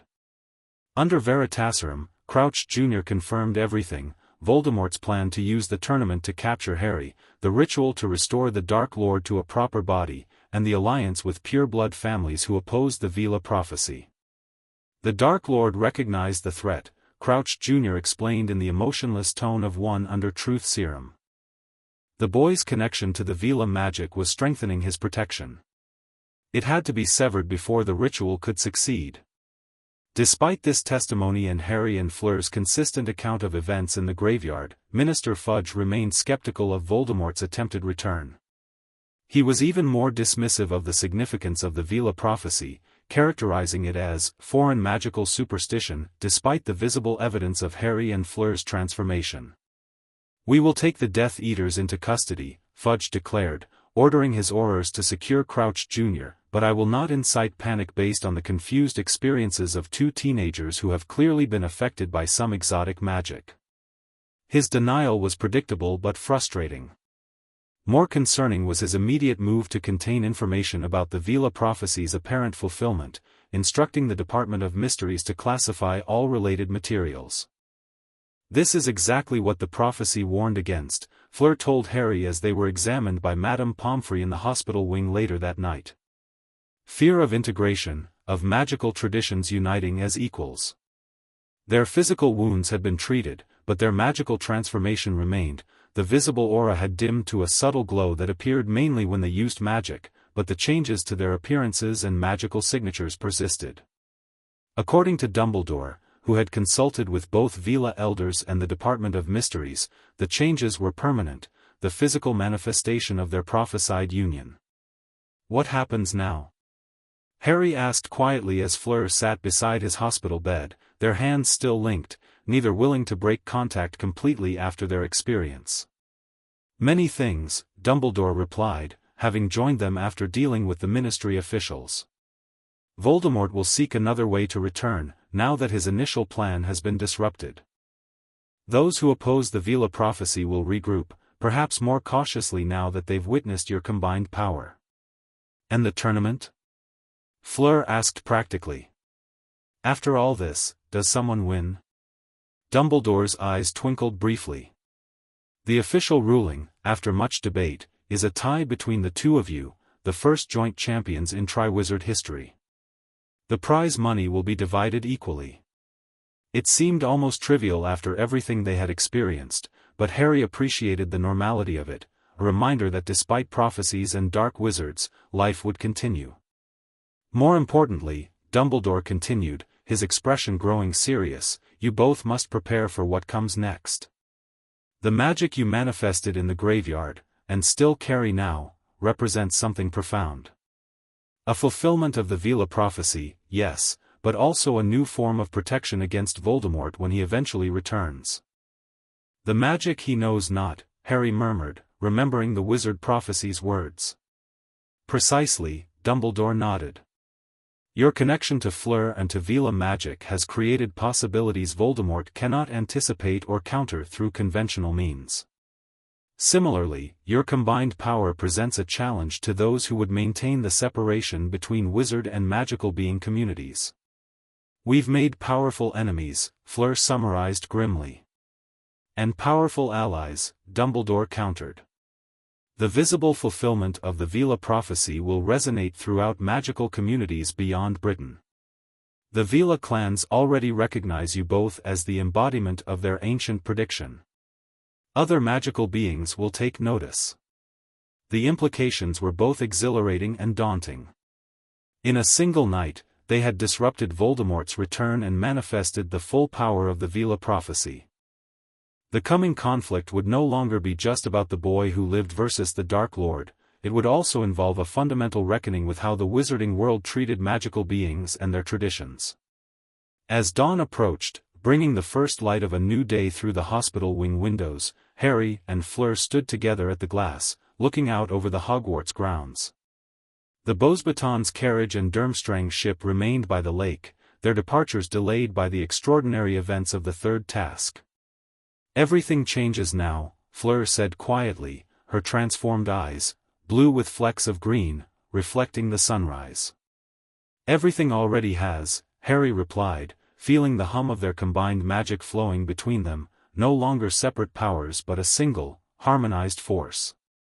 Beyond the window, the magical world continued, largely unaware of how profoundly the balance had shifted.